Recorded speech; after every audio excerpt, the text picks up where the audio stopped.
My husband didn't have relations with me and only used his hands. After I found out the reason, I was shocked. I used to think distance in a marriage was about physical space, the gap between two bodies lying in the same bed. I was wrong. Distance is watching your husband's hands reach for you in the dark, feeling the warmth of his touch through fabric, and knowing that's as close as you'll ever get. We'd been married for 3 years when I finally admitted it to myself. Something was fundamentally broken between us. Not broken in the way that fights and slammed doors break things. Broken in the way that silence breaks things. Slowly, methodically, until you can't remember what wholeness felt like. My husband touched me. That wasn't the problem. His hands were always there, smoothing my hair when I was anxious, steadying my elbow when I stumbled, tracing gentle patterns on my back when I couldn't sleep. But it never went further. Not really. Not in the way that made me feel like a wife instead of something fragile he'd been assigned to protect. I tried everything. The obvious things first. New lingerie that stayed folded in my drawer. Candles that burned down to nothing while he worked late in his office. Suggestions that were met with tired smiles and promises of soon. Then the less obvious things. I read articles about intimacy and connection. I talked to my married friends in careful, hypothetical terms that fooled no one. I even asked him directly once, after too much wine at dinner, if he still found me attractive. Of course, he'd said, and the sadness in his eyes made me wish I hadn't asked. The question hung between us for days afterward, making everything worse. He started working later. I started going to bed earlier. We developed an unspoken choreography of avoidance, 2 dancers who'd forgotten how to move together. That's when the theory started taking root. My sister had visited us the previous month. My perfect, accomplished older sister who'd always been everything I wasn't. Confident where I was anxious, graceful where I was clumsy. The kind of woman people remembered long after she left a room.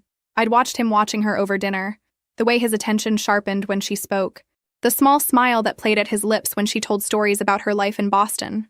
What if I'd always been the backup plan? The safe choice he'd made when he couldn't have what he really wanted? It would explain everything. The careful distance. The way he touched me like I might shatter. The feeling that I was living in a marriage designed for someone else, someone better. The thought consumed me.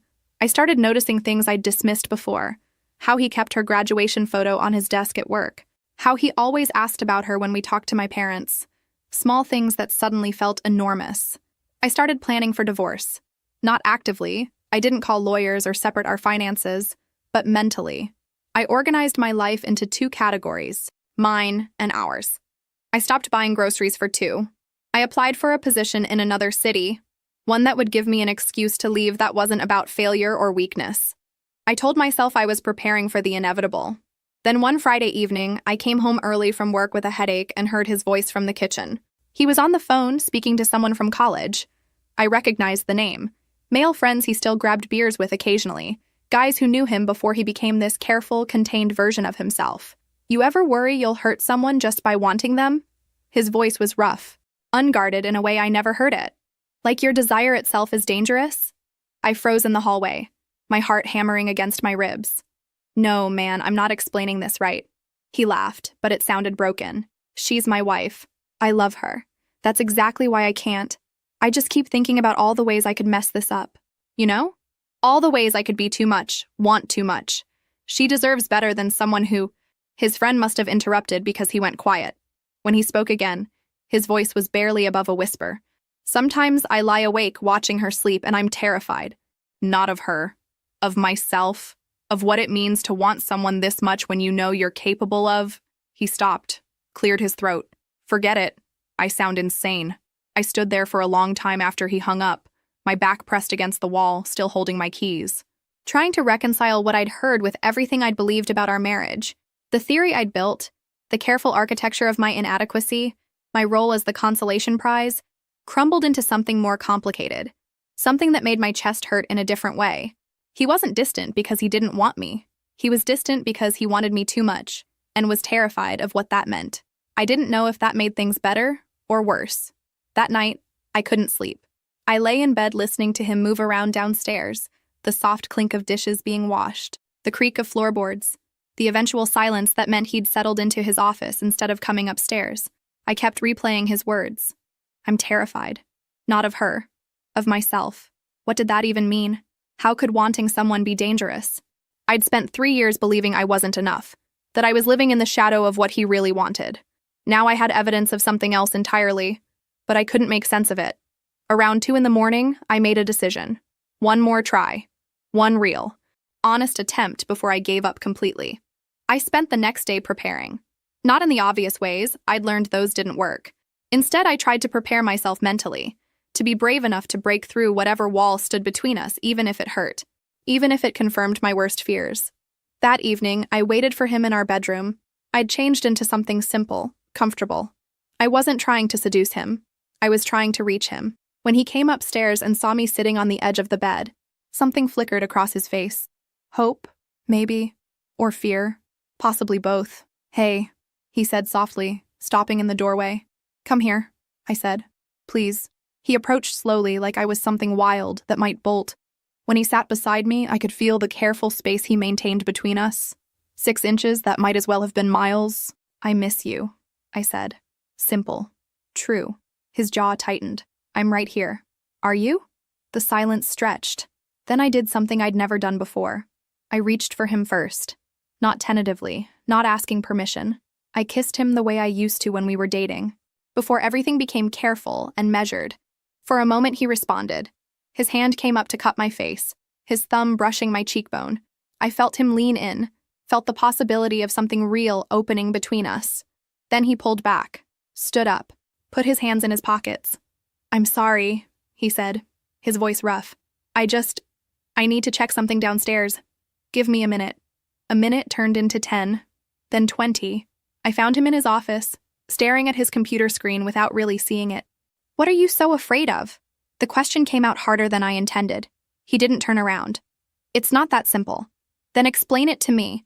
Because from where I'm standing, you won't touch me, you can barely look at me, and I don't understand why you even married me if—" "Don't." He spun in his chair, and I saw something fierce in his eyes that I'd never seen before. "Don't finish that sentence." "Why not? It's true, isn't it? You don't want me, not really, and I'm tired of pretending that's okay. You think I don't want you?" He stood up, ran both hands through his hair. "You think that's what this is? What else am I supposed to think?" He looked at me for a long moment, something working in his expression that I couldn't read. Then he shook his head. "I can't do this right now." "Of course you can't." The bitterness in my voice surprised even me. "You never can." I grabbed my phone and keys, didn't bother with a jacket. I heard him call my name as I headed for the door, but I didn't stop. I couldn't. If I stayed, I would either cry or throw something, and I wasn't ready for him to see either. My best friend lived 20 minutes away. She opened her door in pajamas, took one look at my face, and pulled me inside. "What happened?" I told her everything. The overheard phone call, my attempt tonight, his retreat. She listened without interrupting, which I loved about her. "So he said he wants you, but he's afraid," she summarized when I finished. "Afraid of what?" "I don't know. He won't tell me." "Have you asked him directly?" I shook my head. Every time I try to talk about it, he shuts down. My phone vibrated. Then again, and again. I silenced it without looking. "You know you'll have to go back eventually," she said gently. "I know. I just need to figure out what I'm going back to." She made up the guest bed for me. I lay there in the dark, wondering if this was how our marriage ended. Not with a fight, but with a slow, careful dissolution. 2 people who loved each other, but couldn't find a way to close the distance. My phone lit up one more time. Against my better judgment, I looked. "I'm sorry. Please come home. We need to talk." I stared at the message for a long time before turning my phone face down and closing my eyes. Tomorrow. I'd deal with all of it tomorrow. I stayed at my friend's apartment for 3 days. 3 days of overthinking everything, of building theories and tearing them down, of avoiding his calls and then reading his texts late at night when I couldn't sleep. I don't know what to say except I'm sorry. Please tell me you're okay. I understand if you need space. Take all the time you need. That last one made me angry. I didn't want space. I wanted answers.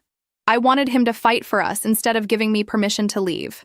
On the 3rd morning, my friend sat across from me at her kitchen table, coffee in hand, watching me with that expression that meant she was about to say something I didn't want to hear.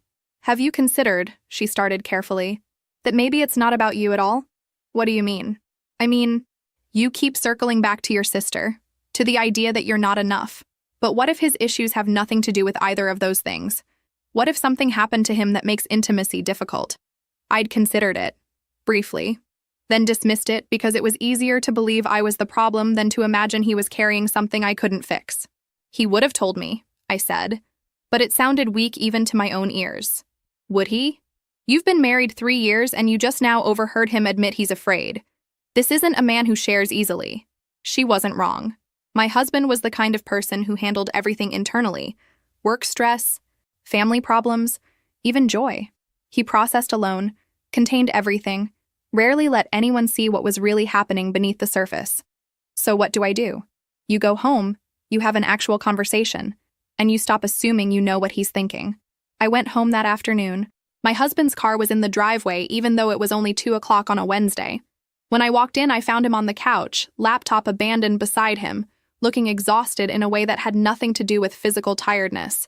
He stood up when he saw me. You came back. I live here. I wasn't sure if... He stopped. Started over. Thank you for coming back. We stood there in our living room like strangers, neither of us knowing how to bridge the gap. Finally, I set my bag down. Are you sick? I asked, because he looked terrible. Pale. Like he hadn't slept. I took a few days off work. Why? He rubbed his face. Because I couldn't focus. Because I kept thinking about you leaving and not coming back, and His voice cracked slightly. I couldn't do anything else. Something in my chest loosened. He'd been affected. He wasn't as contained as I'd thought. We need to talk, I said. I know. But before we could, I felt a wave of dizziness wash over me. The room tilted slightly, and I reached for the wall. He was beside me in an instant. When's the last time you ate? I tried to remember. My friend had made dinner last night, but I'd barely touched it. I'm fine. You're not fine. He guided me to the couch, his hand careful on my elbow. Stay here. He disappeared into the kitchen. I heard the sound of cabinets opening, water running. When he came back, he had toast and tea, the kind I liked with honey. Eat, he said gently. I did, mostly because I didn't have the energy to argue. He sat beside me, not close, but closer than usual, and waited. That's when I noticed my forehead felt hot. I touched it. I think I might have a fever. His expression shifted to concern. He reached out, hesitated, then pressed the back of his hand to my forehead.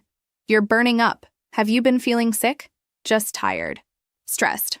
I'm calling the doctor. It's just a fever. I'll be fine. But I wasn't fine. By evening, my temperature had climbed to 102. My husband transformed into someone I barely recognized. Efficient, focused, gentle. He brought me water and medicine. He changed the sheets when I sweated through them. He stayed up all night checking on me, and every time I opened my eyes, he was there. Around 3 a.m, through the haze of fever, I felt him place a cool cloth on my forehead.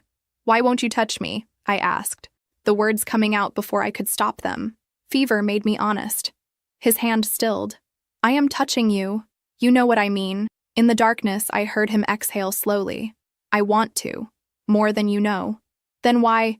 Because I'm afraid I'll hurt you. His voice was barely a whisper. Because I don't trust myself to stop at just touching. I tried to process this through the fog in my head. That doesn't make sense. I know. He smoothed the cloth across my forehead again. Sleep.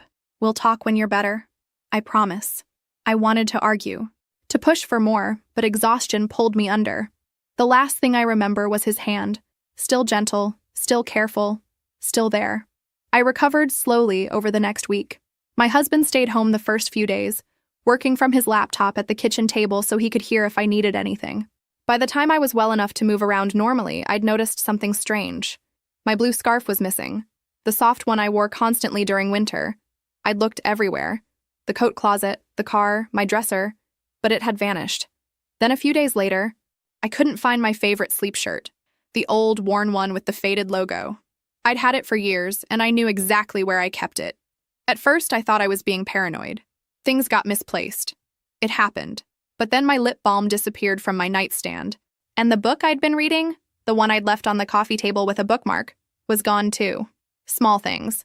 Things I used regularly. Things that smelled like me. Over dinner one evening, takeout from the place down the street because neither of us had the energy to cook. I mentioned it casually. Have you seen my blue scarf? The one I got last Christmas? He looked up from his food and something flickered across his face. No. Why? It's missing. Along with a few other things. Maybe you left them at your friend's place? I didn't bring the scarf there.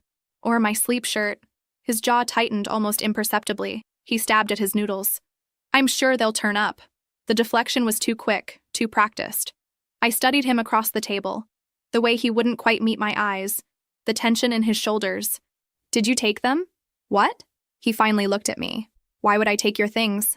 I don't know. That's why I'm asking. I didn't take anything. But his voice was tight, defensive in a way that made the lie obvious. I should have let it go. But something about the whole situation, the missing items, his weird behavior, the secrets he kept, made me push. You're lying. He set down his fork. Can we not do this right now? When are we going to actually talk about anything real? I said I would explain when you were better. I am better. I've been better for days. And you're still avoiding me, still keeping secrets. And now my things are disappearing and you're lying about it. He stood up abruptly, his chair scraping against the floor. I need some air. He left, just walked out the front door and didn't come back for 2 hours. The next morning, I called my friend. He's taking your stuff? She repeated, sounding as confused as I felt. I know it sounds crazy. No, it sounds like you need to figure out what's going on. Want me to come over? We could set up my old phone as a camera. See if you can catch him. I hesitated. It felt like a violation, spying on my own husband in our own home. But I was tired of not knowing. Tired of all the secrets. Okay, yeah, let's do it. She came over that afternoon while my husband was at work. We positioned her old phone on top of the bookshelf in our bedroom, angled toward my dresser and nightstand, hidden behind a decorative box. She showed me how to access the live feed from my phone. This feels wrong, I said as she tested the angle. You know what else feels wrong? Your husband stealing your stuff and lying about it. She squeezed my shoulder. You deserve to know what's happening in your own marriage. That night, I lay in bed pretending to sleep, my phone hidden under my pillow. My husband came upstairs around midnight. I heard him getting ready for bed in the bathroom, then felt the mattress shift as he lay down beside me, careful not to touch even accidentally. I waited. An hour passed. 2. I was starting to think maybe I'd been wrong, that he wasn't going to do anything, when I heard him get up. I kept my breathing steady, slow. Through barely open eyes, I watched him move around the room. He went to my dresser, opened the top drawer quietly, and pulled out my gray cardigan, the one that still smelled like my perfume because I'd worn it yesterday. He held it for a moment, just standing there in the darkness of our bedroom. Then he lifted it to his face. My heart stopped. He stood like that for what felt like forever but was probably only 30 seconds. Then he carefully folded the cardigan and tucked it under his arm. He glanced back at the bed, at me, and for a terrifying moment I thought he knew I was awake. But then he left the room, closing the door softly behind him. I grabbed my phone, hands shaking, and pulled up the camera feed. I watched him walk into his office downstairs and close the door. I didn't sleep the rest of the night. I lay there trying to make sense of what I'd seen, building and discarding theories until my head hurt. None of it made sense. Why would he take my things? Why would he hold them like that, like they were precious? In the morning, I found him asleep at his desk, my cardigan folded neatly beside his keyboard. I stood in the doorway of his office, watching him sleep with his head on his arms, my cardigan beside him like a talisman. The morning light made him look younger, more vulnerable, less like the careful stranger I'd been living with and more like the man I'd married. I walked in and touched his shoulder. He jerked awake, disoriented, and when he saw me, his eyes went immediately to the cardigan. Guilt flooded his face. I can explain, he said, his voice rough with sleep. Please do. He ran his hands through his hair, making it stand up at odd angles. For a long moment, he just stared at the cardigan like it held answers. Then he spoke. I take them because it's the only way I can be close to you. That doesn't make sense. I'm right here. I'm your wife. I know. His voice cracked. But I don't trust myself to be close to you the way you want, the way you deserve. So I take things that smell like you, that feel like you, because it's safe. Because I can't hurt you if all I'm holding is a piece of fabric. I pulled over the other chair and sat down. Where are my other things? He hesitated, then opened the bottom drawer of his desk. Inside was a small collection of my belongings, neatly arranged. My scarf folded carefully, my sleep shirt, the book with the bookmark still in place, a hair tie, the lip balm. I was going to put them back, he said quietly. I always do. I just need them for a little while. Something in my chest tightened. Show me your phone. He looked confused but handed it over. I opened his photos, scrolling back, and there they were. Dozens of pictures of me. Candid shots, most of them. Me reading on the couch, making coffee in the morning, walking ahead of him on a hiking trail, laughing at something my friend said at dinner. How long have you been taking these? Years, before we got married. I started when we first met. I kept scrolling, going further back. The photos got older, the quality slightly worse. There I was at a coffee shop, unaware of the camera, at a bookstore, on a park bench, all taken from a distance, like he'd been afraid to get too close even then. You were watching me? Not watching. Not like that. He leaned forward, desperate for me to understand. I couldn't stop looking at you. You were so comfortable in your own skin in a way I'd never been. I wanted to remember those moments when you were just you. I found a photo dated 6 years ago, before we'd even officially met. I was at what looked like a mutual friend's party, laughing at something off camera. We didn't start dating until 5 years ago. I know. I saw you that night and He stopped, swallowed hard. I fell in love with you before I even knew your name. I spent a month trying to work up the courage to talk to you. When I finally did, I was so terrified I'd say the wrong thing and you'd disappear. I sat back trying to process this. The entire foundation of my understanding of our relationship was wrong. It wasn't my sister. It had never been my sister. It had always been me, even before I knew he existed. Why didn't you tell me any of this? Because I didn't want to scare you. Because loving someone this much, needing them this much, it's terrifying. And I knew if I let myself get too close, if I let myself want all of you the way I do, I wouldn't be able to control it. And I need to control it. Why? Why do you need to control it? He looked away, jaw tight. Because I don't trust myself. Because wanting something too much makes you dangerous. That's not an answer. It's the only answer I can give you right now. I stood up, the chair scraping against the floor. Then we need help. Professional help. Because I can't keep living like this. And neither can you. He looked up at me, something like hope flickering in his eyes. You're not leaving? I don't know what I'm doing, but I know we can't fix this alone. I picked up my cardigan from his desk. I'm going to call someone today. A therapist. Someone who specializes in couples therapy. And you're going to come with me. Okay, he said softly. Okay. I started to leave, then stopped. All those photos, all those years of watching me, wanting me, did it ever occur to you that maybe I wanted you too? That maybe I married you because I loved you, not because you were convenient or safe? His eyes shone with something that might have been tears. I hoped. God, I hoped. Then maybe it's time we both stopped being afraid. I left him there with the drawer full of my things. The evidence of his longing spread out like artifacts. For the first time in months, I felt like we were moving toward something real. Finding a therapist took 3 weeks. Not because there weren't any available, but because my husband kept finding reasons to postpone. Work deadlines. A cold he swore was getting worse. The need to research which therapists were actually good. I finally made the appointment myself and told him the date and time. He didn't argue. The therapist's office was in a converted house downtown, the kind with comfortable furniture and abstract art that probably cost more than our car. She was younger than I expected, maybe in her early 40s, with kind eyes and a way of looking at both of us that made me feel simultaneously seen and exposed. The first session was awkward. We sat on opposite ends of the couch, neither of us sure where to start. The therapist asked basic questions. How long we'd been married, what brought us in, what we hoped to get out of therapy. Communication, my husband said. We need to learn how to communicate better. It wasn't wrong, but it wasn't the whole truth either. The therapist seemed to sense this. What does better communication look like to you? He was quiet for a long time, honest, without fear. Over the next few sessions, we started peeling back layers. The therapist gave us exercises, writing down our feelings, practicing I statements, learning to sit with discomfort instead of running from it. She suggested we each write letters to the other that we didn't have to share. Letters where we could say everything we were too afraid to say out loud. I wrote mine late at night, filling pages with everything I'd been holding back.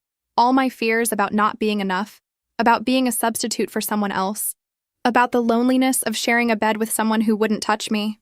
I wrote about love and resentment and hope and exhaustion, all tangled together until I couldn't tell them apart. I never showed him the letter, but something about writing it shifted something in me. Then, a month into therapy, I got a call from my old colleague. The position I'd applied for, the one in another city, was mine if I wanted it. Better salary, more responsibility, a fresh start. I stared at the email for an hour before telling my husband that evening. We were making dinner together. something the therapist had suggested as a low-pressure way to spend time together. "That's great," he said, chopping vegetables with careful precision. "It's what you wanted. I applied months ago, before we started therapy." He set down the knife. "And now? Now I don't know. It's a good opportunity, but it would mean leaving. Moving. Starting over. Without me," he said quietly. "I haven't decided anything." He picked up the knife again, resumed chopping. "If you want to go, I won't stop you. I don't want you to feel trapped." That night, I lay awake thinking about it. About leaving, about staying, about what either choice would mean. My husband was beside me in the dark, awake too. I could tell by his breathing. "Are you scared I'll leave?" I asked. "Terrified," he admitted, "but more scared that you'll stay and resent me for it. I don't want to leave, but I don't want to stay like this either." "I know. I'm trying. I swear I'm trying." "I know you are." The therapist suggested we start taking walks together. Something about side-by-side movement, she said, made difficult conversations easier. So we started walking in the evenings, through our neighborhood and into the park beyond it. It was easier to talk when we weren't looking at each other. Easier to admit things when we were moving forward together, literally and figuratively. He told me about his childhood, pieces of it. Anyway, about a father who was always angry, a mother who was always scared, about learning early that wanting things, needing things, was dangerous. "I taught myself not to need," he said one evening as we walked past the pond. "And then I met you, and suddenly I needed everything. That's not a bad thing. It feels like one. It feels like this huge, terrifying thing that could swallow me whole if I let it." I reached for his hand. He tensed at first, then slowly relaxed. We walked like that, hands linked, saying nothing, until the sun set and the streetlights flickered on. Then my sister called. She was coming back from Boston for a visit, wanted to have dinner with us. My husband went quiet when I told him.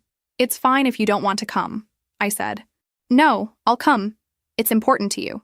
But I saw the way his shoulders tightened, the way he retreated slightly into himself, and I realized with a jolt that maybe my theory hadn't been completely wrong.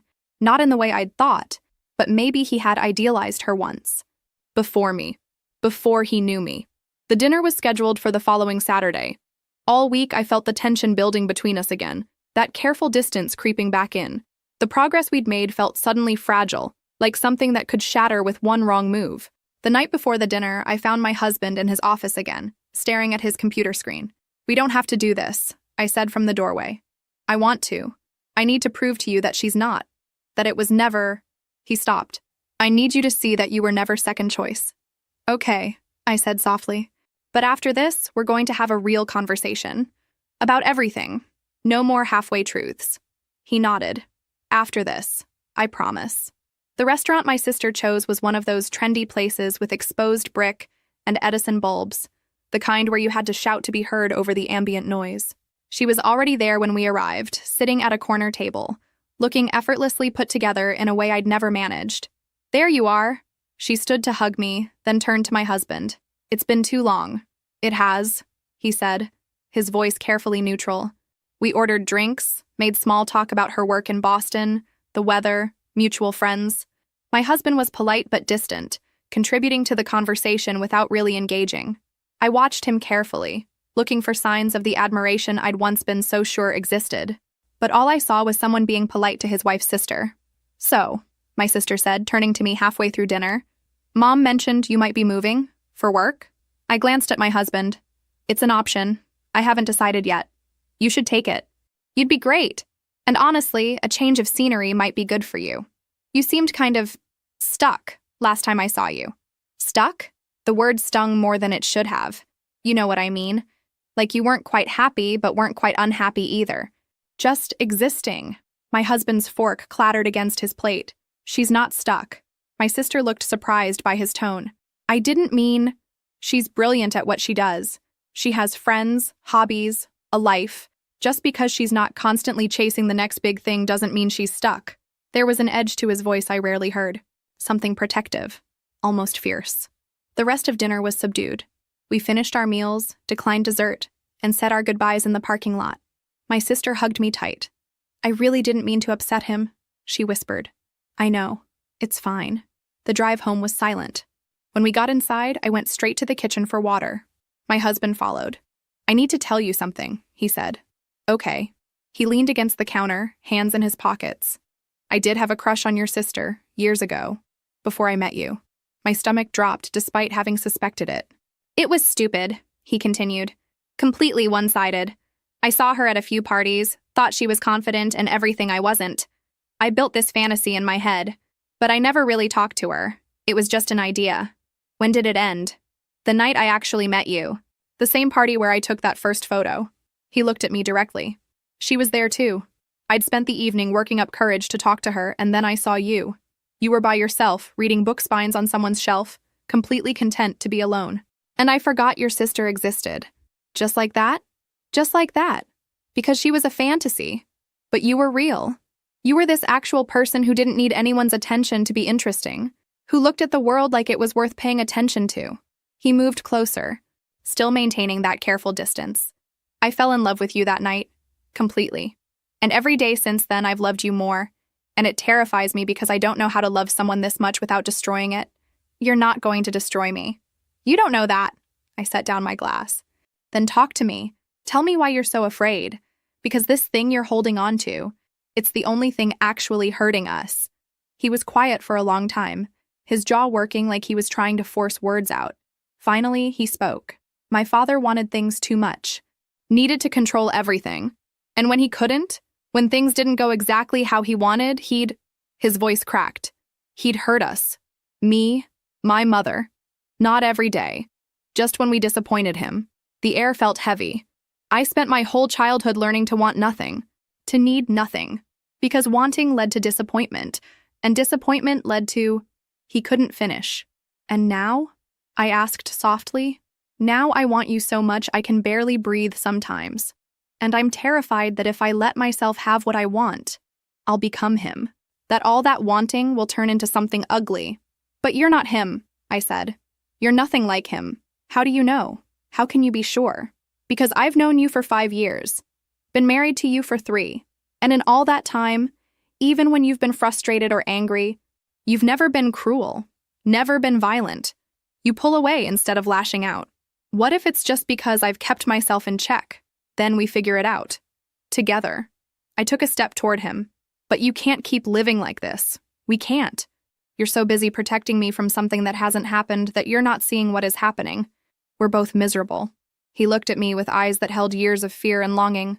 I don't know how to be different. That's what therapy is for. That's what we're working on. I reached for his hand. This time he didn't pull away. But you have to let me in. Really in. Even the scary parts. His hand tightened around mine. I'm trying. I know. And I'm not giving up on us, but I need you to not give up either. We stood there in our kitchen, holding hands, and for the first time it felt like we were actually in the same room together. That conversation opened something between us. Not completely. There were still walls, still careful distances, but it was a start.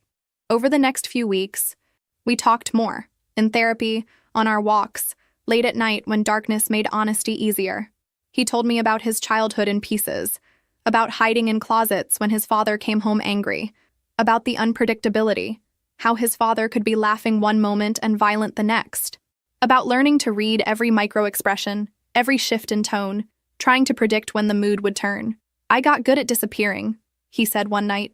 We were sitting on the floor of our living room, backs against the couch, sharing ice cream, at making myself so small and quiet that maybe he'd forget I was there. Is that what you do with me? I asked. Try to disappear? He thought about it. Sometimes, when I feel like I'm wanting too much, I pull back before I can become someone who demands things. But I want you to demand things, and I want you to want me. I do want you. That's the problem. Our therapist had suggested individual sessions alongside couples therapy. My husband started seeing someone who specialized in trauma. He didn't tell me much about those sessions, just that they were hard. Some weeks he'd come home exhausted, wrung out. I gave him space when he needed it, but I also pushed back when he tried to retreat into old patterns. When he'd apologize for wanting to hold my hand, I'd squeeze tighter. When he'd start to pull away during conversations, I'd gently call him back. It was slow. 2 steps forward, 1 step back. One evening, about 2 months after dinner with my sister, we were cooking together. He was dicing onions while I prepared chicken. His hand slipped, and the knife nicked his finger. Not badly, just enough to draw blood. Damn, he muttered, heading to the sink. I grabbed a towel and bandages. Let me see. He held out his hand reluctantly. The cut was small, but I cleaned it carefully anyway. You're good at taking care of people, he said quietly. Someone has to take care of you. You won't do it yourself. I don't deserve... Stop. I looked up at him. Don't finish that sentence. You deserve care. You deserve to be loved. His eyes were bright with something that might have been tears. Why are you still here? Because I love you. Because even when it's hard, even when you're impossible, I still choose you. I don't understand why.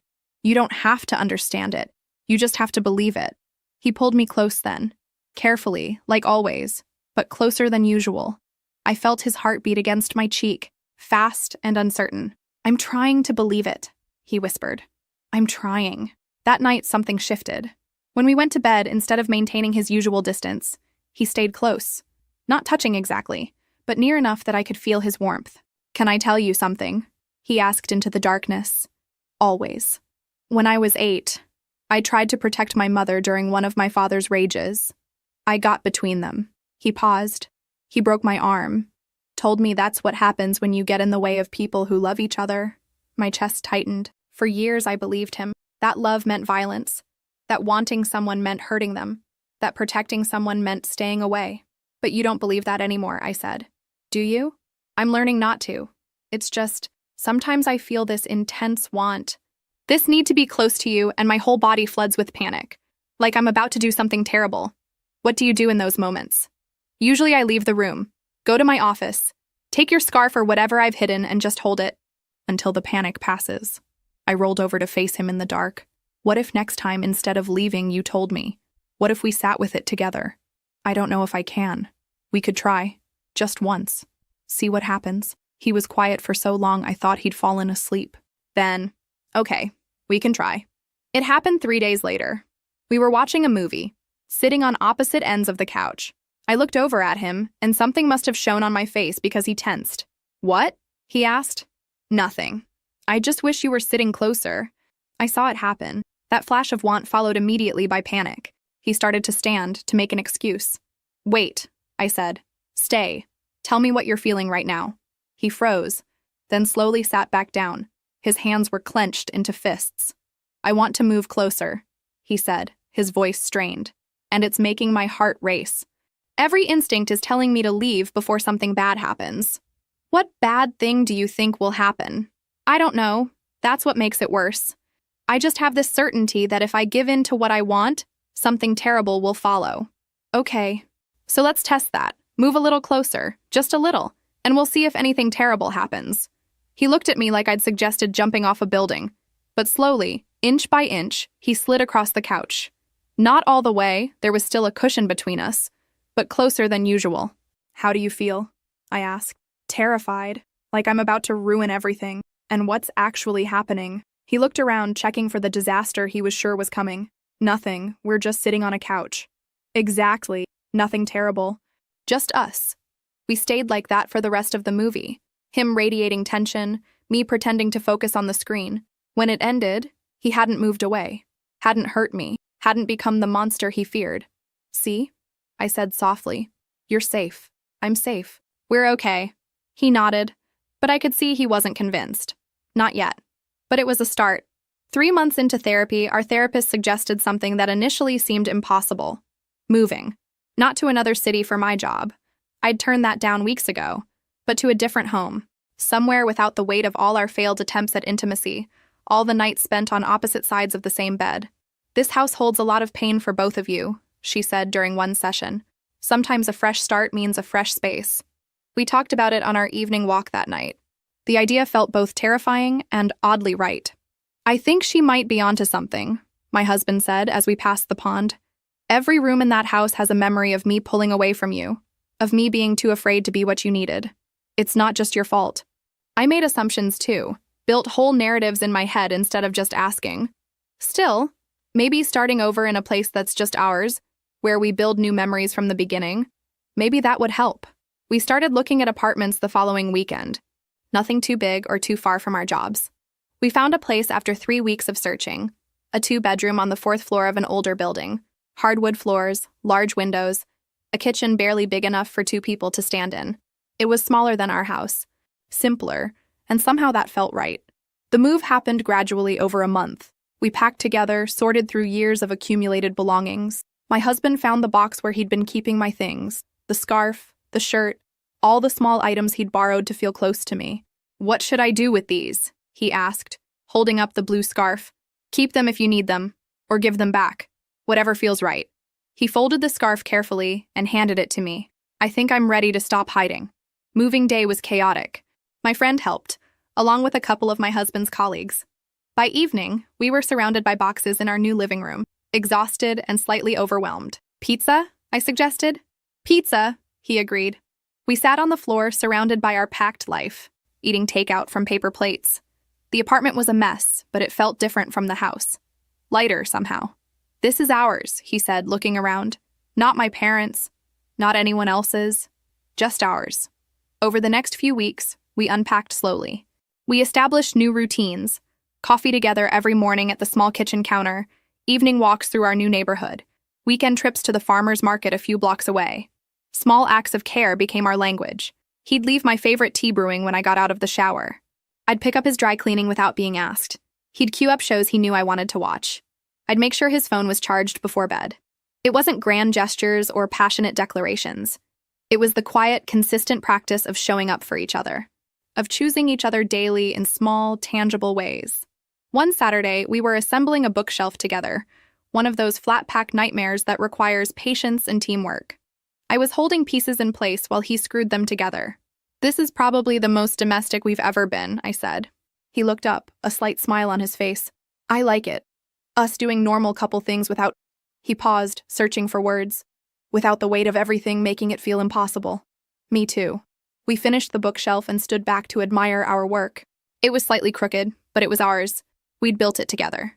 That night, as we got ready for bed in our new bedroom, I noticed he wasn't immediately retreating to his side. He was still maintaining distance, but less of it. The gap between us had been shrinking by inches, so gradually I almost hadn't noticed. "Can I ask you something?" I said as we turned off the lights. "Always. Do you still get the panic when you want to be close?" "Sometimes. But it's different now. Less intense. And when it happens, I try to do what you said, sit with it instead of running from it." "Does it help?" "Slowly. I think my brain is starting to understand that wanting you isn't dangerous. That being close to you doesn't mean I'm going to hurt you." He was quiet for a moment. "It's like unlearning a language I've spoken my whole life. It takes time." "We have time." I felt the mattress shift as he moved slightly closer. Still not touching, but near enough that I could feel the warmth of him beside me. "I'm learning a new language," he said softly. "One where love doesn't mean pain, where wanting someone means getting to have them, not having to hide from them. I'll learn it with you." We lay there in the darkness of our new room, in this space we'd chosen together. And for the first time since we'd married, falling asleep didn't feel like retreating to separate corners. It felt like something we were doing together. In the morning, I woke to find his hand resting near mine on the bed between us. Not holding it, not quite touching, but reaching toward it. I left my hand there, a bridge he could cross whenever he was ready. I found the letter by accident, tucked between books I was arranging on our crooked bookshelf. My handwriting on the envelope, unsealed, pages inside that I'd written months ago during the worst of it. The letter I'd never given him. I sat on the floor and read it. This record of pain and confusion and desperate hope. It felt like reading someone else's words. That woman who'd written these pages. She'd been so certain she was unloved, so convinced she was second best. She'd been drowning and didn't know how to ask for help. I folded the letter carefully and put it back between the books. Not to forget it, but to remember where we'd been, how far we'd come. My husband found me there, sitting cross-legged on the floor, staring at the bookshelf. "You okay?" he asked. "I found the letter, the one I wrote during therapy, the one I never showed you." He sat down beside me, leaving a small space between us. "Do you want to show me now?" I thought about it. "No. I think I wrote it for myself, not for you. To get the words out, to see them." "Can you tell me what it said? The general idea?" "It said I was scared, that I felt invisible, that I didn't understand why you wouldn't touch me and it was killing me slowly." He was quiet for a moment. "I'm sorry I made you feel that way. I know. And I'm sorry I didn't just ask you directly instead of building these elaborate theories about your secret love for my sister." He laughed, a short, surprised sound. "That theory was really something. In my defense, you did have a crush on her." I had a fantasy about her. There's a difference. I fell in love with you. We sat there among our half-unpacked boxes, comfortable in a way that would have been impossible 6 months ago. I've been writing too, he said. In a journal. My therapist suggested it. What do you write about? Everything. My father, my fears, you. He paused. How much I want things to be different. How terrified I am that I'm not changing fast enough. You are changing. I see it. Sometimes I can't tell if I'm actually getting better or if I'm just getting better at hiding how broken I still feel. You're not broken. You're healing. There's a difference. He leaned back against the couch and I did the same. Our shoulders were almost touching. Almost. I think, he said slowly, I've spent so long being afraid of becoming my father that I never stopped to notice I'm not him. That I've never been him. That even my fear of becoming him proves I'm not him. Exactly. My therapist said something similar last week. That my father never questioned himself, never worried about hurting people, never tried to be different. And the fact that I'm consumed with those worries means I'm fundamentally different from him. She's right. We sat in comfortable silence for a while. Then he spoke again. Do you ever think about what would have happened if you'd taken that job? If you'd moved? Sometimes. I think I would have regretted it. Would have always wondered if we could have made it work. I would have let you go. I wouldn't have stopped you. I know. And that's why I stayed. Because you were willing to let me choose. Even if it meant choosing to leave. That meant something. The next morning, we woke up to rain pattering against the windows. Neither of us had work, no obligations, just a quiet Saturday stretching ahead. Want to do nothing today? My husband asked. Absolutely. We made coffee and brought it back to bed. We read, him with his tablet, me with a paperback I'd been working through for weeks. The rain continued, steady and soothing. At some point, I set my book down and just watched him read. He felt my gaze and looked up. What? Nothing. I just like being here with you. Something softened in his expression. Me too. He reached over and took my hand. The gesture was casual, easy, so different from the careful way he used to approach any physical contact. His thumb brushed over my knuckles absently as he went back to reading. I squeezed his hand. He squeezed back. Later, we made breakfast together in our tiny kitchen, moving around each other with a choreography we were still developing. He bumped into me, reaching for the spatula. Instead of immediately pulling away, he steadied himself with a hand on my waist. Sorry, he said, but he didn't move away immediately. Don't be. We ate at the counter, our knees touching on the stools. Small intimacies that were becoming normal. Natural. That evening, as we were cleaning up, I found him standing at the window watching the rain. Penny, for your thoughts? I was thinking about how different this feels from our old place. How much lighter. Because it's smaller? Because we chose it. Together. As a team. He turned to look at me. Because I'm not spending every minute here fighting myself about whether I'm allowed to be happy. And are you? Happy? He considered the question seriously. Getting there. Still working on it. But yeah. I think I am. For the first time in a long time, I think I actually am. I walked over and stood beside him at the window. He put his arm around me, pulling me close. I rested my head on his shoulder. Me too, I said. We stood there watching the rain, comfortable in our closeness, comfortable in our silence, comfortable in this life we were slowly, carefully building together. The changes happened so gradually that sometimes I could barely track them. One evening, I realized we'd been sitting together on the couch, actually together, not on opposite ends, for an entire movie without him tensing up. Another morning, I woke to find his arm draped across my waist, his breathing deep and even against my neck. When he woke up and realized where he was, I felt him start to pull away reflexively. I covered his hand with mine. Stay, I whispered. He did. We'd been in therapy for 7 months. The sessions were different now. Less about crisis management and more about maintenance. About learning to recognize old patterns before they took hold again. About building new habits to replace the destructive ones. You're both doing remarkable work, our therapist said during one session. The progress you've made is significant. It doesn't always feel significant, my husband said.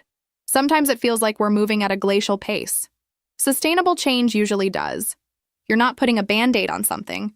You're rewiring decades of neural pathways. That takes time.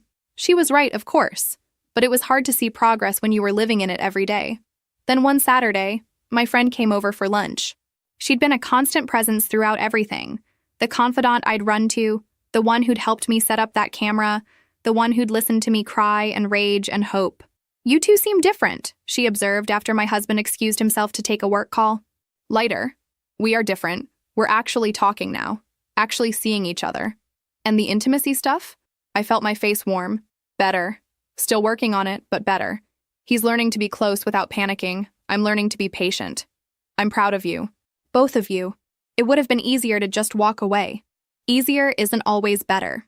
When my husband came back, he sat closer to me than he would have months ago.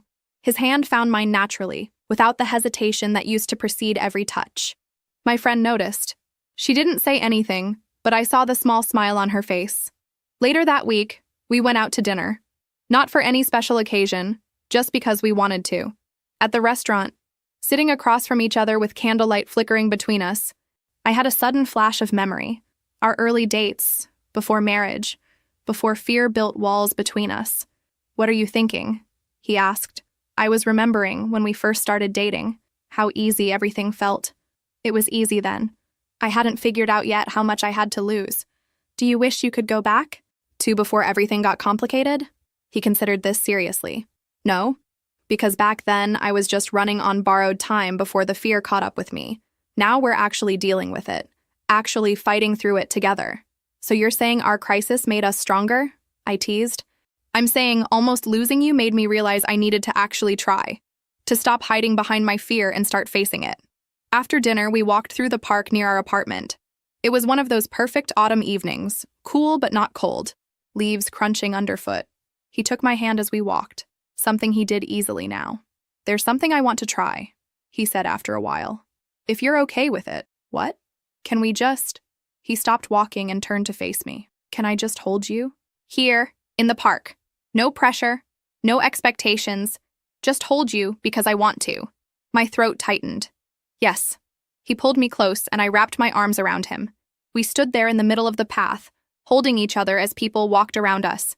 As the sun set and the streetlights flickered on, his heart was beating fast against my cheek, but he didn't pull away. Is this okay? He asked quietly. This is perfect.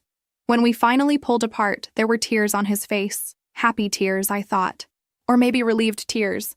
Tears that came from finally being able to want something and not be destroyed by the wanting.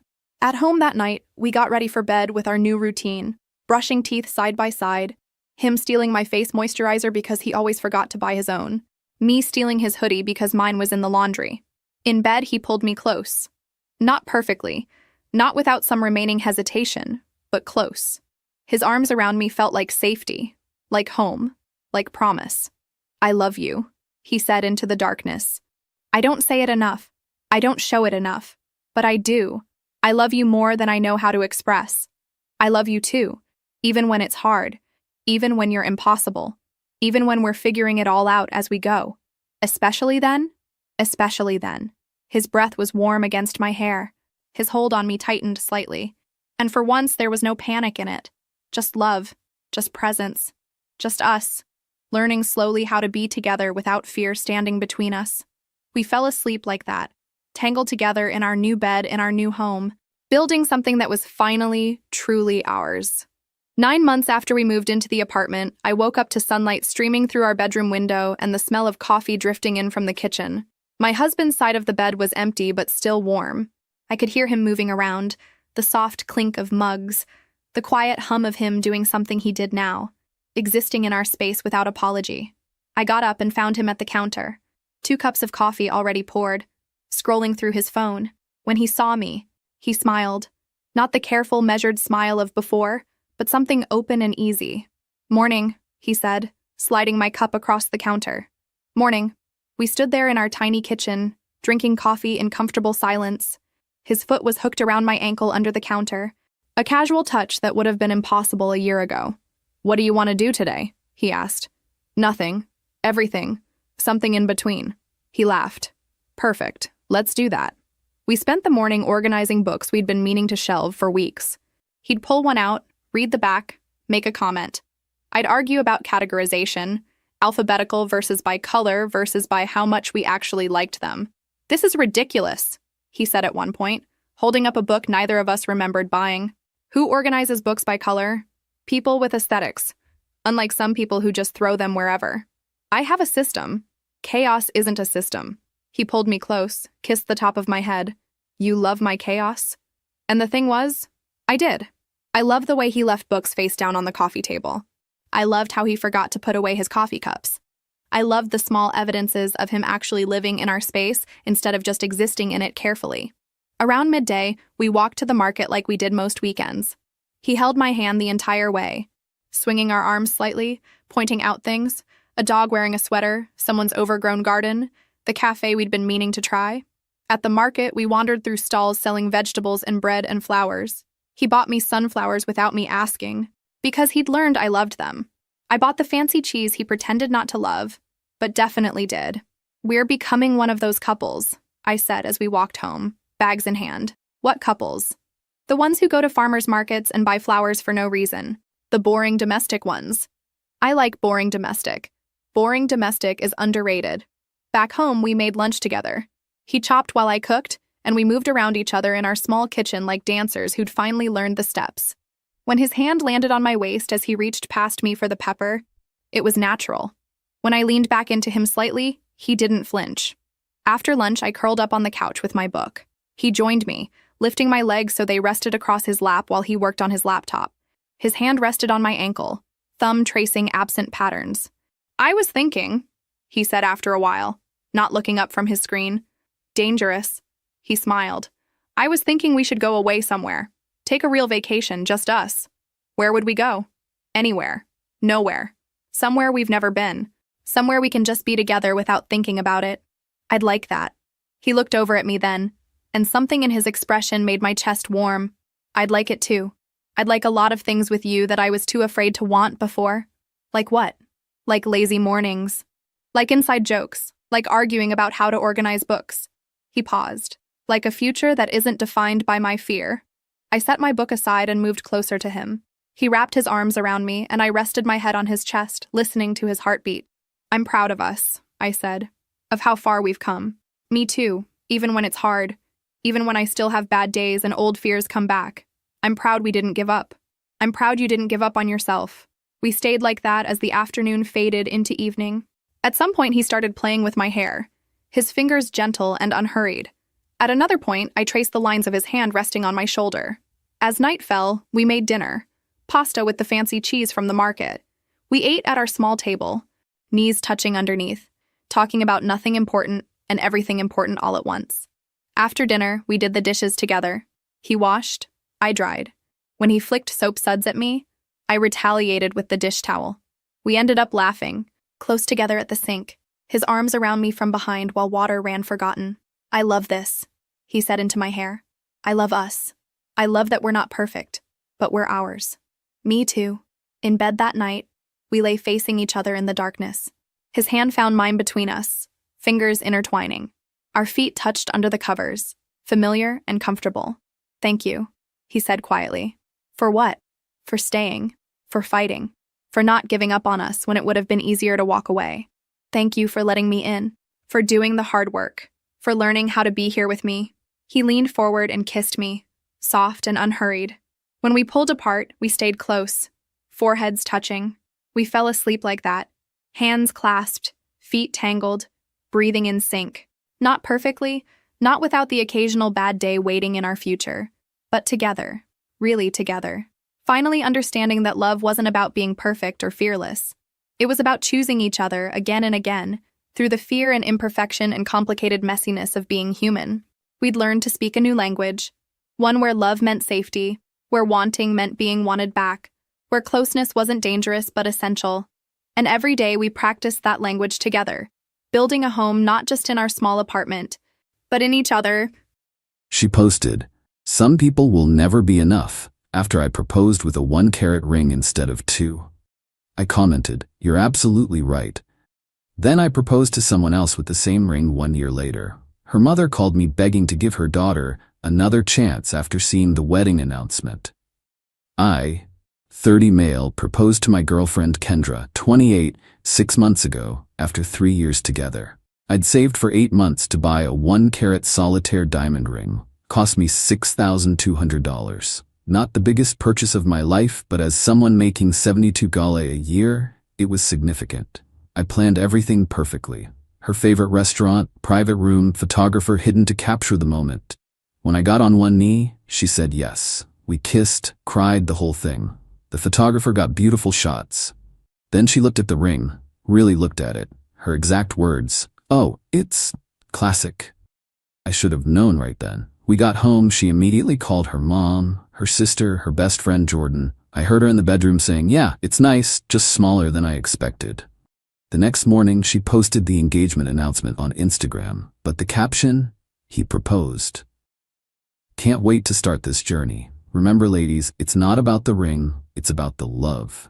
Blessed, some things are more important than carrots. The passive aggression was so thick you could cut it with a knife. Then, 2 hours later, she posted on her story, "Some people will never be enough, no matter how hard they try. But we accept what we think we deserve." She didn't tag me, but all our friends saw it. My phone started blowing up. My best friend Cameron, "Bro, what's going on?" My sister, "Did you guys have a fight?" Her friend Jordan, "Just saw Kendra's story. You okay?" I confronted her that evening. "What was that post about?" She played dumb. "What post?" I showed her the screenshot Cameron sent me. "Oh, that wasn't about you. That was about my coworker. She's having issues." Really? 2 hours after announcing our engagement? She got defensive. "God, not everything is about you, Jason. Why are you so insecure?" "I'm not insecure. I'm asking why you're posting cryptic messages after I proposed." Then she said it. "Maybe if you'd put more thought into the ring, you wouldn't be so paranoid." More thought? I saved for 8 months. That's the problem. You saved for 8 months and could only afford this? She held up her hand like the ring was contaminated. "It's a 1-carat diamond. It's beautiful." "It's embarrassing. Jordan's boyfriend proposed with a 2.5-carat ring and he makes less than you." Jordan's boyfriend is drowning in debt. At least he prioritizes her. I stood up. "You know what? You're right. Some people will never be enough." Then I walked to the bedroom, grabbed the ring box and held out my hand. "Give it back." Her face went white. "What?" "The ring. Give it back." "You're right. You deserve what you think you deserve, and you clearly don't think you deserve this." "Jason, stop being dramatic." "I'm not being dramatic. You publicly humiliated me. Give me the ring back." "I'm not giving you the ring back. We're engaged." "No, we're not. You can't be engaged to someone who's not enough." I left that night, stayed at Cameron's place. She texted me 73 times. Everything from "you're overreacting" to "I'm sorry" to "you're really going to end 3 years over a misunderstanding?" I replied once, "You're absolutely right. Some people will never be enough. Thanks for the clarity." Then I blocked her. Update 1. The entitlement escalation has been insane. First, Kendra kept the ring, refused to give it back. Posted photos wearing it with captions like, "A diamond is forever, even if the man isn't." I had to get a lawyer involved. Legally, an engagement ring is a conditional gift. If the wedding doesn't happen, it should be returned. My lawyer sent her a formal request. Her response? She had her mom call my mom. My mom told me the conversation went like this. "Kendra's mom, your son is being absolutely ridiculous. He's destroying my daughter over a social media post." My mom, "Your daughter said he wasn't enough because he bought a 1-carat diamond instead of 2. She never said that." It's literally on Instagram. That was taken out of context. Besides, shouldn't a man want to give his fiancée the best? The best he could afford was $6,200. That's not nothing. Well, maybe he should have saved longer. "My husband gave me 3 carats. How nice for you. Tell Kendra to return the ring." Then, Kendra started a whole campaign. She told everyone I was emotionally abusive, controlling, cheap, probably gay, because what straight man takes back a ring? She posted a TikTok that went semi-viral, 12K views, about how to spot a narcissist. He proposes, then takes it back when you express feelings. But the best part? She started a relationship with her coworker Blake 2 weeks after we broke up. The same Blake she'd been texting constantly during our relationship, but insisted was just a friend. Blake commented on all her posts with stuff like, "You deserve the world, queen," and "his loss." Then she made a crucial mistake. She posted a photo of her and Blake at a jewelry store with the caption, "When he takes you shopping for the ring, you actually deserve. Chasha upgrade complete." One problem, she was still wearing my ring in the photo. Cameron's girlfriend, who works at that jewelry store, texted me. LMO, your ex just came in with some guy. They looked at 15K rings for an hour, then left without buying anything. The guy looked sick when he saw the prices. I screenshot everything for my lawyer. Update 2. Kendra finally returned the ring after my lawyer threatened legal action, but not before. 1. Having it professionally cleaned, aka trying to damage it. 2. Claiming she lost the certificate of authenticity. 3. Returning it in a different box with a note saying, "Hope your next victim has lower standards." The ring was fine. The certificate was in my safe. She never had it. I had it professionally inspected. Perfect condition. Meanwhile, her relationship with Blake crashed and burned when she found out he was still living with his ex, $45 in debt from crypto, had been dating 3 other women. She tried to crawl back, sent me this long email about how she realized what she lost and how maybe the ring size doesn't matter. I didn't respond, but here's where it gets good. I met someone new, Luna. She's a pediatric nurse, loves hiking, has a golden retriever named Taco, and doesn't even have Instagram. We met at Cameron's birthday party. First thing she said to me, "You're the guy whose ex made that TikTok about the ring, right?" Unfortunately, that was insane. My ex proposed with a ring pop and I still said yes. The marriage sucked, but the proposal was sweet. We laughed, started talking, been together ever since. 8 months in, I knew she was the one. She didn't care about expensive dinners, never asked for designer anything, and once said, "I don't understand spending thousands on a ring when that could be a house down payment." So I proposed, with the same ring. I told her the whole story first. Her response, "So it's like a pre-owned ring with character, even better, more sustainable." She said yes immediately. Posted one photo on Facebook. She has like 200 friends, mostly family, with the caption, "Said yes to my best friend. Can't wait for our adventure." That was it. No hashtags, no ring close-ups, no humble brags, but someone screenshot it and sent it to Kendra. Update 3. Kendra lost her mind. It started with her posting a series of Instagram stories. When you realize you were the practice round. Imagine being so cheap you recycle engagement rings. Some men really think they did something.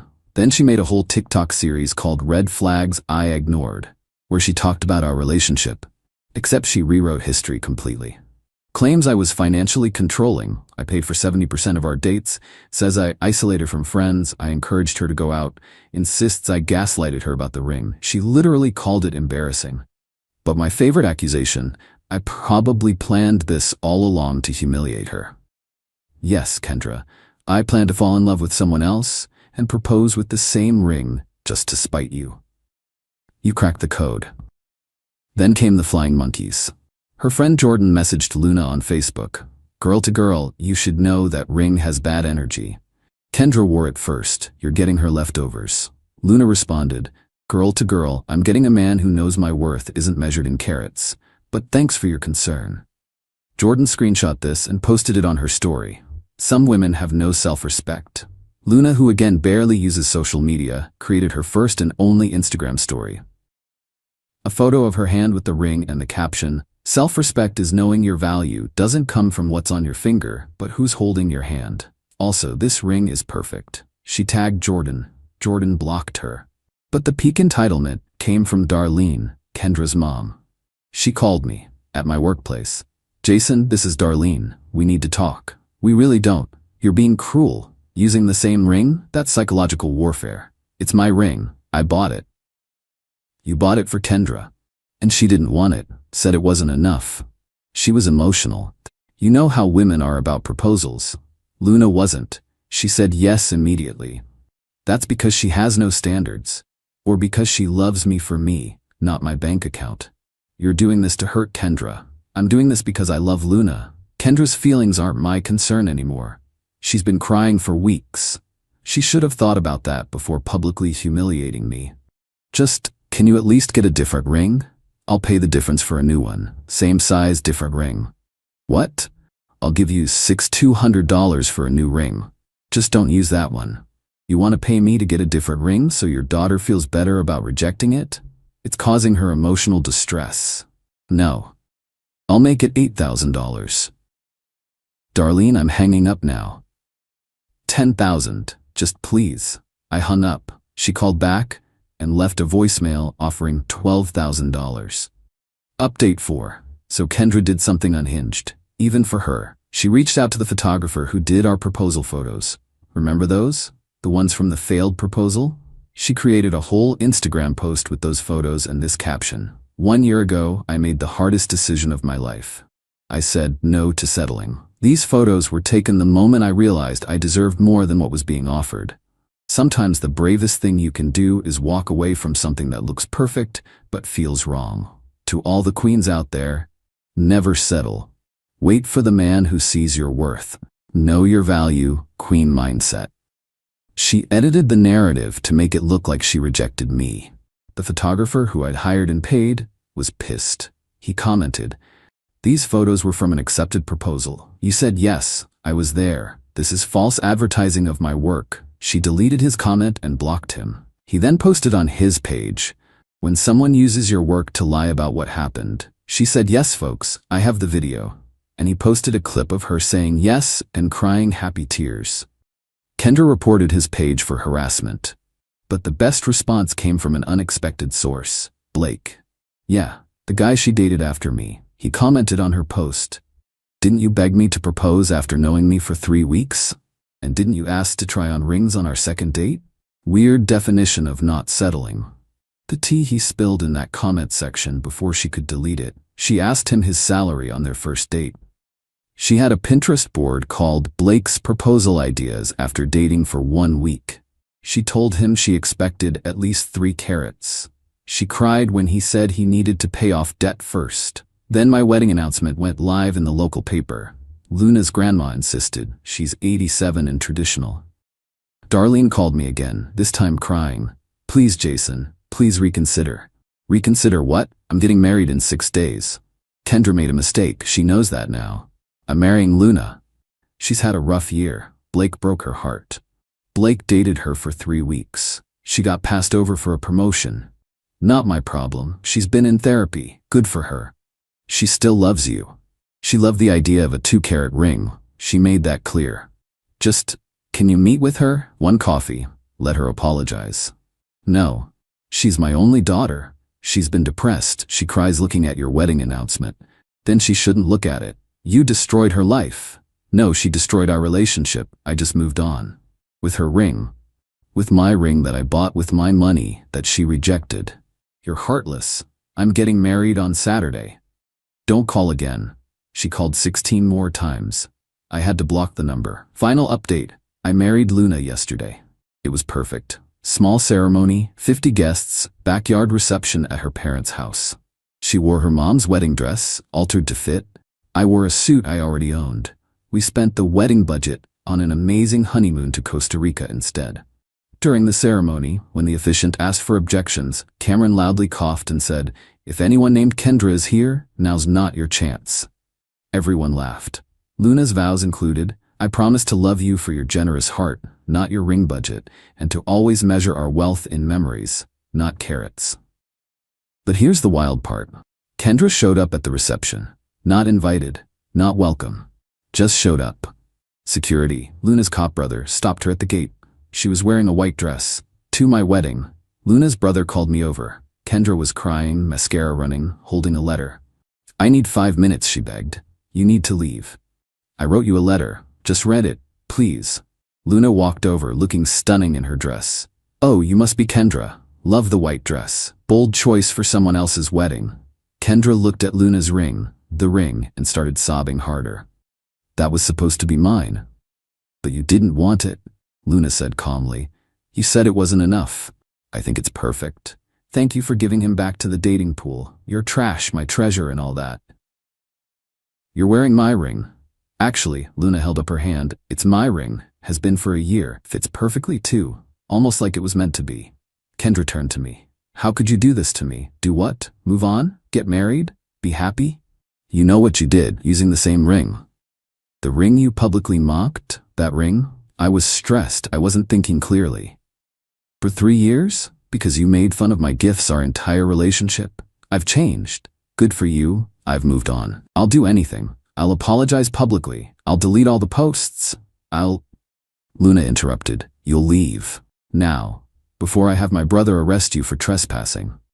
Kendra looked between us, then said the most entitled thing ever. I hope you're happy knowing you're wearing a ring meant for someone else. Luna smiled.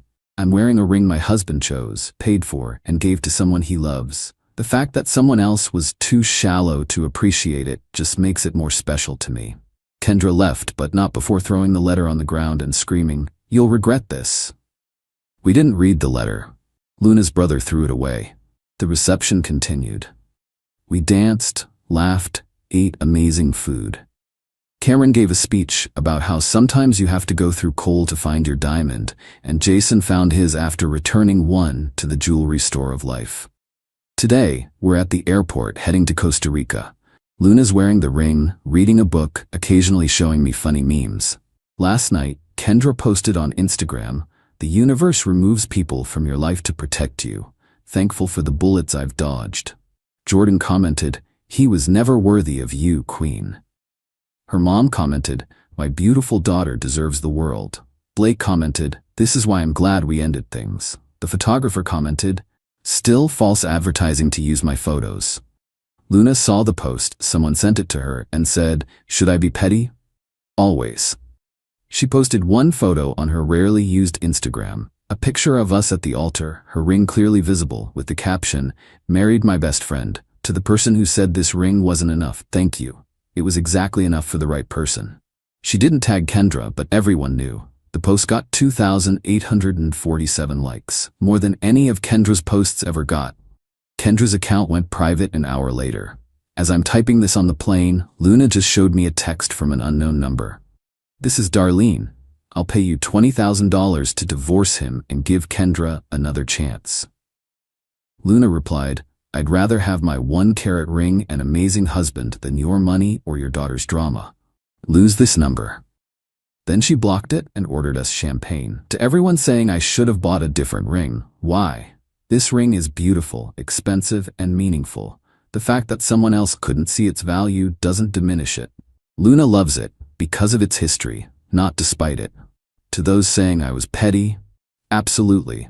But sometimes petty is justified. She tried to publicly humiliate me for not spending enough money. She learned that money can't buy class, love, or happiness.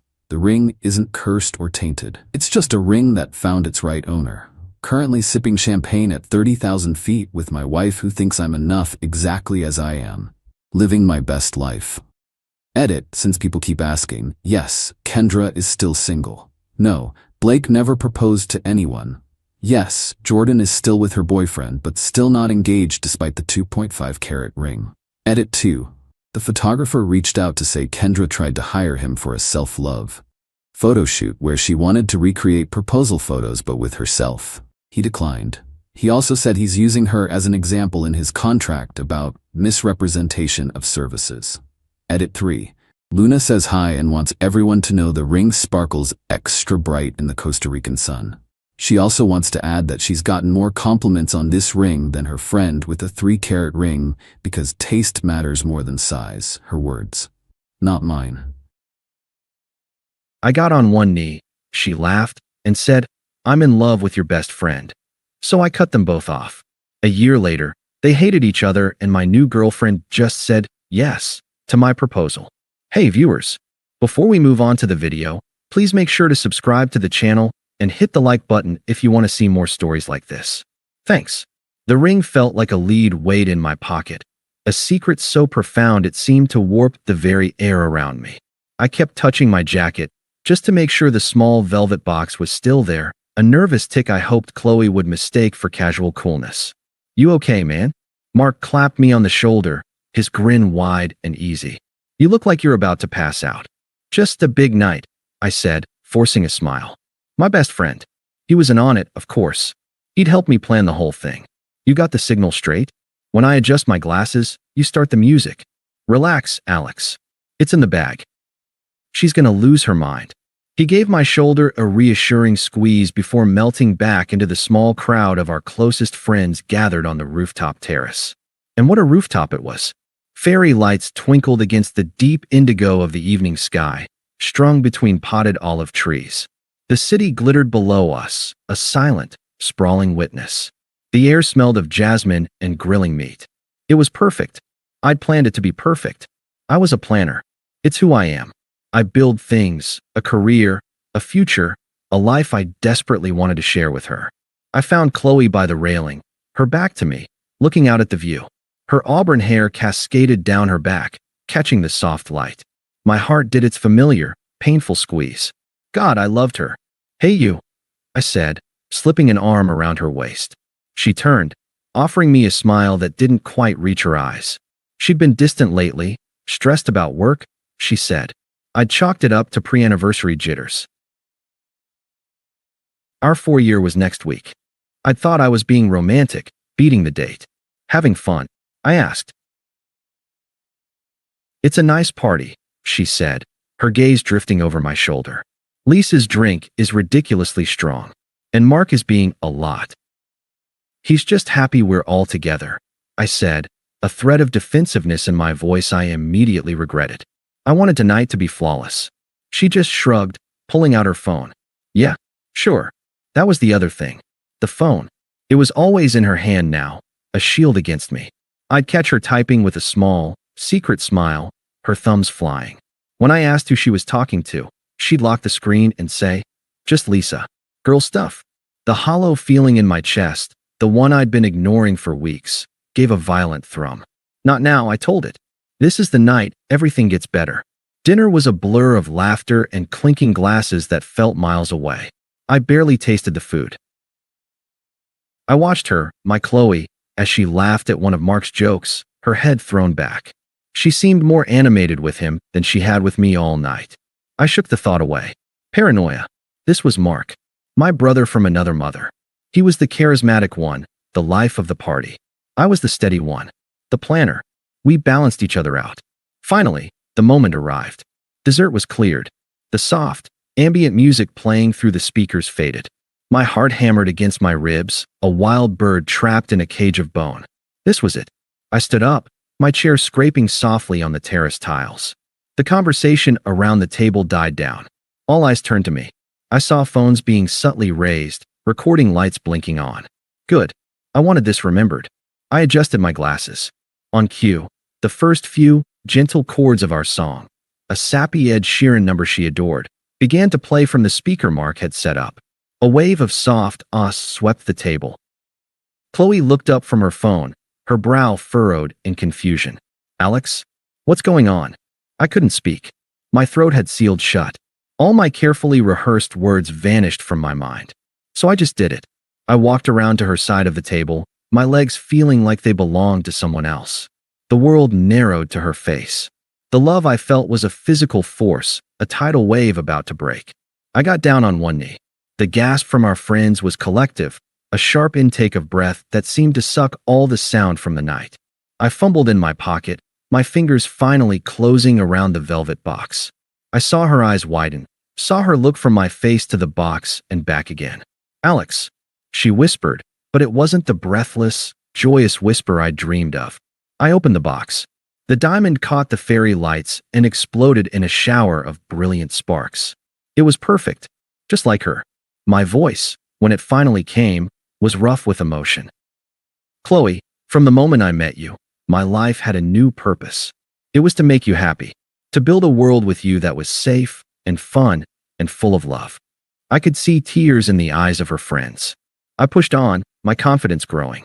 You are my best friend, my favorite person, my entire world. Will you? Will you make me the happiest man alive? Will you marry me? The silence that followed was absolute, broken only by the soft strains of the music. It stretched for a second too long. Then two. A sound came out of her mouth. It wasn't a sob. It wasn't a gasp. It was a laugh. A short, sharp, forced, nervous laugh. The blood in my veins turned to ice. Are you? She giggled again, a horrible, brittle sound. Are you serious? Alex, get up. You're embarrassing yourself. The ice spread, freezing me to the spot. I was still on one knee, the ring held out like a supplicant. My brain refused to process the words. This was a bit. A joke. It had to be. What? I managed, a stupid, hopeful smile still clinging to my lips. No, I'm serious. Chloe, will you marry me? Her face hardened. The laughter died, replaced by a mask of cold pity and something else, impatience. Did you really think I'd say yes? The words were clear, crisp, and designed to cut. They landed like shrapnel. We've been growing apart for months. I can't do this. I'm not. I'm in love with someone else. The world tilted on its axis. The rooftop, the friends, the city lights, it all swam in a nauseating blur. What? Who? She didn't even have the decency to look ashamed. She looked past me, towards the back of the group. Mark, she called out, her voice softening. It's okay. Come here. Time seemed to slow down, each frame a fresh horror.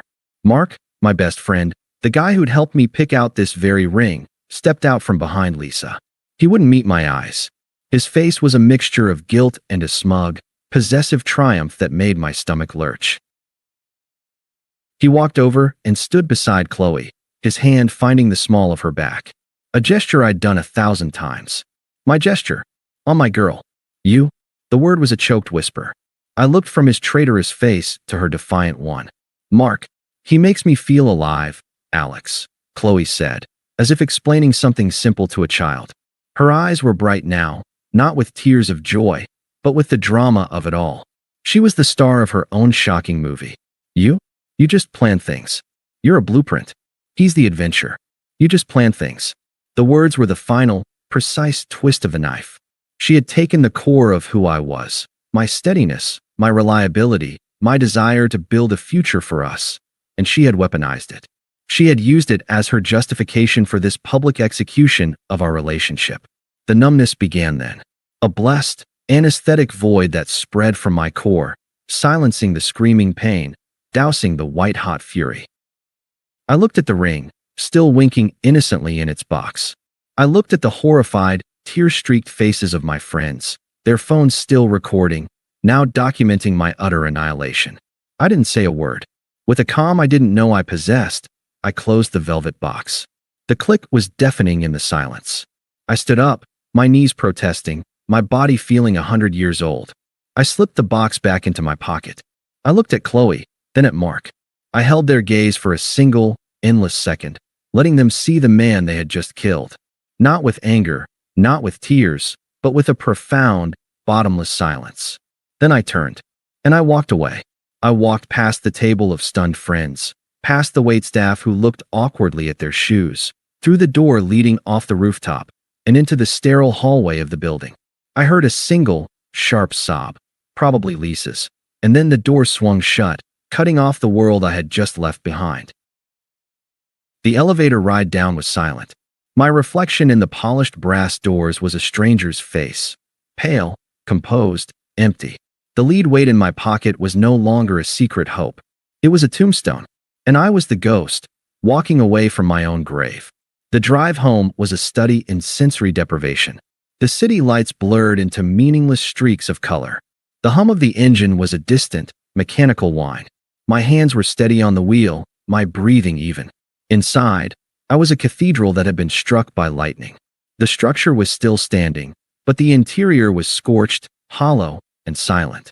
I walked into my apartment. It still smelled like her. Vanilla and bergamot from the expensive candles she loved. Her jacket was slung over the back of the couch. A half-finished mug of tea sat on the coffee table.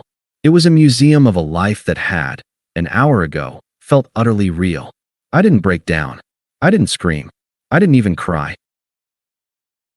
The shock was too absolute, the betrayal too clean in its cruelty. It was a surgical amputation. The limb was gone, but the phantom pain hadn't set in yet. I stood in the center of the living room, just breathing. Then, a single, clear thought cut through the static. This is no longer my life. I went to my home office, sat at the desk, and pulled out a fresh notepad. The planner in me, the part of me she had so derisively mocked, was the only part that still functioned. It was my life raft. I wrote 4 words at the top of the page. 1 block. 2 box. 3 locks. 4 space. The numbness began to recede, replaced by a cold, methodical energy. I started with my phone. My fingers moved with an alien certainty. Block Chloe. A few taps. Her name disappeared from my favorites. Block Mark. It was even easier. I felt nothing but a distant, clinical satisfaction, like a gardener pulling a poisonous weed. Next, I found a stack of empty moving boxes in the storage closet. I started in the bedroom. I didn't linger. I didn't smell her clothes or hold them to my face. I was an archivist cataloging the artifacts of a dead civilization. Dresses, shoes, jewelry, the absurdly large collection of skincare products that littered the bathroom counter. All of it went into the boxes. I was ruthless. If it was hers, it went in. A framed photo of us on the beach. In the box. The silly, ugly mug she'd bought me as a joke that I'd secretly loved. It was hers, a part of her world. In the box. It took 3 hours. By the end, the apartment was stripped of her. The surfaces were bare. The closet was half empty. The vanilla scent was fading, overpowered by the dust and cardboard. I taped the last box shut. It was 2:17 a.m. I took a picture of the 6 sealed boxes stacked by the front door. I found the number of Rachel, the most neutral of our mutual friends, and sent the picture with a text. Alex, her things are by my door. She can arrange to have them picked up tomorrow. Do not give her my new address. I didn't wait for a reply. I went online, found a 24-hour locksmith, and paid a small fortune for an emergency call to change the locks. While I waited for him, I packed a duffel bag with my own essentials. When the new keys were in my hand, I felt the first semblance of control since I'd knelt on that rooftop. Finally, I opened my group chat with my 3 closest friends, the ones who had been there, who had seen it. I typed out a message, my thumb hovering over the send button for a full minute. Alex, Chloe and Mark are dead to me. What they did was a kill shot. If you are in my life, you will respect that. Do not update me on them. Do not try to mediate. I am taking space. I'll be in touch when I'm ready. I sent it. I turned my phone off. Not silent. Off. The silence in the apartment was now my own. It was no longer an absence, but a presence. I sat in it. I let the unfairness of it all wash over me. The 4 years. The plans. The ring in my pocket that felt like it was burning a hole through the fabric. I had been loyal. I had been committed.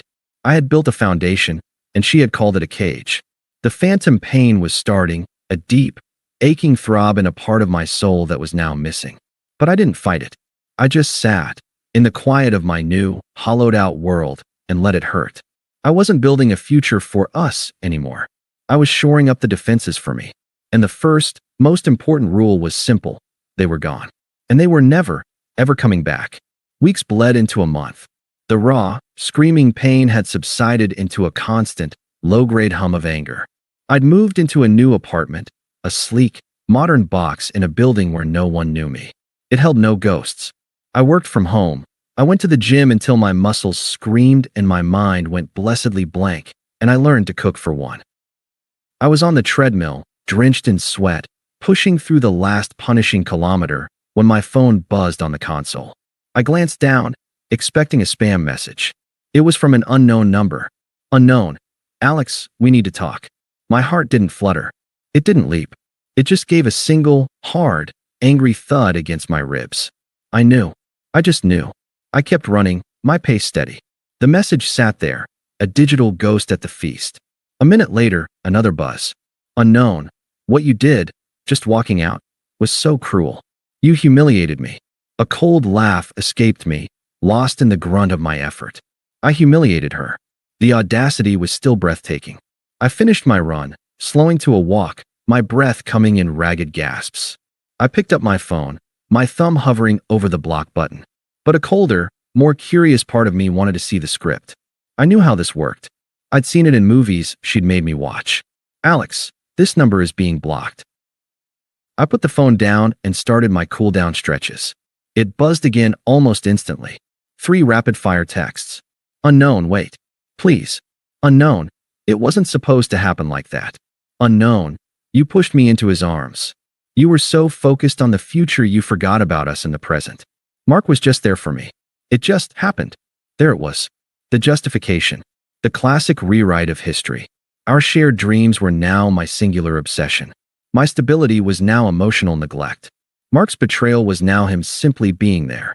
And the months-long affair, the calculated public humiliation, was now something that just happened. Like a car accident. Like bad weather.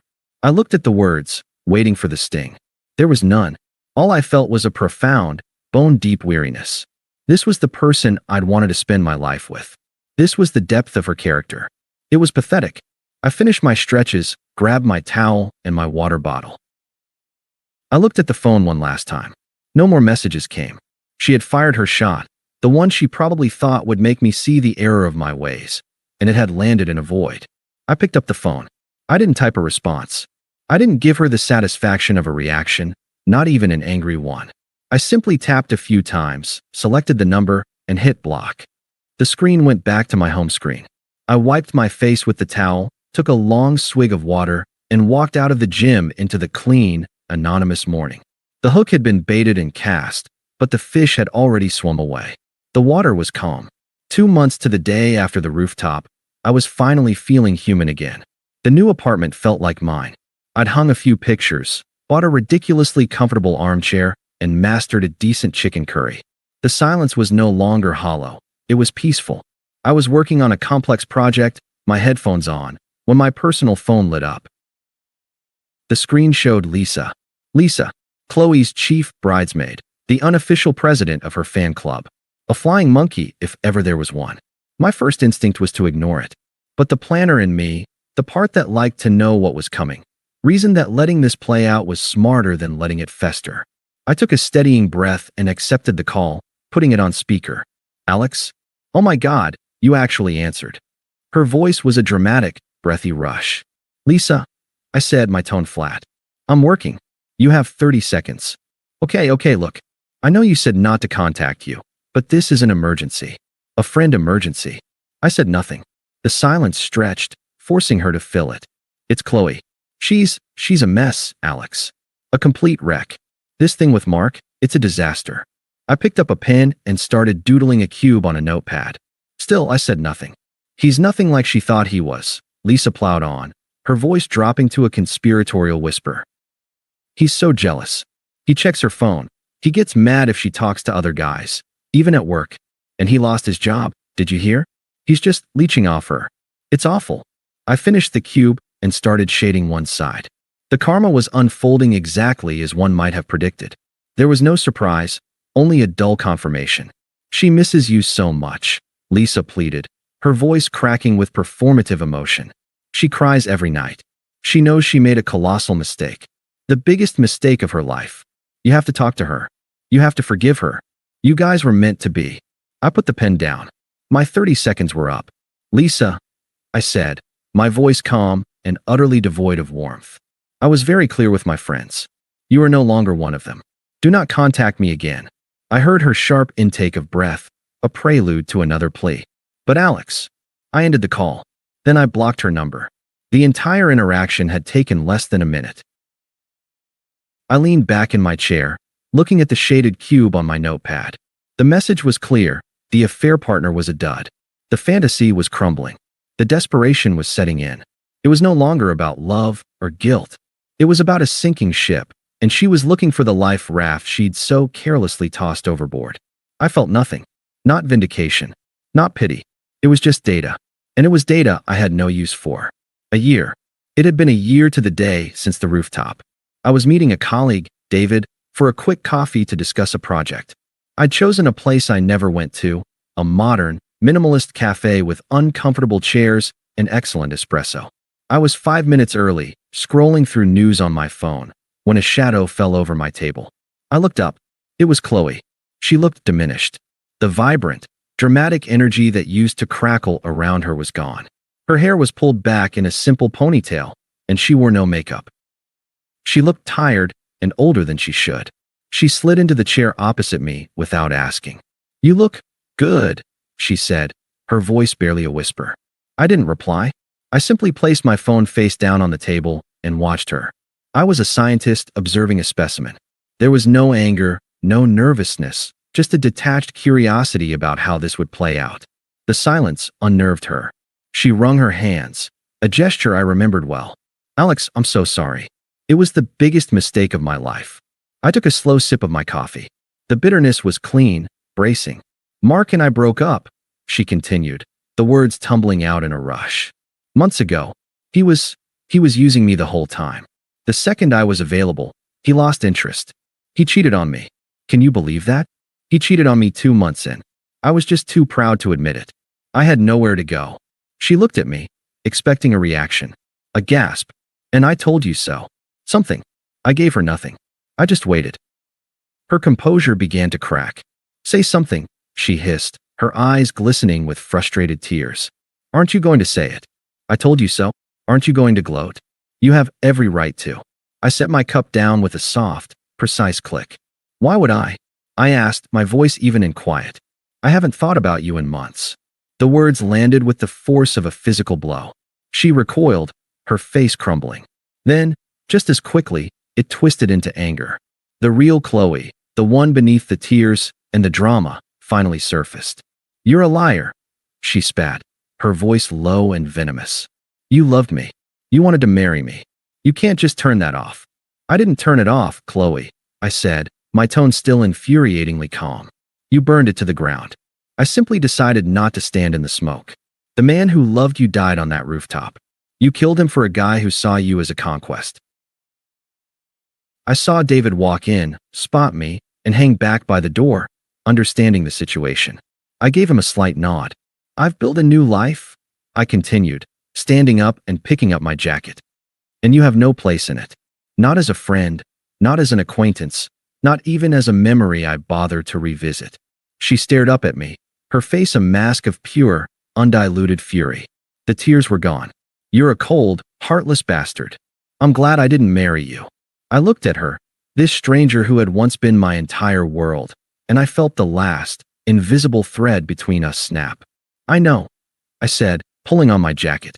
And I'm glad you didn't either. Goodbye, Chloe. I walked away from the table, towards David. I didn't look back. I heard the scrape of her chair, a muffled sob that turned into a curse, and then the sound of the cafe door slamming shut. The sound was not an ending. It was an echo. The echo of something that had already been over for a very, very long time. 6 months later, I was on a different mountain, under a different sky. This one was wilder, all granite and pine and thin, clean air. Sarah walked beside me, her hand in mine. We'd met 3 months after the coffee shop incident, introduced by a mutual friend at a rock climbing gym. She was a landscape architect, a woman with calm eyes and a quiet, steady strength. With her, there was no drama. There was only peace and a deep, abiding respect. We reached the summit as the sun began its descent, painting the sky in shades of orange and violet. The world fell away below us, vast and breathtaking. It was just us, the wind, and the soaring hawks. It's incredible, Sarah whispered, her face lit with awe. I looked at her, at the way the setting sun caught the gold in her hair, at the simple, profound joy in her expression. My heart felt too big for my chest, but this time, it wasn't pain. It was a quiet, soaring certainty. It is, I agreed. I squeezed her hand and let go. But there's one more thing. I reached into the pocket of my hiking pants. This time, there was no lead weight, no secret that warped the air. There was only a simple, sure purpose. I got down on one knee on the sun-warmed rock. Sarah turned, her eyes widening. But unlike a year ago, there was no confusion, no hesitation. Her hands flew to her mouth, and her eyes filled with tears of pure, uncomplicated joy. I opened the box. The ring was different, a unique, raw diamond set in a simple band. It was her. It was us. Sarah, I said, my voice clear and strong, carrying on the mountain air. You are my peace. You are my adventure. Will you marry me? Her answer was a radiant, breathless yes. 1,000 times yes. I slid the ring onto her finger. A perfect fit. She pulled me up and kissed me, and as I held her, the past wasn't just behind me. It was gone. Vaporized in the face of this. There was no audience, no performance, no drama. Just a quiet, certain beginning, built on the solid, unshakable ground of mutual respect and love. The ashes of the old ending were so far behind me, I couldn't even see the smoke anymore. Thanks for watching. Make sure to subscribe to the channel and hit the like button. What do you think about this story? Share it in the comments. My dad took his life on my 5th birthday. 3 years later, I found his handwritten letter. Mom told me it was an old goodbye note. But as I grew older, I started receiving frequent, oddly specific letters that made me question everything. In these letters, Dad would congratulate me on making it to my middle school graduation, for getting my driver's license. And on my 17th birthday, the letter mentioned Isla, my friend who I'd only met 2 months ago. I tried telling myself it was some kind of mistake, but deep down I knew something was up. I marched straight to my dad's best friend's house. They'd grown up in the same foster house, and if anyone would know the truth, it would be him. To what do I owe the pleasure? What is this? I interrupted him, holding up the letters that had been my family secret up until now. His face instantly drained of color. He didn't even read them, but somehow knew what they were. Your father. He knew you better than you think, he stammered before practically shoving me out the door. I couldn't stop thinking about it. So the next day after school, when I saw his car at the grocery store nearby, I waited around the corner. He came out of Aldi, except he wasn't carrying any groceries. Just an envelope. That's when I knew I had to follow him. I called an Uber instantly and told him to follow. 10 minutes later, I found myself at a storage unit on the edge of town, crouching behind a rusty container watching my dad's best friend work from afar. He was in that storage unit for so long that by the time he finally came out of it and drove away, I'd fully finished 2 Natasha Chamberlain podcast episodes. That's when I snuck in. The storage unit was still unlocked, probably because he was A, kinda dumb, and B, it hadn't expected a psycho beach to come snooping around. Inside the unit, boxes lined every wall. I opened the closest one and nearly dropped it. Hundreds of letters instantly spilled out, and these were all addressed to different girls. Natasha, Paige, Chloe, all written like they were from dead fathers. Then I spotted one that made my blood freeze. For Sophie, my name, 18th birthday. That was 3 weeks away. My fingers trembled as I opened it. It started off with normal, proud father stuff. Then, soon we can finally be together again. Follow the instructions. I started freaking out. He was actually planning to lure me somewhere.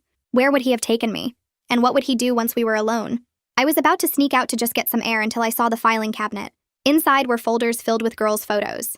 The photos didn't have names on them at first, but after reading the letters, I could match the physical appearance as described in the letters to their names. I pulled up Google and searched the names, and my blood went cold. Paige Wright, missing. Amanda Thompson, missing. All vanished right before turning 18. My 18th birthday was in 3 weeks. I grabbed everything I could carry and sped to Victor's house. You wrote these, I said, dumping the folders on his Kit Collins table. He didn't even deny it. Parents pay me to write them to grieving daughters who need comfort, but your mom never gave me a dime. His hands shook as he pulled out a ledger. Look at this, he said, showing me the payment records. Most parents only pay me for a year, maybe 2, but someone's been paying me monthly for 12 years to write to you. He showed me the pickup address where he collected his fee, Starfire Grief Center. I recognized it instantly. It was a therapy center I went to twice after Dad died. Wait, all these missing girls, did they go to Starfire too? He nodded, looking sick. They all disappeared right before their 18th birthdays. Except for one, Natasha Collins, aged 19. There was an address crossed out in red pen on her file, but I could still make out Leng Books. After driving over 20 miles, I found her working at a bookstore 2 towns over. Natasha Collins? I asked. She nodded, scanning the book. This is going to sound crazy, but did you used to get letters from your dead father?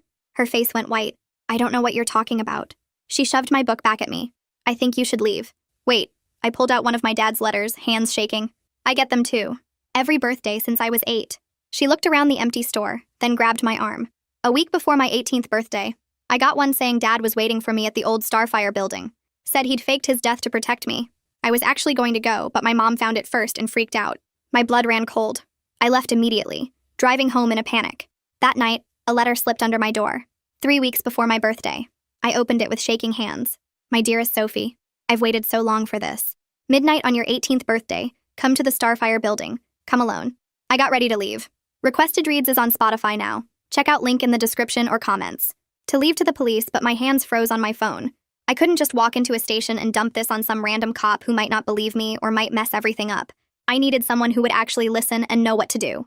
I texted Jackson at 2 a.m. asking if he knew anyone in law enforcement we could trust, and he responded instantly saying the school resource officer was actually pretty cool and might point us in the right direction. I barely slept that night, just kept staring at the letter and thinking about Natasha almost going to that meeting. The next morning, I walked into school early and headed straight to the SRO's office before I could chicken out. She listened to my whole story for maybe 10 minutes, looking at the letters I brought, and then she picked up her phone without even asking if I was okay with it. She called someone named Barry and said she had a case he needed to hear about immediately. Within an hour, I was sitting in a coffee shop across from Detective Barry Holder, spreading letters and photos across the table between our drinks. He had kind eyes, but they got really serious when I explained about the missing girls and Victor and the 12 years of payments.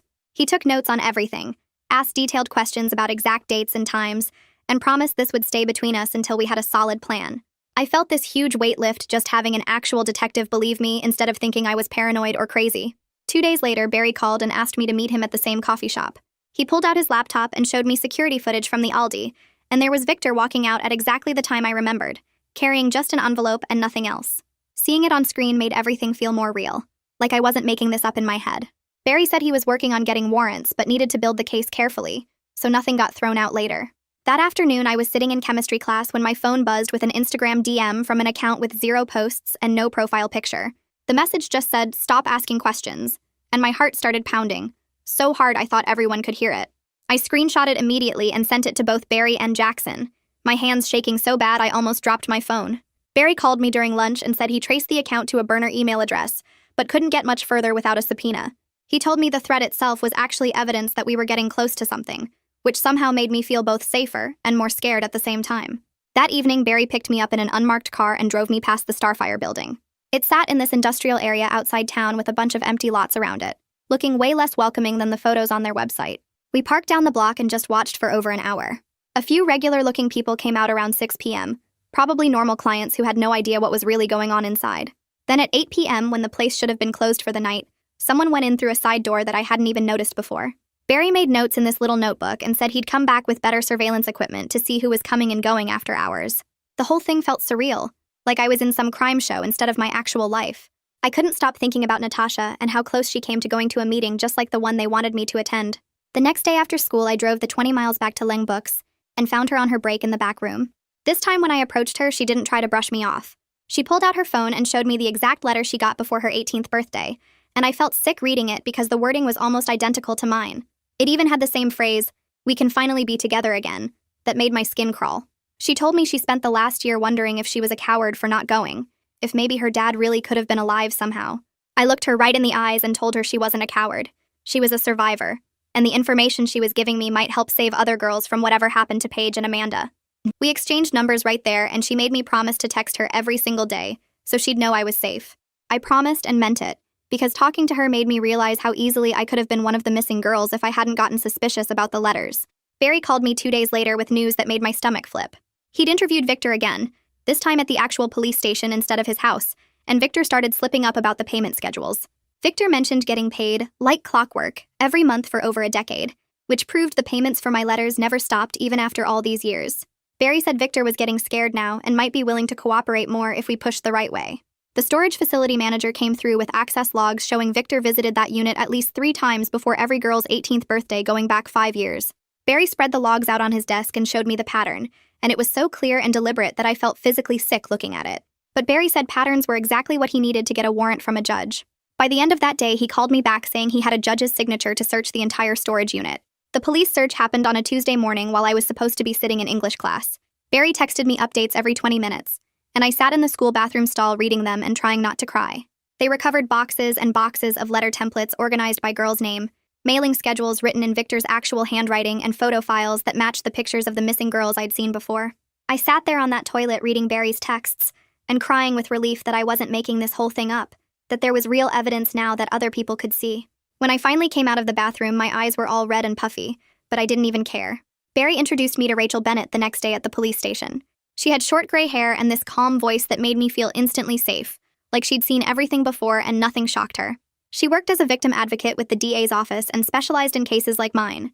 Rachel explained all my options without pressuring me toward any specific choice, which I really appreciated because everyone else kept telling me what I should do. She gave me her cell number written on her business card and said I could call 24/7 if I ever felt unsafe or just needed to talk. Having that card in my pocket made me feel less alone. Rachel set up a safety workshop just for me in a private room at the Victim Services Center. She taught me de-escalation tactics for if someone tried to corner me, code words I could use in emergencies that would sound normal to anyone listening, and how to trust my gut instincts about dangerous situations. We practiced scenarios where someone tried to isolate me or pressure me into going somewhere alone, and she showed me different ways to get out of those situations safely. By the end of the 2-hour session, I felt way more prepared, like I had actual tools instead of just fear and panic. Rachel made me practice the code words until I could work them naturally into conversation, and she gave me a small personal alarm to keep on my keychain. The next afternoon, Jackson came over with his laptop and we spread out all the scanned letter copies on my bedroom floor. He pulled up some software that could analyze email headers and digital footprints, and we started feeding the scanned images through his system. About 20 minutes in, he stopped scrolling and pointed at his screen showing me a bunch of code I didn't really understand. He explained that all the letters had been printed at the same copy shop, some place called Quick Print Solutions that was only 3 blocks from Starfire. We pulled up a map on my phone and marked both locations, and suddenly the whole operation looked way more organized than I'd thought. Everything was kept tight in the same neighborhood, probably so whoever was running this could move between locations easily without drawing attention. I took screenshots of everything and texted them to Barry with a note about the print shop connection. He replied back within minutes saying he'd add it to his investigation list and would check if Victor had any connection to that business too. 2 days later, my neighbor Mrs. Chen knocked on our door holding her phone. She told Mom she had something weird on her security camera from a couple nights ago and thought we should see it. I came downstairs and she showed us footage of a dark sedan sitting near our mailbox around 2 a.m., just idling there for almost 10 minutes before driving away slowly. The angle wasn't perfect, but you could make out part of the license plate in one frame when the car turned. My hands shook as I asked Mrs. Chen to send me the video file, and the second it hit my phone, I forwarded it straight to Barry. I paced around the kitchen for the next hour, checking my phone every 30 seconds until Barry finally called back. His voice sounded serious when he told me he'd run the partial plate through police databases and got a hit. The car was registered to someone who worked at Starfire, which meant they'd been watching my house and knew where I lived. I felt sick knowing someone had been outside my home in the middle of the night, probably checking to see if I was following their instructions. Barry called me in for a meeting at the police station a few days after that. When I got there, he walked me into a conference room where a woman in a suit was waiting, and he introduced her as the district attorney. She had all our evidence spread out on the table in organized folders, and I sat there while they went through everything piece by piece. Barry explained the storage unit findings, the letter patterns, the missing girls, Victor's cooperation, the car surveillance footage, and the print shop connection. The DA listened carefully and took notes, asking questions about timelines and evidence chains. After about an hour, she leaned back in her chair and said they had enough for a warrant on Starfire itself, which made my heart jump. But then she said something that made my stomach flip. She wanted to consider a controlled operation where I actually kept the midnight meeting on my birthday, with police backup positioned around the building. The idea of walking into that place knowing what I knew made me want to throw up, but Barry explained it might be the only way to catch whoever was behind this actually trying to grab me. He said with just the evidence we had now, they might only get conspiracy charges that wouldn't stick as well. But if they caught someone in the act of attempted kidnapping, the case would be way stronger. I sat there staring at the table trying to process what they were asking me to do. That night, I knew I had to tell Mom everything properly this time. I called Rachel and asked if she could come over to help mediate the conversation, because last time Mom and I talked about this, it went badly. Rachel agreed and showed up an hour later with her calm presence that always made me feel safer. We all sat in the living room and I walked Mom through every single piece of evidence slowly and carefully. I showed her the letters, the photos of missing girls, Victor's ledger, the surveillance footage, the print shop connection, everything organized in chronological order. I watched her face change as she looked through it all, her expression shifting from skeptical to confused to absolutely horrified. When I finished explaining about the controlled operation idea, she just sat there silent for a long moment. Then she started crying and apologized for not believing me earlier, for thinking I was being paranoid or dramatic. She grabbed my hands and asked what she could do to help keep me safe, and I felt this huge relief that she finally understood how serious and real this all was. A week later, Barry called saying a local reporter named Zoe Riggs had contacted him asking questions about the storage unit search. Apparently, she'd been monitoring public records requests and noticed the warrant filing. Barry wanted to know if I was okay with him talking to press, and we spent an hour on the phone discussing whether media attention would help or hurt. I talked to Rachel about it too, and we decided that getting some information out there might actually warn other girls who could be targets. Barry met with Zoe and gave her limited details that wouldn't mess up the investigation, and she agreed to hold back anything that could compromise what we were building. 3 days later, her article came out in the local paper with a headline about predatory grief counseling scams targeting young women. She didn't name me or give specific details about Starfire, but she laid out the general pattern of fake letters from dead relatives being used to lure vulnerable people. I read it online and felt this weird mix of exposure and validation, like finally someone outside our small circle was acknowledging this was real and dangerous. The morning after Zoe's article published, Jackson texted me a link to Starfire's website. I clicked it and saw a new banner across the top announcing a temporary closure for facility updates. My stomach dropped because the timing was way too convenient. I immediately called Barry and he said he was already on it, pulling phone records from Starfire's business lines. He called me back 2 hours later and told me there'd been a bunch of calls between Starfire numbers and Victor's phone right after the article went live. Barry said they were scrambling and panicking, which meant we were getting close to exposing the whole thing. But he also warned me that scared people do unpredictable stuff, so I needed to be extra careful about my safety. He told me to stick to public places, always tell someone where I was going, and call him immediately if anything felt off. That afternoon, my phone rang from a number I didn't recognize. I almost didn't answer, but something made me pick up, and the voicemail that got left made my skin crawl. A woman's voice, smooth and caring, introduced herself as Alyssa Harrington from Starfire. She said she'd heard I might be interested in grief counseling services, and wanted to offer me a private session at a special discounted rate. The way she talked sounded so kind and understanding, but knowing everything I knew made it feel gross and predatory. I saved the voicemail and drove straight to Barry's office where Rachel was already waiting for another meeting. I played them the message and watched their faces get serious. Rachel said the language Alyssa used was way too similar to the patterns in the letters to be random, and Barry agreed the timing right after their closure announcement was suspicious. They both thought this was a direct attempt to make contact with me, now that their normal operation was falling apart. Rachel spent the next hour coaching me through making a recorded phone call back to Alyssa. She gave me a script of innocent questions to ask while listening for specific phrases that might connect to the letters. My hands were sweating, so bad I could barely hold my phone as I dialed the number from the voicemail. Alyssa answered on the second ring with that same smooth voice, and I tried to sound curious rather than terrified. I asked about her counseling approach and what kind of services she offered, and she talked about helping people reconnect with lost loved ones and finding closure.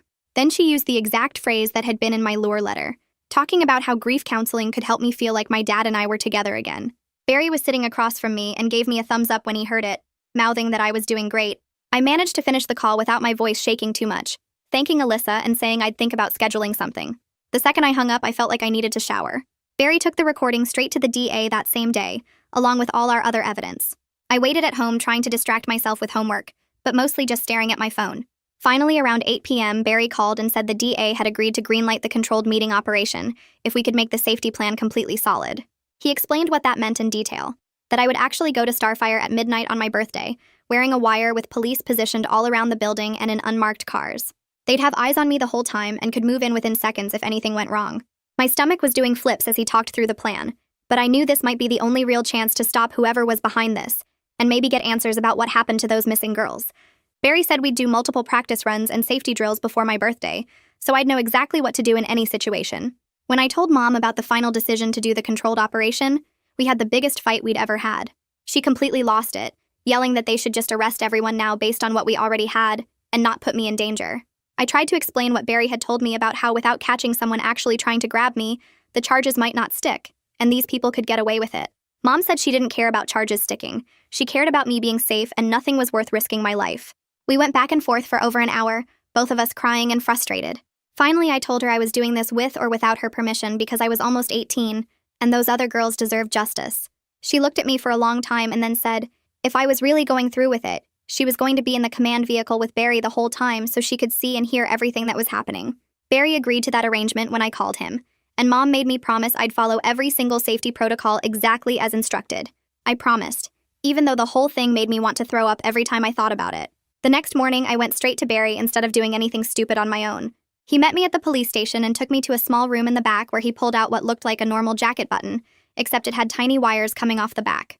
He explained how the recording device worked and made me practice putting the jacket on and off until the button sat in exactly the right spot to pick up voices clearly. We tested it by having me walk around the room while he listened from his desk, adjusting the volume until he could hear me breathing even when I whispered. Then we moved on to the safe word, which Barry said needed to sound natural in conversation, so whoever I was meeting wouldn't realize I was calling for help. We settled on birthday candles because it made sense to mention on my actual birthday, and Barry made me practice working it into different sentences until it felt normal coming out of my mouth. After that, he pulled out a map of the area around Starfire and walked me through the extraction plan, showing me exactly where officers would be positioned and which direction I should run if things went bad. He made me repeat the whole plan 5 times, pointing to each position on the map and explaining what I'd do at each step, until I could recite it perfectly, even when he tested me by asking random questions to throw me off. 2 days later, Barry called to tell me Victor's lawyer had sent over a letter offering cooperation in exchange for reduced charges. Victor claimed he was just writing letters for money and had no idea anyone was planning to actually grab these girls, that he thought it was all just grief counseling stuff. Barry said Victor's story kept changing every time they talked to him, first saying he didn't know anything, then admitting he suspected something, then claiming he tried to stop it but was scared. I asked if we should deal with Victor now, but Barry said no. We'd handle him after we caught whoever was running the operation at Starfire, because Victor was small compared to them. He explained that Victor would probably end up testifying against the others to save himself, which made me feel sick, but I understood it was how these things worked. That night, I sat at my desk and pulled out a blank piece of paper, needing to write something just for myself that I'd never send to anyone. I started writing about Dad, about the real memories I had of him teaching me to ride a bike, and making pancakes on Saturday mornings, and how the fake letters had stolen years of my grief by making me think he was still somehow watching over me.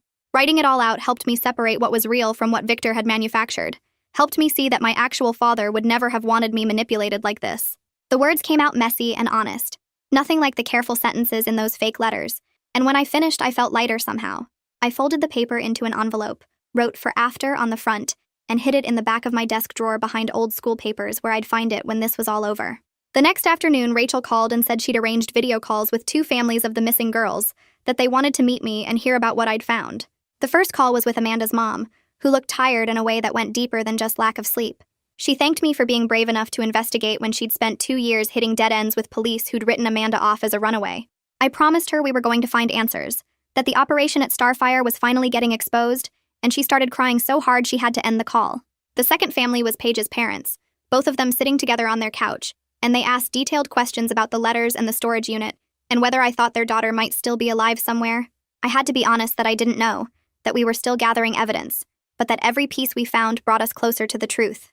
After the calls ended, I sat staring at my blank computer screen, feeling the weight of their hope pressing down on me, knowing I was probably their last real chance for closure. 3 days before my birthday, my phone buzzed with a text from an unknown number.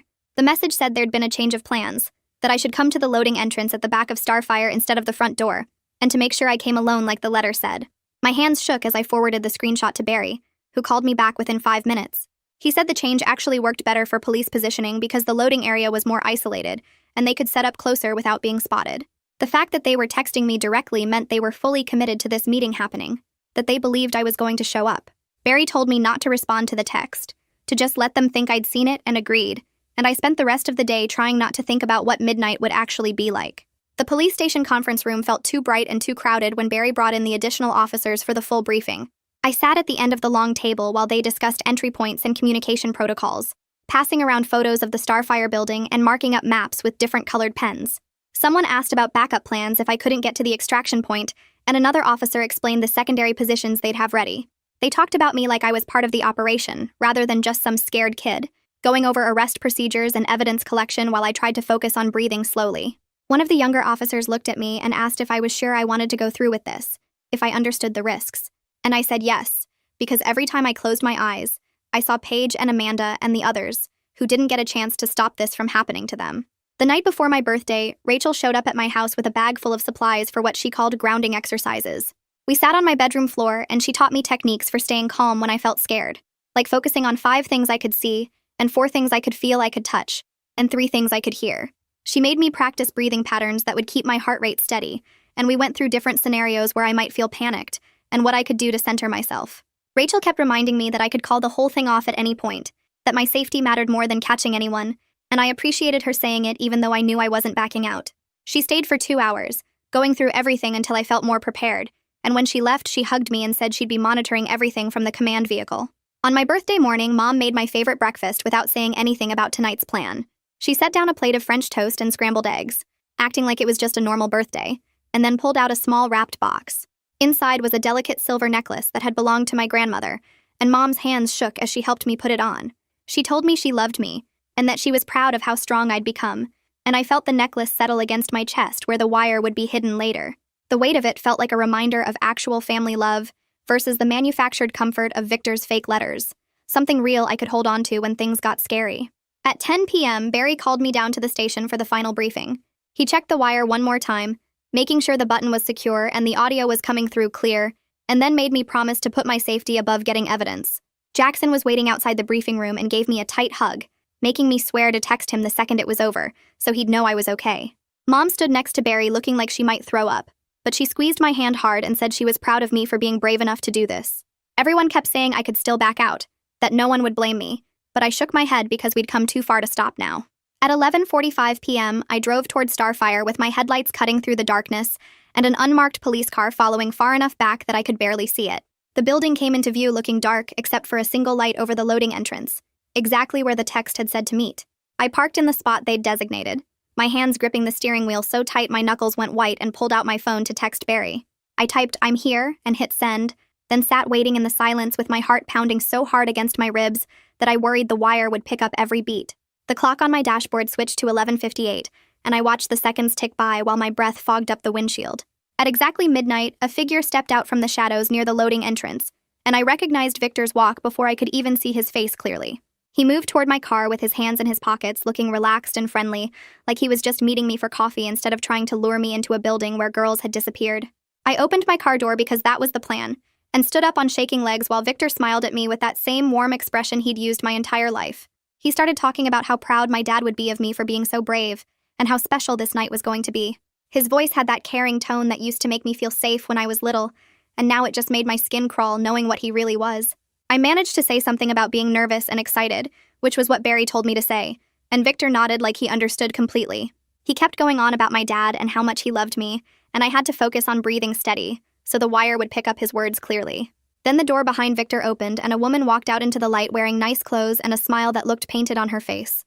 She introduced herself as Alyssa Harrington, and said she was here to help facilitate my reunion with my father. Her smile stayed frozen in place while her eyes moved over me like she was checking that I came alone, and I felt my stomach twist. Alyssa gestured toward the door and explained that we needed to go inside for privacy, because this was such a special moment. She used this soft voice that probably worked on other girls, but I could hear the push behind it. I started asking questions like Barry coached me to do and worked in phrases about wanting to understand what would happen next. Alyssa answered smoothly, but I noticed her smile got a little tighter each time I asked something new. Victor tried to help by telling me more stories about my dad and how he used to talk about me all the time. I stalled for another minute by saying I needed to grab my phone from the car, and Alyssa's hand shot out toward my arm. I stepped back automatically and said I just wanted to wait a minute because I was feeling nervous. Victor moved closer, trying to reassure me with another fake story about how my dad used to get nervous too. Alyssa's smile changed, and I watched her eyes go cold, while she calculated whether to keep playing nice or push harder. The patience in her expression looked predatory now, like she was deciding the best way to corner me, and I knew Barry had been right about everything. I was about to work in the safe word when bright lights suddenly flooded the entire parking lot from every direction. Barry's voice came over a loudspeaker telling everyone to freeze and stay exactly where they were. Alyssa's face transformed in an instant from fake warmth to pure fury, and she spun around trying to run back into the building. 2 officers came out of nowhere and tackled her right at the door while she fought and screamed. Victor just stood there with his hands going up in the air, looking completely defeated, like he knew this was always going to be how it ended. More police cars pulled into the lot with lights flashing and officers jumping out, moving fast and organized. I stayed next to my car like Barry told me to and watched everything happen, feeling like I might throw up from the adrenaline. Officers emerged from inside the building, bringing out another man in handcuffs who I'd never seen before in my life. He must have been waiting inside for them to bring me in, and I felt sick thinking about what would have happened if I'd actually gone in there alone. Barry walked over to my car and told me to stay put while they processed the scene, and his voice was calm and professional. I sat back down in the driver's seat, shaking all over while officers moved around taking photos and talking into radios. Victor stood with his hands cuffed behind his back, staring at the ground, and Alyssa was screaming something at the officers holding her. It was over, and I was safe, and they were all in handcuffs, and I couldn't quite believe it was real. Victor's phone was lying smashed on the ground near where he'd been standing, and Barry came over to look at it. He said Victor might have dropped it on purpose to destroy evidence, but they bagged it anyway along with everything else. They also took Alyssa's phone and some paperwork she'd been carrying in a folder. An officer came over with a tablet, and I gave my full statement right there in the parking lot describing everything that happened. My voice came out steadier than I expected now that the immediate danger was gone, and I could focus on getting every detail recorded. The officer asked me specific questions about what Victor and Alyssa said, and I repeated their words as exactly as I could remember them. By the time we finished my statement, it was almost 2 a.m., and Barry said I could go home. Mom was waiting in the command vehicle, and she practically ran over to hug me, so tight I could barely breathe. We drove home in silence because there weren't really words for what had just happened. When we got home at 3 a.m., we just sat on the couch together, not talking, while I tried to process everything. My phone buzzed with a text from Jackson asking if I was okay, and I sent back a thumbs up because I didn't have the energy for actual words yet. Rachel called a few minutes later to check in and said she was so proud of me, and we scheduled a follow-up appointment for tomorrow afternoon. I fell asleep right there on the couch with Mom's arm around me, and for the first time in weeks, I actually felt safe. The next morning, my phone rang and I saw Barry's name on the screen. He told me that Victor had surrendered through his lawyer during the night, and was cooperating fully now that he was facing serious charges. Victor admitted he knew the letters were part of a grooming operation, but he'd convinced himself he was just helping grieving families cope with loss. His excuses made me feel sick, but Barry said the cooperation meant they could build a much stronger case against everyone involved. Within 48 hours, the DA filed formal charges against Victor and Alyssa for conspiracy to commit kidnapping. Additional charges were pending as the investigation continued into the full scope of the operation. The judge set really high bail amounts and ordered GPS monitoring for Victor, along with no contact orders protecting me and all the other families. I saw the charges listed in the newspaper the next day, and reading them in print made everything feel official and real in a way it hadn't before. Barry called again to tell me they'd gotten warrants to search additional storage units and the main offices at the building. The search teams found personal belongings that had belonged to 2 of the missing girls, and I felt my chest get tight. Barry said he was calling each family personally to tell them about the discoveries. I couldn't imagine how devastating and relieving that news must be for them getting confirmation after years of not knowing. At least now they had some answers and could start working toward closure, instead of spending the rest of their lives wondering what happened to their daughters. A few days later, Barry called to tell me that Alyssa's lawyer had reached out about a possible plea deal. He explained that she was offering to provide information about the full operation in exchange for a reduced sentence, and the DA was considering it because these kinds of deals were pretty common in big cases. I sat on my bed listening to him explain how her cooperation could help us understand the complete scope of what was happening, and maybe identify other people involved. Part of me hated the idea of her getting any kind of deal after what she tried to do, but another part wanted answers about what happened to those missing girls. Barry said the DA would keep me updated on any decisions, and reminded me that my input mattered in the process. I thanked him and hung up feeling conflicted about the whole thing. Going back to the school that week was weird. Rumors were flying everywhere about why I'd missed my birthday, and why police had been at some building outside town. I could hear whispers in the hallways and feel people staring at me between classes. Jackson stuck close and kept telling people to mind their own business whenever someone got too nosy. My English teacher pulled me aside after class to say I could have extensions on any assignments I needed, and she didn't push when I said I'd been dealing with some family stuff. I appreciated that she didn't ask for details. By lunch, I was exhausted from all the attention and just wanted to go home. Rachel had given me a list of therapists who specialized in trauma, and I picked one whose office was in a completely different part of town, with no connection to Starfire or any grief counseling networks. Her name was Dr. Martinez, and her office felt safe the second I walked in. The walls were painted a calm blue color, and she had comfortable chairs instead of a weird couch. She didn't push me to talk about anything before I was ready, just asked basic questions about what I was hoping to get from therapy. I told her I needed help processing everything that happened without feeling judged, and she nodded like that made perfect sense. Having a place to go where I could work through stuff without pressure helped more than I expected. Mom and I finally had a real conversation about everything a few days after that first therapy session. We sat at the kitchen table with coffee, and I apologized for shutting her out and not trusting her with what I was discovering. She apologized for not believing me sooner, and said she'd been so scared of losing me that she couldn't think clearly. We agreed to be more honest with each other going forward instead of hiding things or making assumptions. She admitted that treating me like a kid who needed protection had probably made things worse, and I said I should have given her more chances to help. Our relationship felt different after that talk, more like we were equals than just parent and child. It wasn't perfect, but it was definitely better than before. Rachel called me in for a meeting at her office to go over some legal documents. The court had issued a protection order that covered me and all the other connected families, with specific rules about contact and how close Victor or Alyssa could get to any of us. She walked me through what the order meant in practical terms, like what to do if I saw either of them somewhere, or if they tried to contact me through someone else. We updated my safety plan for daily life now that the immediate danger was over, but the legal stuff was still ongoing. Having the protection on paper made me feel more secure, even though I knew they were both still in custody. Rachel made copies of everything for me to keep, and said to call her immediately if anything felt off. 2 weeks after my birthday, Zoe published a detailed article about the whole Starfire operation. I read it online, and she'd done an amazing job focusing on how the system failed and what needed to change to protect other families. She interviewed me anonymously so nobody could identify me, and she quoted from some of the letters without using any names. The article was really well written and explained how predatory grief counseling worked without making it sound sensational. Within a few days of publication, the state licensing board announced they were investigating Starfire and would be conducting a full review of their practices. By the end of that week, they announced the center's permanent closure and revoked all their licenses. Reading that news made me feel like something good was finally coming from all this nightmare. The preliminary hearing happened about a month later, and I had to testify about the letters, finding the storage unit, and what happened at the midnight meeting. I sat in the witness box trying to keep my voice steady while Alyssa's lawyer asked me questions designed to make it seem like I was never in real danger. He kept suggesting that maybe I'd misunderstood the situation or overreacted to what was basically grief counseling. The judge interrupted him twice to say the questions weren't appropriate, and I could tell she wasn't buying his defense strategy at all. After I finished testifying, Barry told me I'd done great, and that all the charges were being bound over for trial. He mentioned that plea negotiations were continuing behind the scenes, though, so there might not actually be a trial. Victor's plea deal went through first a few weeks later.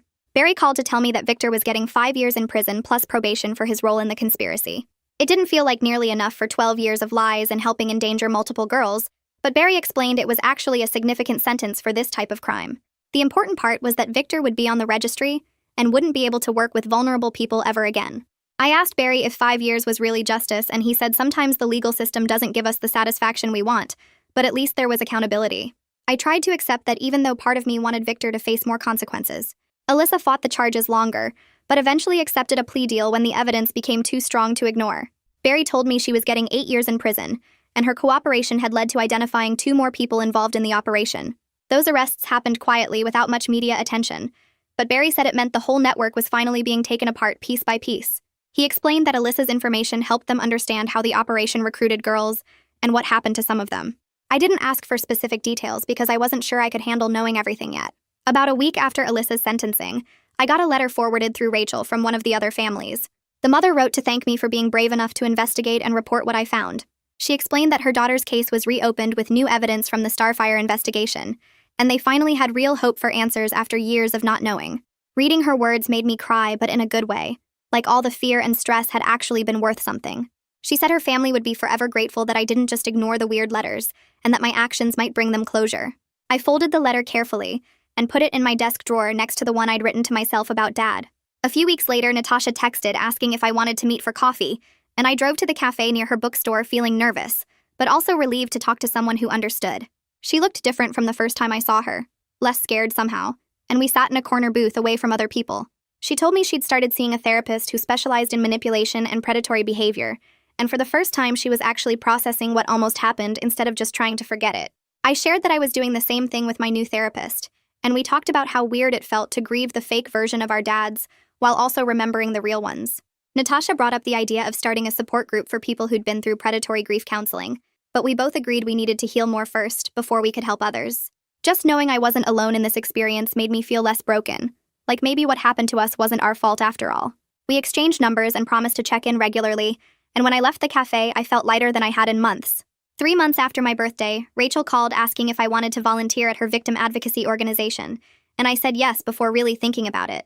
She explained I'd be answering phones and doing basic office work, nothing that would put me in direct contact with active cases or re-traumatize me. I started working there a few hours a week after school, filing paperwork and updating databases, and occasionally talking to people who called the helpline. Rachel was careful to give me tasks that felt useful without being overwhelming, and she checked in constantly to make sure I was handling everything okay. The work gave me a sense of purpose I hadn't felt since before all this started, like I was turning something horrible into something that might actually help people. One afternoon, I answered a call from a mom whose daughter was getting weird letters, and I was able to walk her through exactly what to do and who to contact. After I hung up, Rachel told me I'd probably just saved that girl from going through what I did, and I realized this was what I wanted to do with my life. I started making plans for college applications with my guidance counselor, focusing on criminal justice programs and schools with strong victim advocacy tracks. She helped me write an essay about resilience and investigating the truth, without making my trauma into some kind of inspiration story or exploiting what I went through. The essay talked about learning to trust my instincts and taking action when something felt wrong, and how those skills would help me in whatever career I chose. I actually felt excited reading through college websites and imagining myself studying criminology or legal advocacy, like I had a real future instead of just trying to survive each day. My guidance counselor said my essay was one of the strongest she'd read, and she thought I had a good shot at getting into competitive programs. The experience changed me for sure, but it didn't break me the way whoever ran Starfire probably hoped it would. Mom and I started developing new traditions that had nothing to do with the fake letters or manufactured memories of Dad.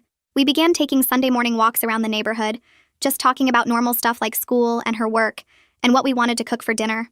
Twice a week we made dinner together, trying new recipes and listening to music and actually communicating instead of dancing around difficult topics.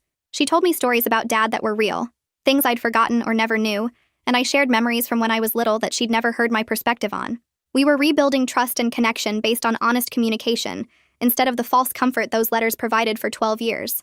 Our relationship felt healthier now than it had been since Dad died, like we were finally grieving together as a real family, instead of me grieving alone with fake words. Mom admitted she'd relied on those letters too much, using them as a way to avoid dealing with her own pain, and I understood because I'd done the same thing. The State Attorney General's office announced a broader investigation into grief counseling fraud after Zoe's article got picked up by bigger news outlets. They released a statement about new regulations for the industry, including background checks for counselors and oversight of organizations that work with grieving families. Zoe sent me the press release, and I read through all the new rules they were implementing, realizing our case had become the catalyst for systemic change. The regulations would require regular audits of grief counseling centers and mandatory reporting of any suspicious patterns or behaviors. Knowing that something good was coming from this nightmare helped me process the trauma better, like all the fear and investigation and testimony had actually protected other families. I saved the press release in the same folder as the letter from the other mother, proof that speaking up had mattered even when I was terrified. 6 months after my birthday, Barry called to tell me the last person connected to the Starfire operation had accepted a plea deal. His voice sounded relieved as he explained that all cases were now resolved. Everyone was being held accountable and the investigation was officially closed. I thanked him for believing me from the very start and for keeping me safe through the whole controlled meeting operation. He said I'd done the hard part by being brave enough to investigate when something felt wrong and reporting what I found instead of ignoring it. We talked for a few more minutes about how the case would be used in training for other detectives, and he mentioned he'd probably never forget working with me. After we hung up, I sat in my room feeling like a chapter was actually ending. Not in some dramatic way, but just in the quiet knowledge that it was finally over. I got accepted to 3 universities with strong criminal justice programs and spent a week comparing their victim advocacy tracks and internship opportunities.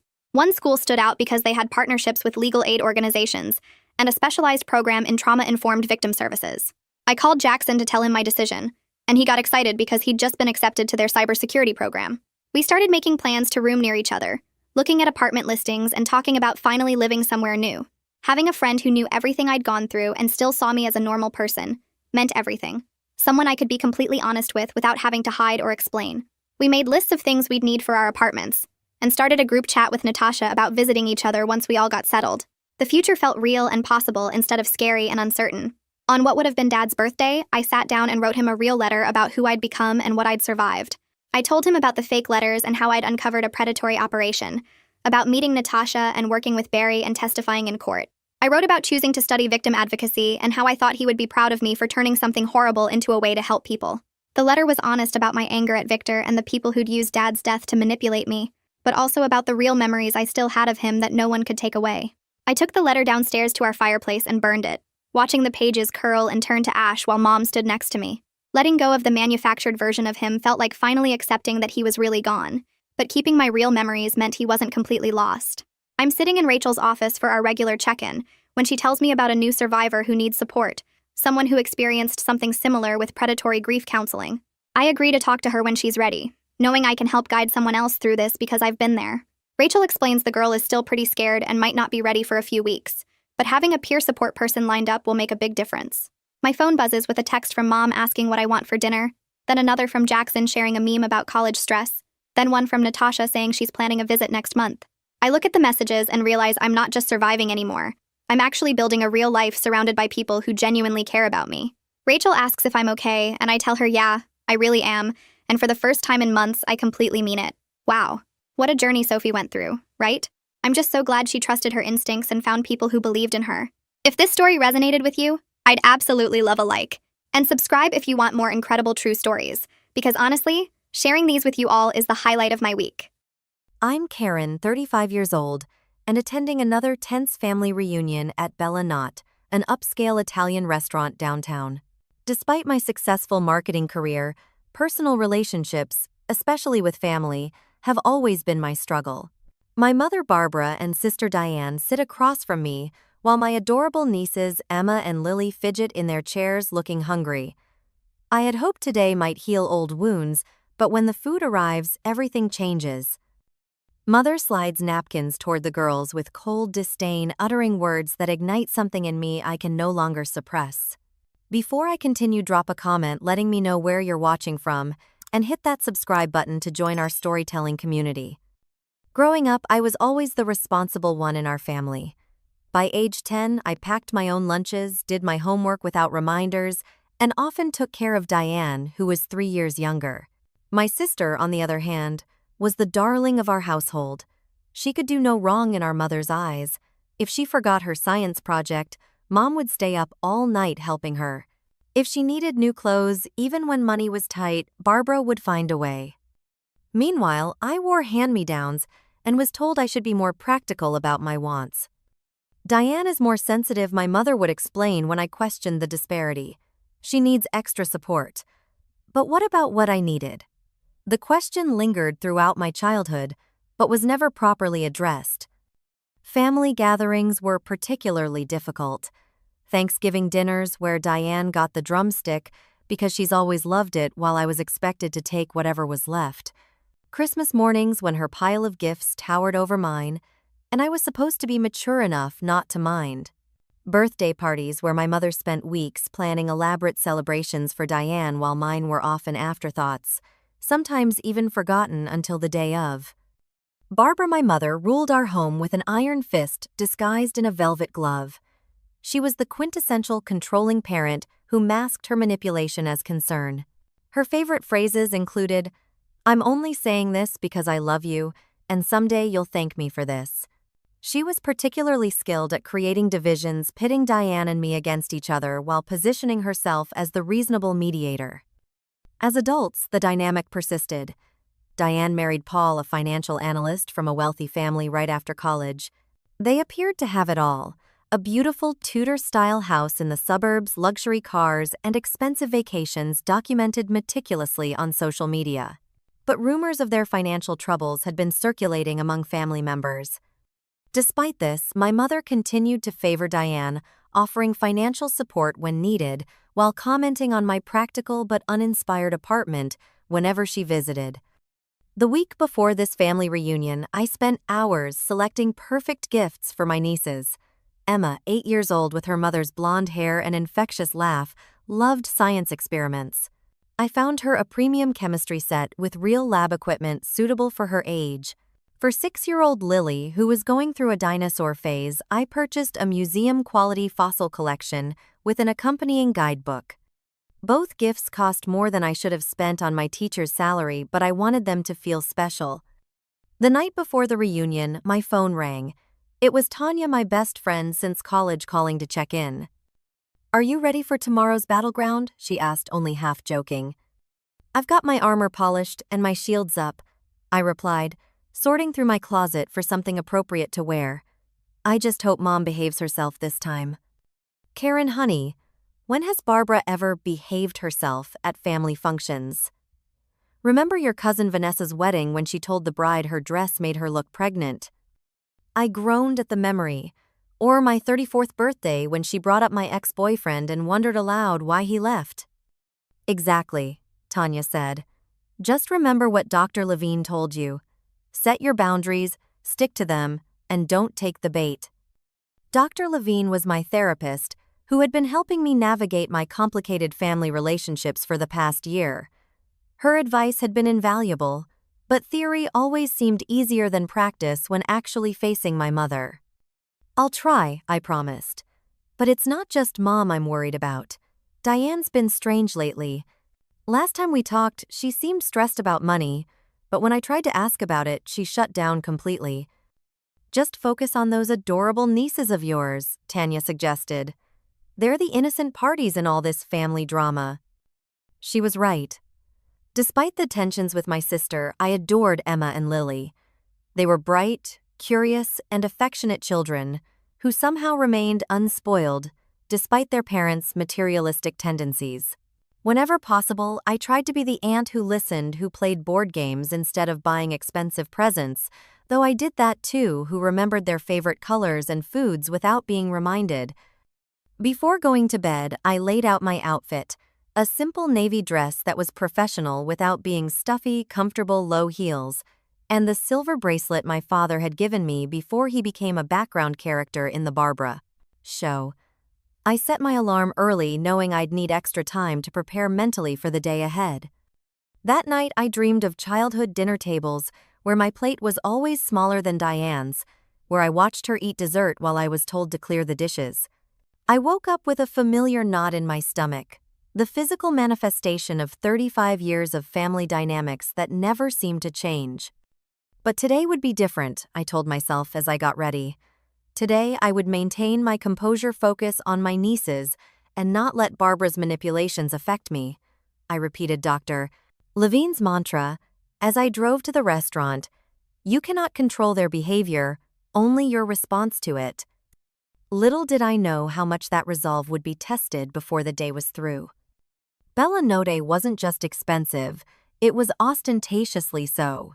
Crystal chandeliers hung from vaulted ceilings, white tablecloths draped over antique mahogany tables, and waitstaff dressed in formal attire moved like silent shadows between dining parties.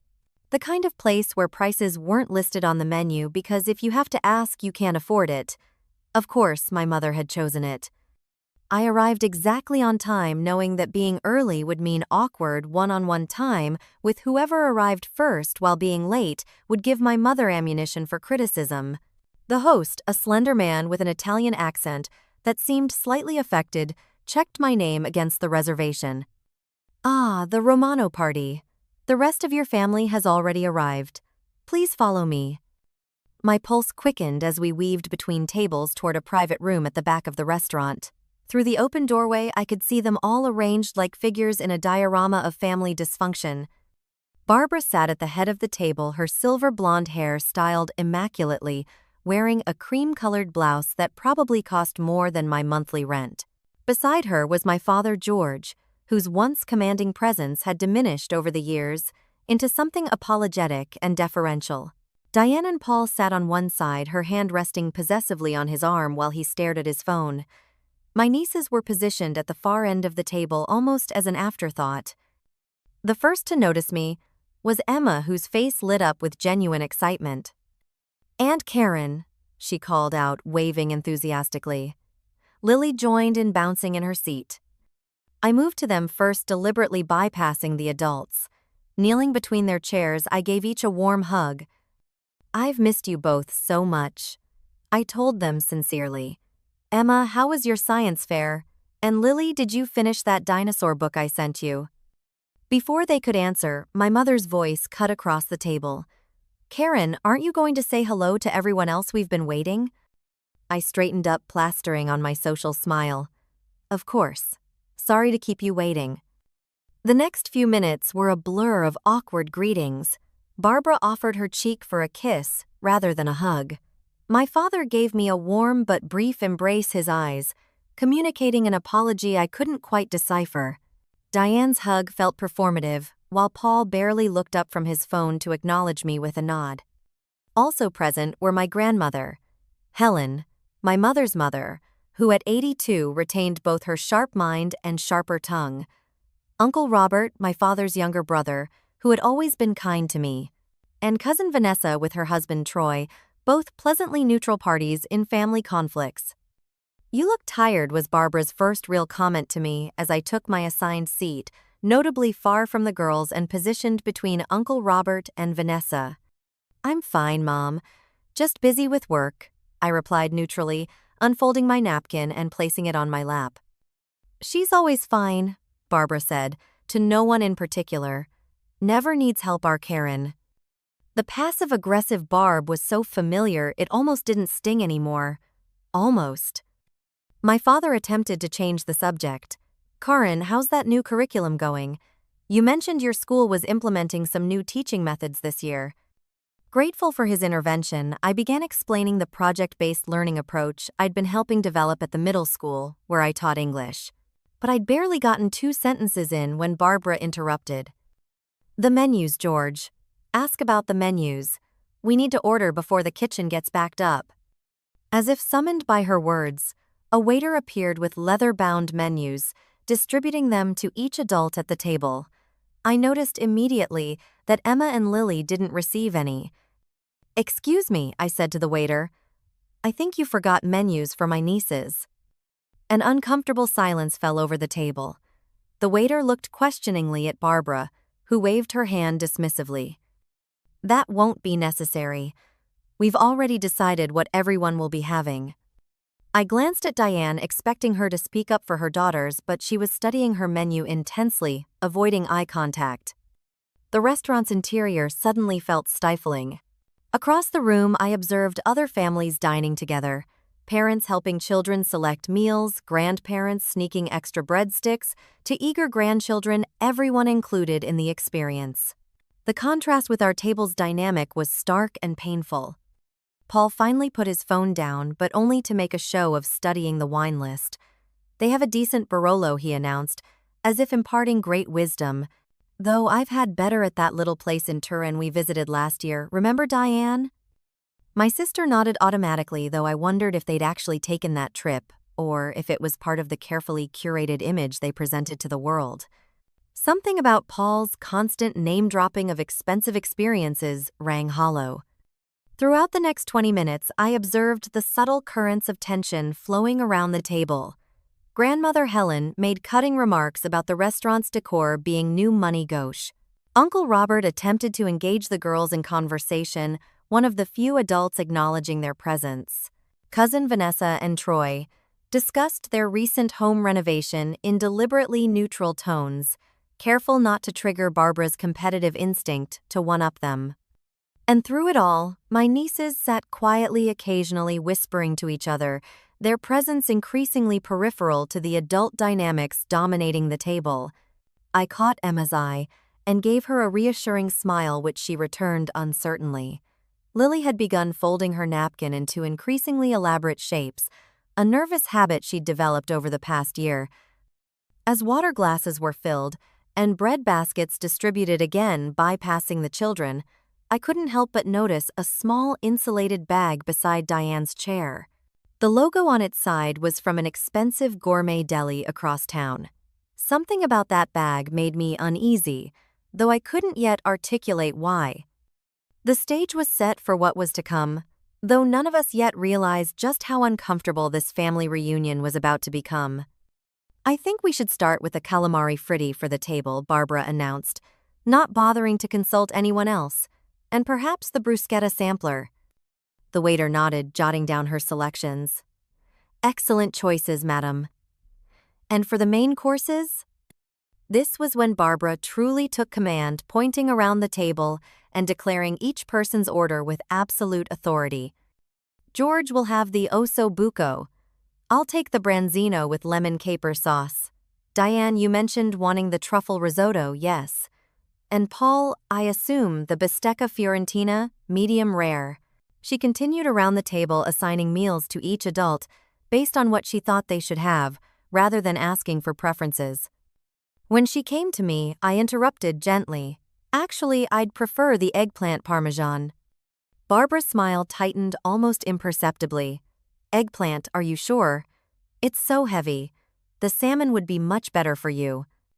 "I'm sure," I replied, firmly meeting her gaze. A brief moment of tension passed between us before she conceded with a slight nod to the waiter.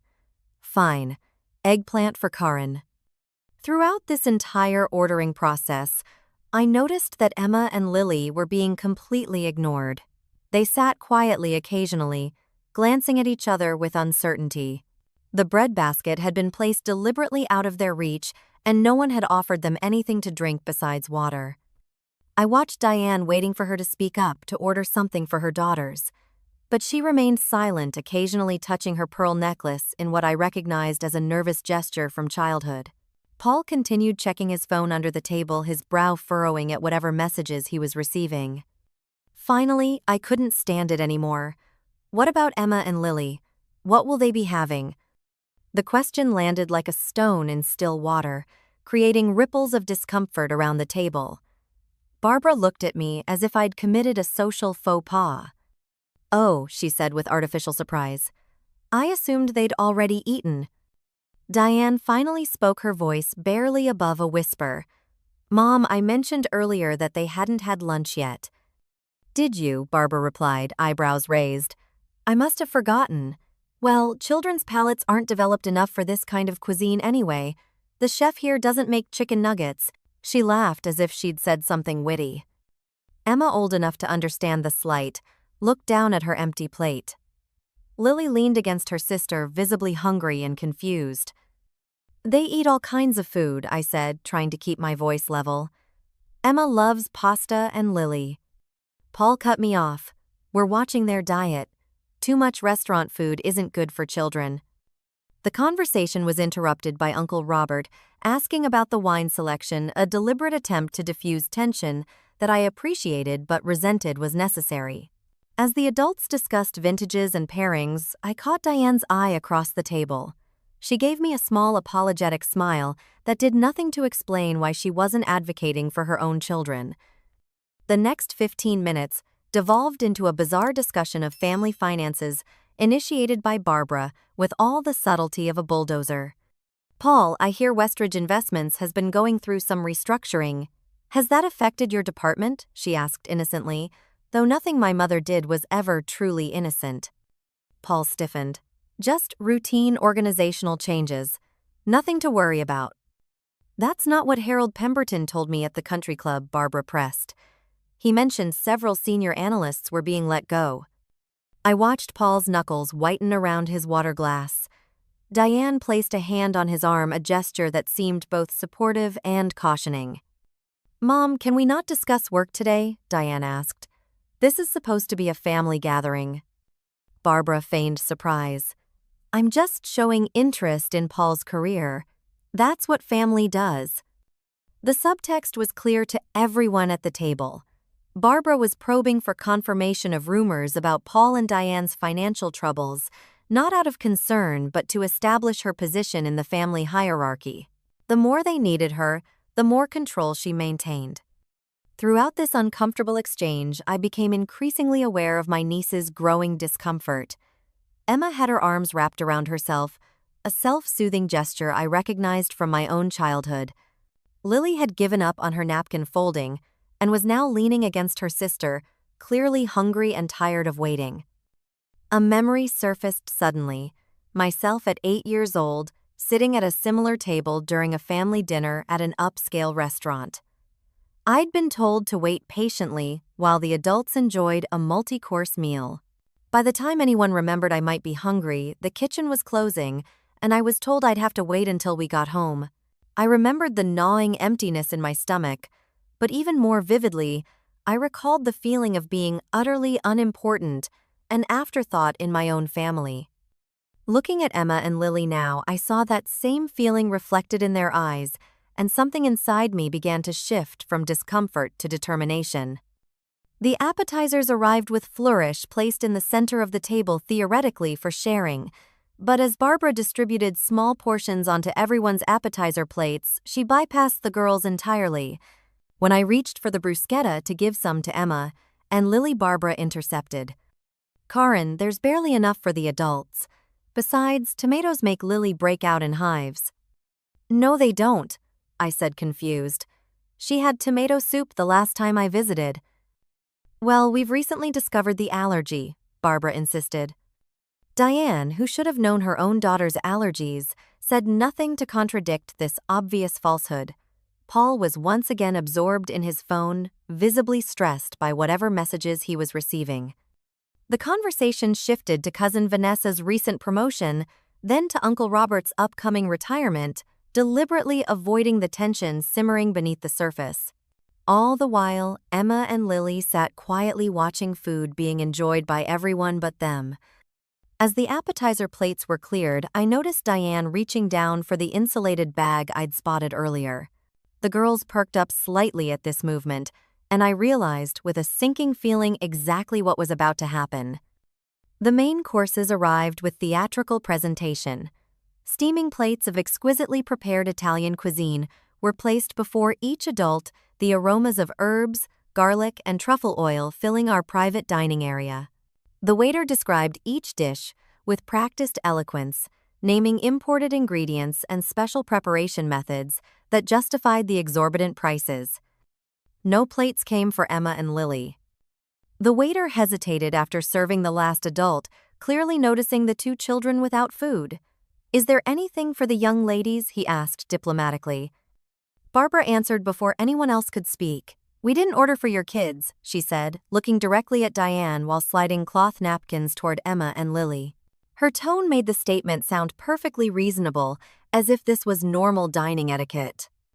Paul, finally looking up from his phone, added with unmistakable annoyance, "Be grateful they were invited."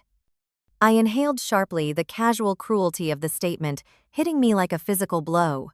Across the table, Diane's face flushed with embarrassment, but she remained silent, eyes fixed on her elaborate risotto.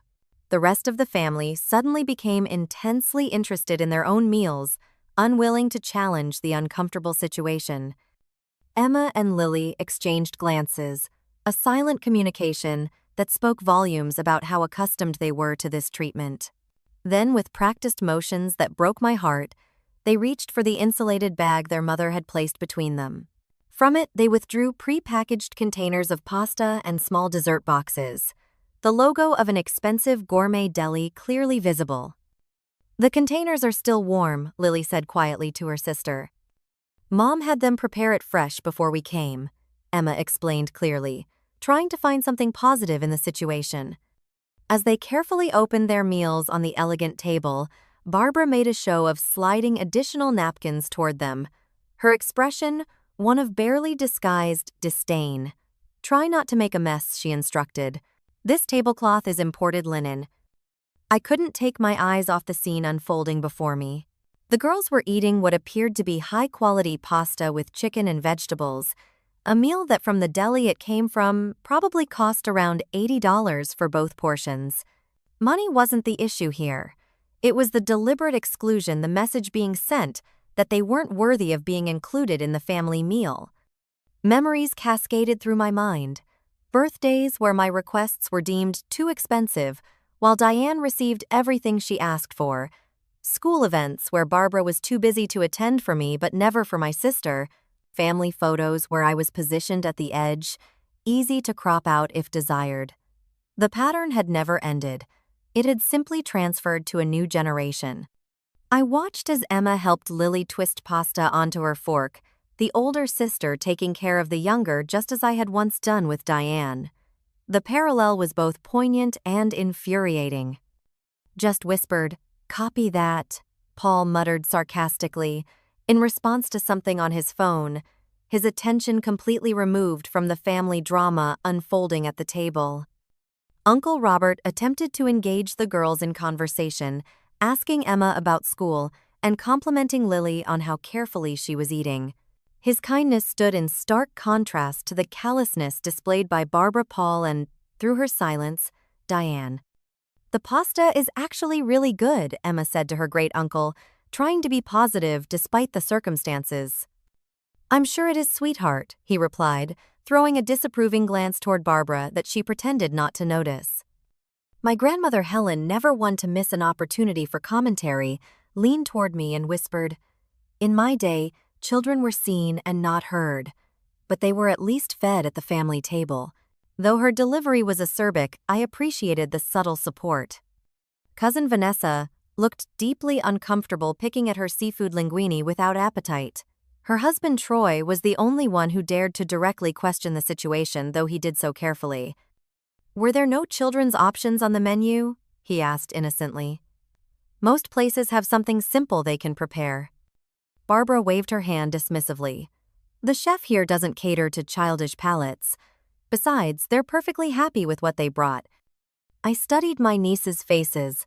Happy was not the word I would use to describe their expressions. They were eating quietly, trying to be invisible, a skill I recognized, because I'd perfected it myself growing up in Barbara's household. My father George, who had been silent throughout the meal, finally spoke up. "The girls should have been included in the order," he said quietly, his voice lacking conviction but at least making the statement. Barbara shot him a look that could have frozen the sundae. "They have food, George. Let's not make an issue where there isn't one." "There is an issue," I wanted to say. There's always been an issue. But the words remained trapped behind years of conditioning to keep the peace, to not rock the boat, to accept the subtle cruelties as normal. Diane continued eating her risotto, occasionally glancing at her daughters with what might have been guilt in her eyes. But she said nothing, did nothing. The same pattern we'd grown up with, Diane accepting preferential treatment while I was expected to understand why I deserved less, was now playing out with her own children as the victims. The waiter returned to check on our meals. "Is everything to your satisfaction?" The polite question standard in any restaurant suddenly seemed loaded with irony. Was any of this satisfactory? The exclusion of children from a family meal, the obvious favoritism, the silent complicity? As he awaited a response, something shifted inside me. Dr. Levine's words echoed in my mind. "Family patterns don't change unless someone is brave enough to change them." I placed my napkin beside my plate and took a deep breath. When the waiter returned, I stood up and said, "Actually, no. Everything is not satisfactory." My voice came out steadier than I expected, given how my heart was pounding against my ribs. The entire table froze. Barbara's fork paused midway to her mouth, her eyes widening with shock that I would create a scene in public. "My nieces haven't been properly served." I continued, turning to address the waiter directly. "Could they please have menus? Or, if that's not possible, could you recommend something appropriate that could be prepared quickly? They've been sitting here hungry while we've all been eating." The waiter, a consummate professional, didn't miss a beat. "Of course, ma'am.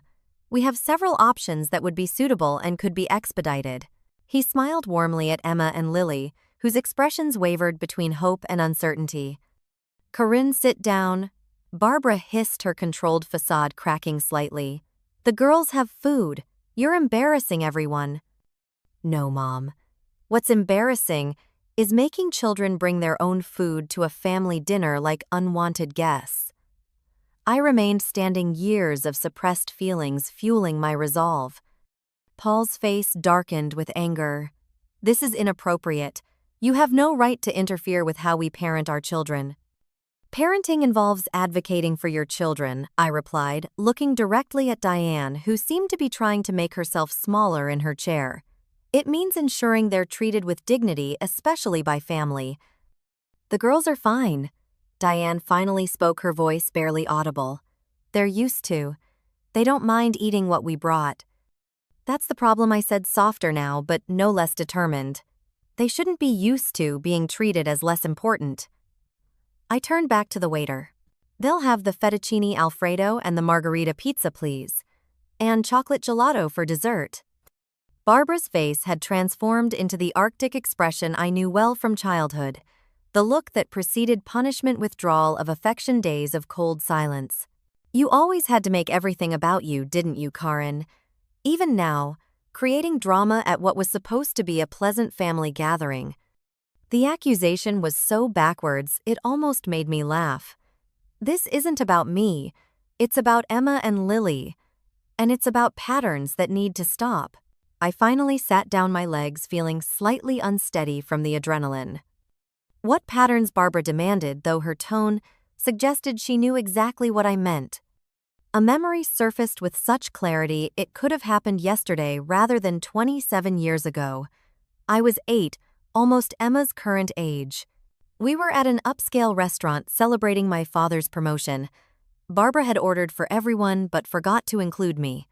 When I quietly mentioned being hungry, she'd said almost exactly the same words. "We didn't order for you. You can have something when we get home." I'd sat through the entire 3-hour meal with nothing but water and a dinner roll a kind server had slipped me when Barbara wasn't looking. "The pattern of excluding some family members while favoring others," I said evenly. "The pattern of teaching children they should accept being treated as less valuable." Uncle Robert nodded slightly, encouraging me to continue. My father stared at his plate, his expression a complex mixture of shame and what might have been pride. "You're being ridiculous," Barbara scoffed. "No one is excluding anyone. The girls have perfectly good food." "Food they had to bring themselves to a family dinner at a restaurant," I pointed out. "Food they're eating from takeout containers while everyone else gets freshly prepared meals served on china. How would you feel if that were you, Mom?"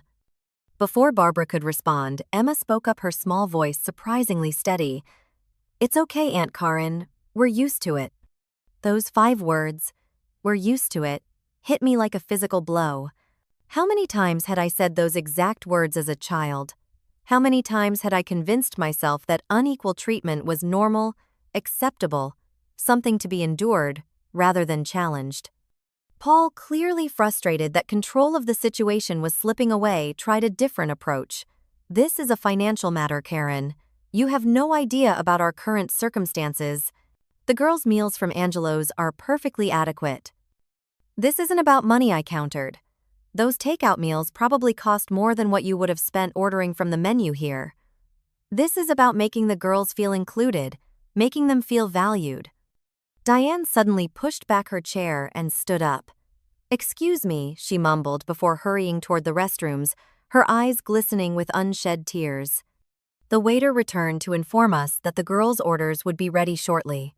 Emma and Lily exchanged glances of surprised delight, then looked at me with such gratitude that I felt my throat tighten.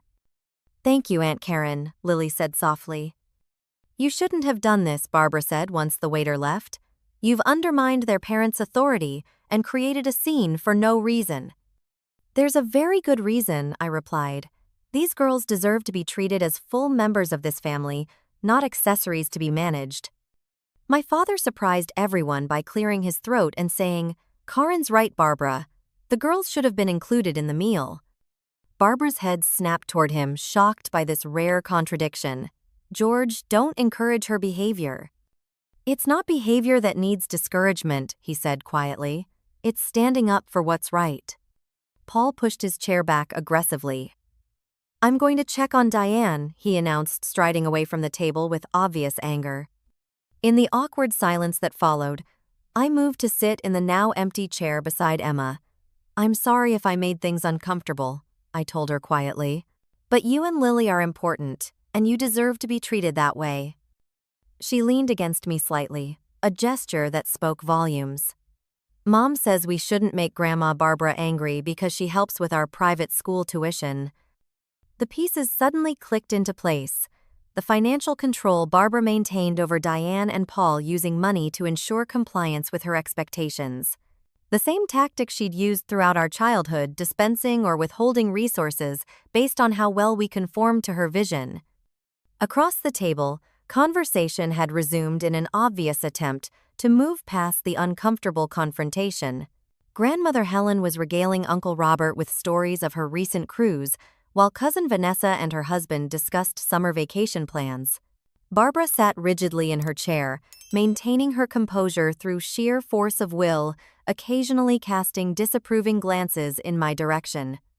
When Diane and Paul returned several minutes later, the tension was palpable. Paul's expression was thunderous, while Diane's eyes were red-rimmed from crying. They took their seats just as the waiter arrived with fresh hot meals for Emma and Lily, served on proper plates with full place settings. Your fettuccine Alfredo, young lady, the waiter said with a flourish as he placed Emma's dish before her. And margarita pizza for you, miss, he added, setting Lily's plate down with equal ceremony. Can I get you anything else? Perhaps some fresh Parmesan or cracked pepper? The girls' faces lit up at being addressed with such respect, at being treated as valued patrons rather than inconveniences. Yes, please, Emma said, sitting up straighter. Parmesan would be lovely. Lovely indeed, the waiter agreed with a wink, grating fresh cheese over her pasta. In that moment, watching my nieces finally being treated with dignity, I knew that regardless of the family fallout that would inevitably follow, I had done the right thing. The remainder of the meal unfolded in a strange atmosphere of fractured tension. Our large table had effectively split into camps, those who supported my intervention, those who were angry about it, and those desperately trying to maintain neutrality. Through it all, Emma and Lily ate their freshly prepared meals with undisguised enjoyment, occasionally exchanging glances of appreciation with me. Barbara maintained a rigid smile that never reached her eyes, directing conversation towards safe, superficial topics while studiously ignoring what had just transpired. Vanessa, you must tell everyone about your kitchen remodel. The Carrara marble countertops sound divine. Cousin Vanessa, clearly uncomfortable being used as a conversational shield, responded with minimal enthusiasm. They're nice, yes. The contractor finished on schedule, which was the real miracle. Beside me, Emma leaned close and whispered, This is the best pasta I've ever had. Better than the takeout, I asked quietly. She nodded. It's warm all the way through, and they put extra cheese on it.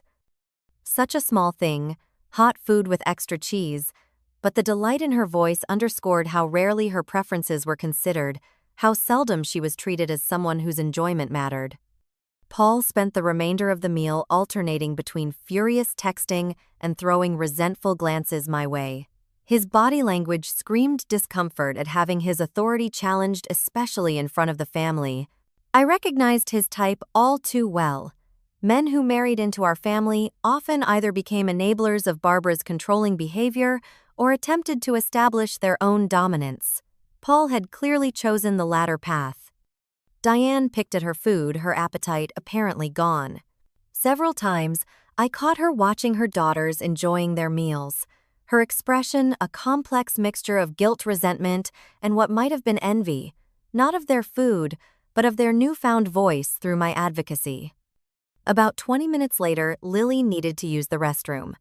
Diane rose to accompany her, and I seized the opportunity to follow them, hoping for a moment to speak with my sister away from Barbara's watchful eyes.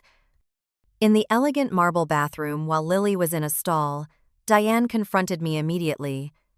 You had no right to do that, Karin, she hissed. though her anger seemed fragile underlaid with something more vulnerable. "You made Paul and me look like terrible parents." "That wasn't my intention," I replied honestly. "But can you tell me why you didn't order food for your own daughters?" Diane's eyes filled with tears. "You don't understand. Things are complicated right now." "Then help me understand," I urged, softening my tone. "We used to tell each other everything." The toilet flushed, and Diane quickly wiped her eyes. When Lily emerged, Diane helped her wash her hands, then said, "Sweetheart, can you wait just outside the door for a minute? Mom needs to talk to Aunt Karen." Once Lily had left, Diane's composed facade crumbled. "Paul lost his job 3 months ago," she confessed in a rush. "The layoffs at Westridge that Mom mentioned, he was part of them. We've been pretending everything's fine, but we're drowning in debt. The house, the cars, the private schools, we can't afford any of it anymore." "Why didn't you tell me?" I asked, genuinely confused. Despite our complicated relationship, I would have helped if I could. "Because Mom offered to help, on her terms." Diane leaned against the marble counter. "She's paying the girls' tuition now and helping with the mortgage, but every dollar comes with strings attached." "So many strings, Karen." The picture became clearer, and one of those strings is maintaining the appearance she wants even at the expense of your daughter's dignity. Diane nodded miserably. "She told me this morning not to order for the girls because children don't appreciate fine cuisine, and it would be wasting her money. That's why I brought the takeout. I couldn't bear the plains. Thought of them sitting through another meal with nothing." "Another meal?" I echoed, the implications sinking in. "This has happened before." "Last month at Le Cirque," Diane admitted. "And before that at the country club." Mom says they need to learn that life isn't fair and that expectations should be managed early. The same thing she used to say about you. The revelation stunned me. All this time, I'd assumed Diane had been oblivious to the unequal treatment, that she'd accepted her favored status without questioning its impact on me. But she'd been aware, perhaps not fully but enough to recognize the pattern repeating with her own children. "Why Emma and Lily?" I asked. "They're your daughters." Diane's expression crumpled. "Because Emma reminds her of you, responsible, thoughtful, always taking care of her sister, and Lily questions everything just like you did. Mom says they have your difficult personality traits rather than mine." The cruelty of it took my breath away. Barbara punishing my nieces for traits that reminded her of me, perpetuating cycles of favoritism and exclusion into a new generation. "It has to stop, Diane," I said firmly. "Not just for my sake, but for your daughters." She wiped away fresh tears. "I know. But we need her financial help right now, and Paul refuses to consider downsizing or changing our lifestyle. He says appearances are everything in his industry, that he won't get another position at the same level if people think we're struggling." "There are other options," I started to say, but the bathroom door opened as another patron entered, ending our private conversation. "We should get back," Diane murmured. "But thank you. For the girls, I mean. They've been talking about you all week, you know. About how you really listen to them." We returned to the table to find dessert menus being distributed to the adults only once again. But this time the waiter quietly placed 2 additional menus beside Emma and Lily's plates, giving me a subtle nod of acknowledgement. Barbara noticed immediately. "The children don't need dessert. They already have those little cake things in their takeout containers." Before I could respond, my father spoke up. "Let them choose something they'd like, Barbara. It's a celebration after all." "A celebration of what exactly?" she asked icily. "Of family," he replied simply. "All of our family." As the girls excitedly discussed gelato flavors, I caught my father's eye across the table. He gave me a small smile that conveyed decades of unspoken thoughts. Regret for not having stood up sooner, pride that I finally had hope that things might change. The check arrived after dessert, creating another moment of tension. Barbara reached for it automatically, her financial power over the family a long-established fact, but I was faster. "I'll get this," I said, placing my credit card in the leather folder. "Don't be ridiculous," Barbara scoffed. You can't afford this on a teacher's salary. I can afford what matters, I replied evenly, keeping hold of the check, like making sure my nieces feel valued and included. Paul bristled. We don't need your charity. It's not charity, I countered. It's family. Isn't that what we're supposed to be?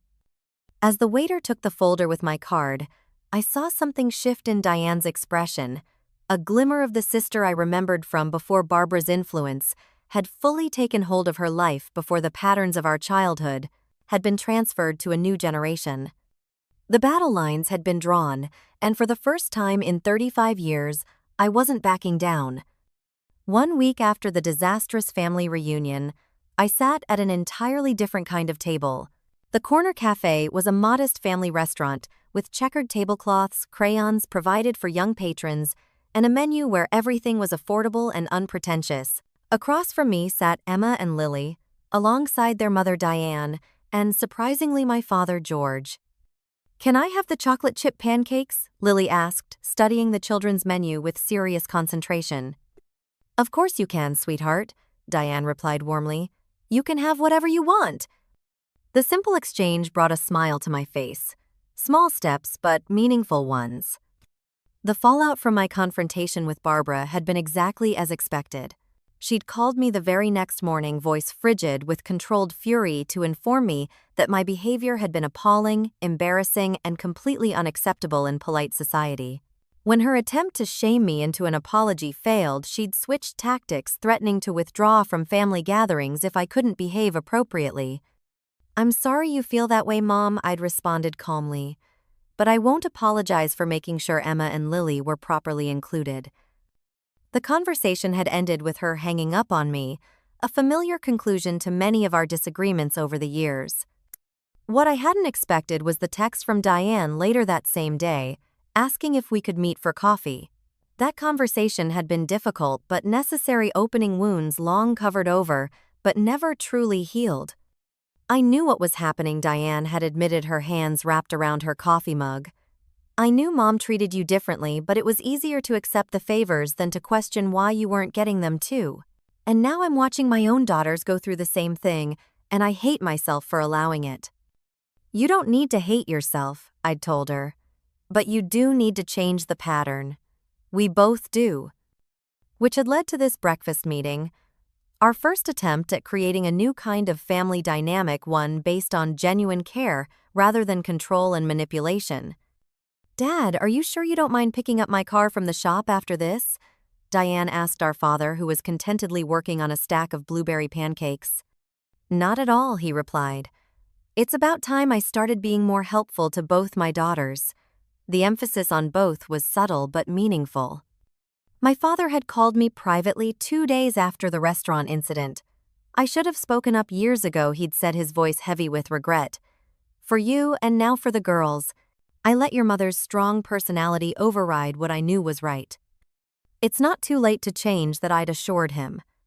And here he was making small but significant efforts to balance the scales, to be equally present for both his daughters and all his grandchildren. Aunt Karen, I got an A on my science project, Emma announced, pulling a folded paper from her backpack, the one about ecosystems that you helped me research. That's fantastic, I exclaimed, genuinely proud. I knew you'd nail it. Diane watched our interaction with an expression I couldn't quite read. Finally, she said, I've started talking to a therapist, Corinne, about all of this. The patterns. Mom. Everything. The admission clearly wasn't easy for her, but it represented a profound shift. Diane had always defended our mother's behavior, had always maintained that Barbara's controlling nature was just how she showed love. Acknowledging that there might be unhealthy patterns at play was a monumental step. That's brave, I told her sincerely. Really brave. Paul's not happy about it, she continued. He says we don't need to air our dirty laundry to strangers. But then Paul's not happy about much these days. How are things with him? I asked cautiously. Diane sighed. Complicated. He's still unemployed, still refusing to consider downsizing our lifestyle. And he's furious that I told Mom we won't be accepting her financial help anymore if it comes with conditions about how we raise the girls. I nearly choked on my coffee. You did. She nodded, a small, proud smile playing at her lips. Yesterday, she didn't take it well. I can imagine, I said, remembering Barbara's reaction to even the mildest challenges to her authority. We may have to move to a smaller house, Diane continued. Change schools. Get rid of the luxury cars. But watching Emma and Lily at that restaurant, seeing how they'd already accepted being treated as less important, she shook her head. I couldn't let it continue. Not for any amount of financial security. My father reached across the table to squeeze her hand. You're doing the right thing, honey. And you're not alone in this. The rest of breakfast passed with a lightness I couldn't remember experiencing at a family meal before. The girls told jokes, my father revealed a surprisingly good talent for napkin origami, and Diane shared stories from her new watercolor painting class, a hobby she'd wanted to pursue for years but had never made time for. As we were finishing, Emma asked the question I'd been half expecting: will Grandma Barbara ever eat with us again? Diane and I exchanged glances, silently negotiating who would answer. Finally, my father stepped in. Your Grandma Barbara loves you very much, he said carefully. But sometimes adults have complicated feelings and behaviors that have nothing to do with the people they love. She needs time to understand that families work best when everyone is treated with equal respect. Even kids, Lily asked, skeptically. Especially kids, I affirmed. Every person deserves to be valued, no matter their age. After breakfast, as we stood in the parking lot, saying our goodbyes, Diane hugged me longer and tighter than she had in years. This won't be easy, she whispered, breaking these patterns after so long. The hardest things are usually the most worthwhile, I replied, hugging her back just as firmly. Over the following months, our newly formed alliance held steady. Barbara attempted various tactics to regain control. Guilt, financial incentives, even recruiting extended family members to pressure us into resuming normal family gatherings. But something fundamental had shifted. The spell was broken. I began hosting small family dinners at my apartment. Nothing fancy, just simple meals where everyone was included, everyone's preferences considered, everyone treated with equal respect. Emma and Lily thrived in this environment, gradually losing the hesitancy that had characterized their behavior at formal family functions. My relationship with Diane deepened in ways I'd never thought possible. The competitive dynamic Barbara had fostered between us slowly dissolved, replaced by genuine sisterly support. When Diane and Paul eventually separated, his refusal to adjust their lifestyle, proving incompatible with her new boundaries, I was the first person she called.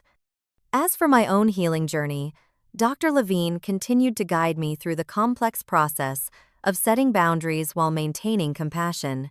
You can love someone and still not accept their harmful behavior, she reminded me. That's not just permitted, it's necessary for healthy relationships. Sitting on my balcony one evening, watching the sunset and reflecting on how much had changed in 6 months, I realized that family isn't defined by blood or obligation or control.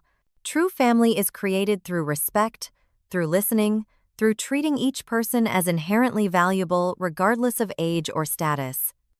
Sometimes the most courageous thing we can do is simply stand up and say, "This isn't right." Sometimes healing generations of dysfunction begins with ordering pasta for 2 little girls at an overpriced Italian restaurant. Sometimes love looks like disruption before it can become reconstruction. Have you ever had to stand up against family traditions or behaviors that were harmful? How did you find the courage to break those patterns? Share your experiences in the comments below. If this story resonated with you, please hit the like button and subscribe to hear more real-life journeys of healing and growth. Thank you for listening to my story. May it give you strength if you're facing similar challenges in your own family dynamics.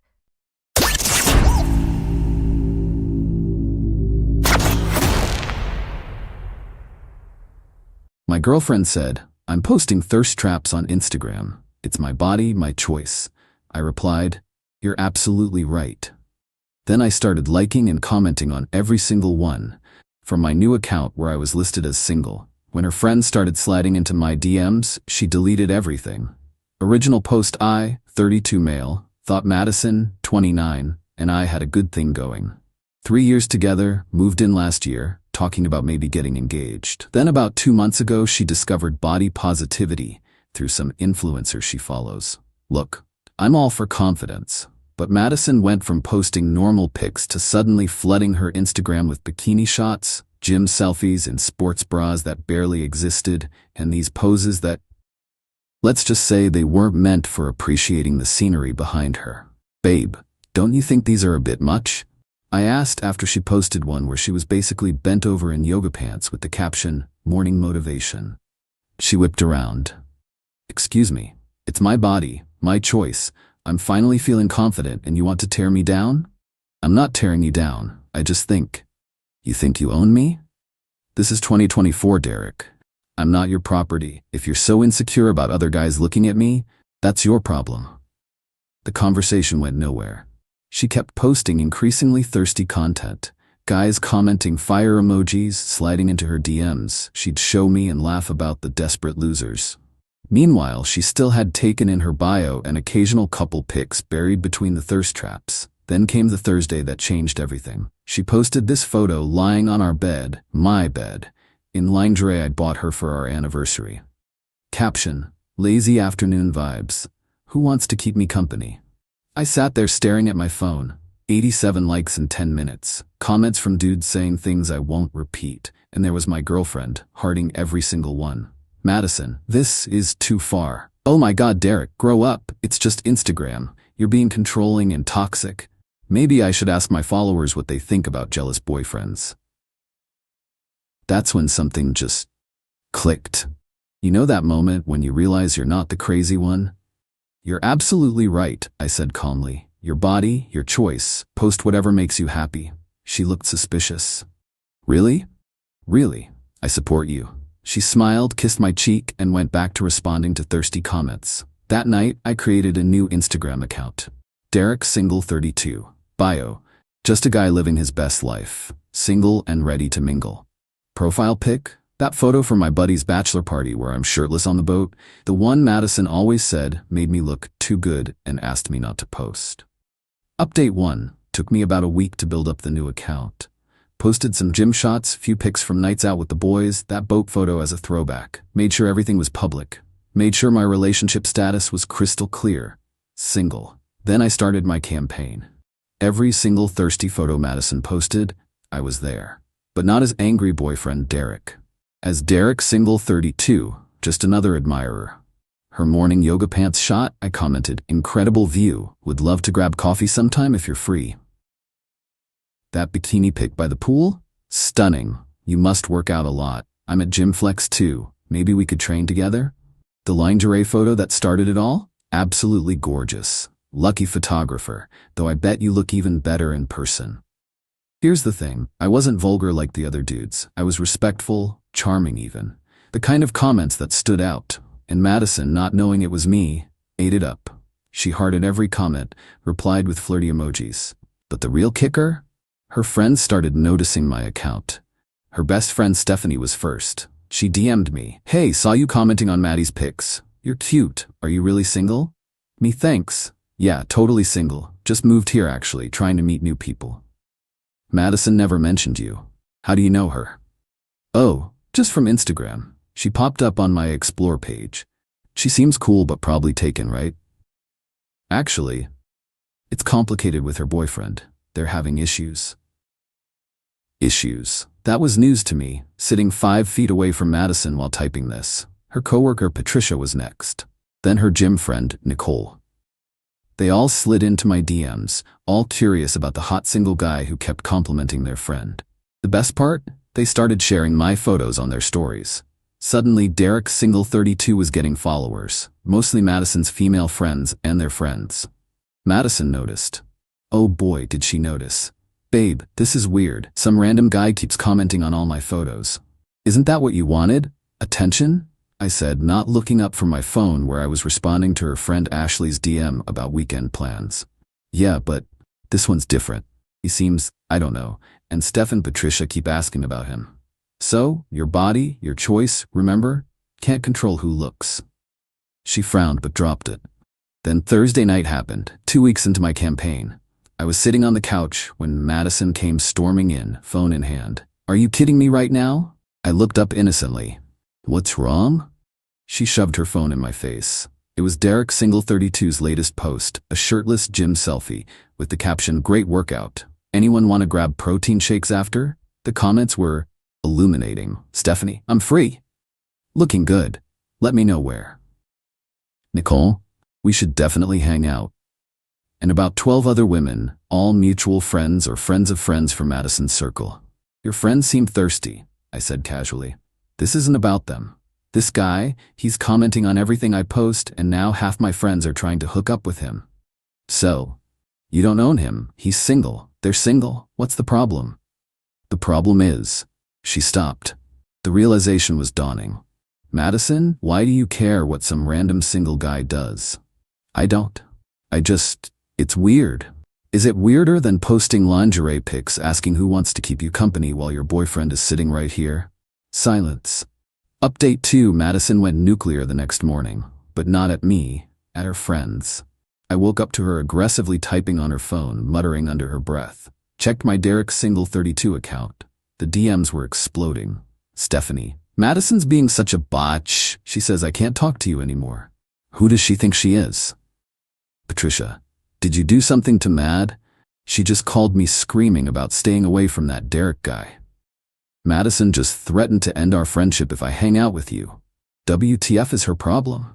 She has a boyfriend. The beauty of it? They were all defending me, a stranger on the internet, over their actual friend. Madison had created this dynamic where male attention was currency, and now her friends were spending it on someone else. That afternoon, Madison tried a power move. She posted a couple's photo of us from last month with the caption, "Appreciating my amazing boyfriend at Real Derek today. 3 years strong." First couple photo in 2 months. How touching. But here's what she didn't expect. Derek Single 32 had momentum now. Her desperate claim on me just made her friends more interested in the single Derek. The DMs doubled. Wait, there are 2 Dereks? The hot single one isn't Madison's boyfriend? Stephanie just stalked both profiles. Single Derek is way hotter to her coworker Jessica. Madison's boyfriend seems controlling. She deserves better. You free tonight? That evening, Madison was frantically going through her followers, blocking any woman who had interacted with Derek Single 32, which was basically her entire friend group. You're being psycho, I told her as she rage-blocked another follower.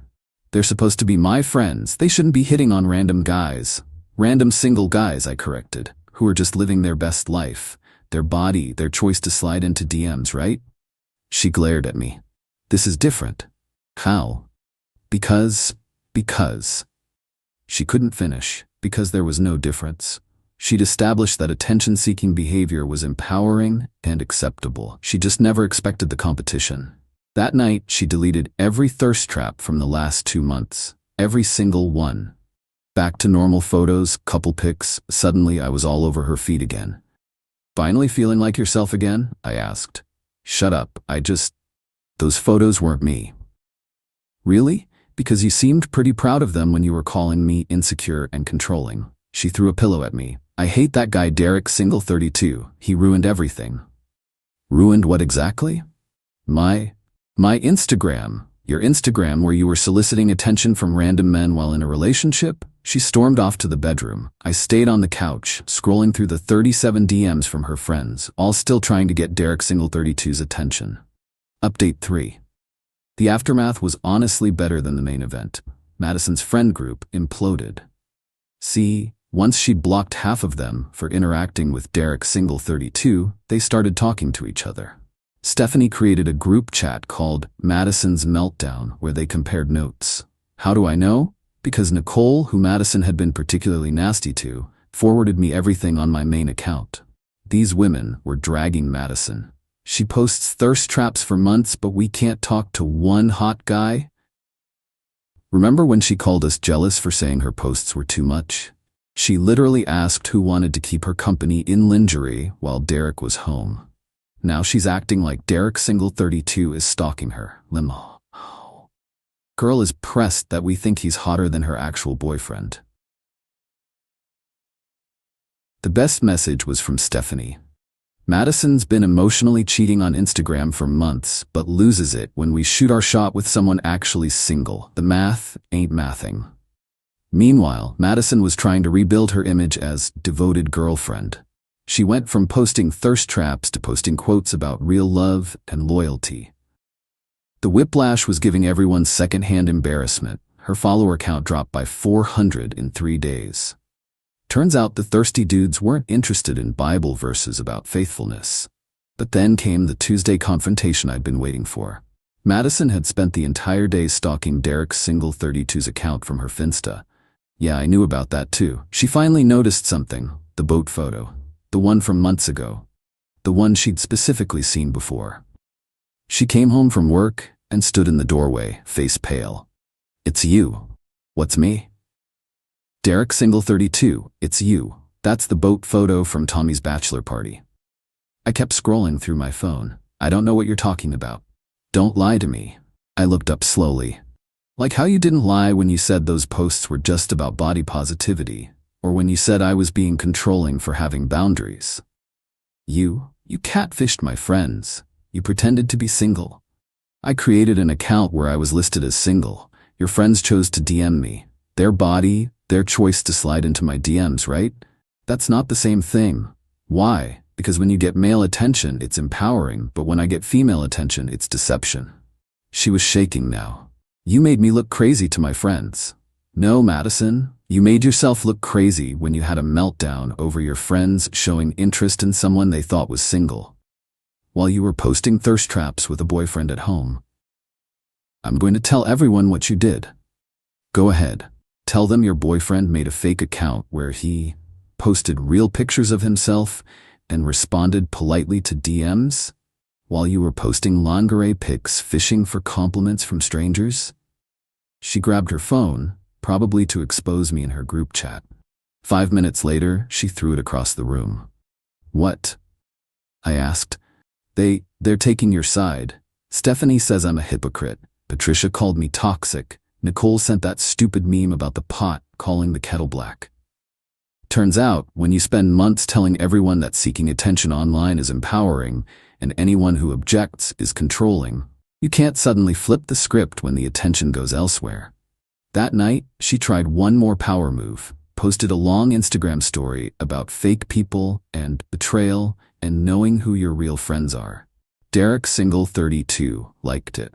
The meltdown in our apartment was spectacular. Update 4: Madison and I broke up 3 days later, though really, we both knew it was over the moment she realized Derek single 32 was me. She tried to make me the villain one last time, called her mom, her sister, anyone who would listen. But it's hard to explain why your boyfriend creating a single persona is worse than you posting thirst traps for months while he sat right there. Her mom actually called me. Derek, what Madison did was wrong, but 2 wrongs don't. All I did was create an Instagram account, Mrs. Thompson. I didn't cheat, didn't lie to Madison, didn't even do anything inappropriate. I just existed as a single person online. Your daughter's friends made their own choices. But you deceived them. Like Madison deceived me every time she said those posts were just about confidence while responding to guys calling her sexy. She hung up. Madison moved out the following weekend. Tried to make it dramatic, had Stephanie come help her pack. Guess they made up. But Stephanie spent half the time asking me about Derek single 32. So was any of it real? The being new in town? The pictures were real, I said, carrying a box to Madison's car. You're such an a-hole, Madison spat. Stephanie laughed. I mean, it's kind of genius.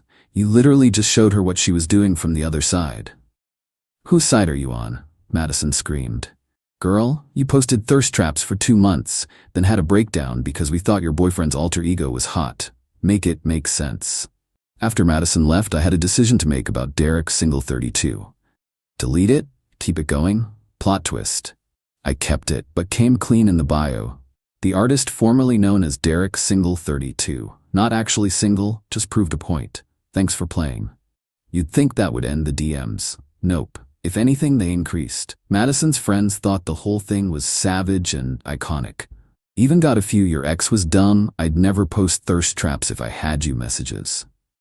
Madison's Instagram never recovered. She tried going back to thirst traps a month later. Yeah, I still checked. But the engagement was dead. Her friends had all unfollowed after the blocking spree. The thirsty dudes had moved on to the next attention seeker. She was posting into the void. Last I heard through the grapevine, she was dating some CrossFit coach who slid into her DMs during the thirst trap era. Stephanie told me he's crazy controlling about her social media now. The irony is delicious. Meanwhile, I learned something valuable. When someone shows you who they are, believe them. Madison showed me she valued stranger validation over our relationship. She showed me that her empowerment was just code for attention seeking. She showed me that my boundaries were less important than her likes. So I showed her what it looked like from the other side.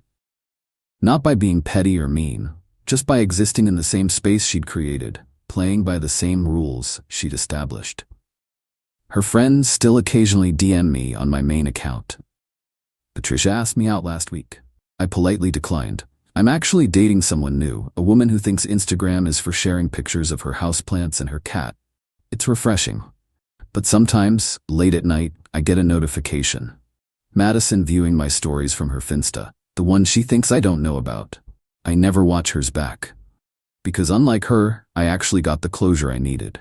She wanted attention, she got it. Just not the kind she expected. Your body, your choice. But choices have consequences. And sometimes those consequences slide into your friend's DMs and like all your bitter Instagram stories from an account you'll never forget. The best revenge?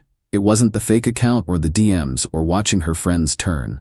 It was showing her that the validation she craved from strangers meant nothing when the person who actually loved her was sitting right there, being called controlling for caring. Now she gets to live with that. And based on the desperate quotes about real love she posts at 2 a.m., she thinks about it. A lot? Me? I'm good. Turns out when you stop fighting for someone who prioritizes Instagram likes over your relationship, you realize you were fighting the wrong battle all along. The only thing I kept from that whole mess was the Derek Single 32 account. Changed it to Derek Not Your BF with a bio that says, "In a happy relationship, not here for DMs." Somehow that gets more likes than any thirst trap Madison ever posted. Funny how honesty works like that. My girlfriend said she was going on a business trip out of town for the weekend. 2 days later, my buddy had a family emergency, and I ended up doing the last Uber Eats delivery of his route for him. When the door opened at an all-too-familiar address right in the city, she was standing there wearing his shirt. Her name was Grace. We'd been together for 2 years, living in my apartment for the last one. On the surface, things were good. But underneath, there was always this current of anxiety with her, this feeling that I was constantly being judged against some invisible standard. She was obsessed with appearances, with the right people, the right restaurants, the right everything. I always felt like a component in the perfect life she was trying to build, not a partner. The last few months she'd become distant, always on her phone, with a little smirk on her face that I wasn't a part of. Last Thursday, she came home with big news. Her company was sending her on a mandatory leadership retreat. It was in a city about 3 hours away, and she'd be gone from Friday morning until Sunday night. She made it sound like a huge deal, a major step for her career. She showed me the brochure for the conference center, a fancy place with golf courses and a spa. It all seemed legitimate. So, I played the supportive boyfriend. I helped her pack, told her to have a great time, and kissed her goodbye Friday morning as she wheeled her suitcase out the door. The apartment felt quiet and empty after she left. I had a weird feeling in my gut, a low hum of suspicion I couldn't quite place, but I told myself I was just being paranoid. I had no reason not to trust her, right? I spent Friday night just relaxing, watching a movie, enjoying the space. On Saturday, I was trying to figure out what to do with myself when my best friend, Dave, called. Dave works a regular 9 to 5 during the week, but he does Uber Eats on the weekends to pay off his student loans faster. He was in the middle of a route and was bored out of his mind. He asked if I wanted to ride along with him for a few hours, just to hang out and keep him company. I had nothing better to do, so I agreed. It beat sitting around my quiet apartment, thinking about Grace's business trip. We spent the next few hours driving around, listening to music, and talking trash like we always do. It was a perfectly normal, uneventful Saturday afternoon. We were on our last delivery of a dinner rush when Dave's phone rang. It was his sister. His mom had slipped and fallen, and they were on their way to the emergency room. It wasn't life-threatening, but she was in a lot of pain and he needed to get there right away. He was instantly panicked. He pulled the car over, his face pale. "Man, I have to go," he said, shaking a little. "But I've got this last order. The customer has been waiting for it. I can't just cancel it." He looked at me, his eyes pleading.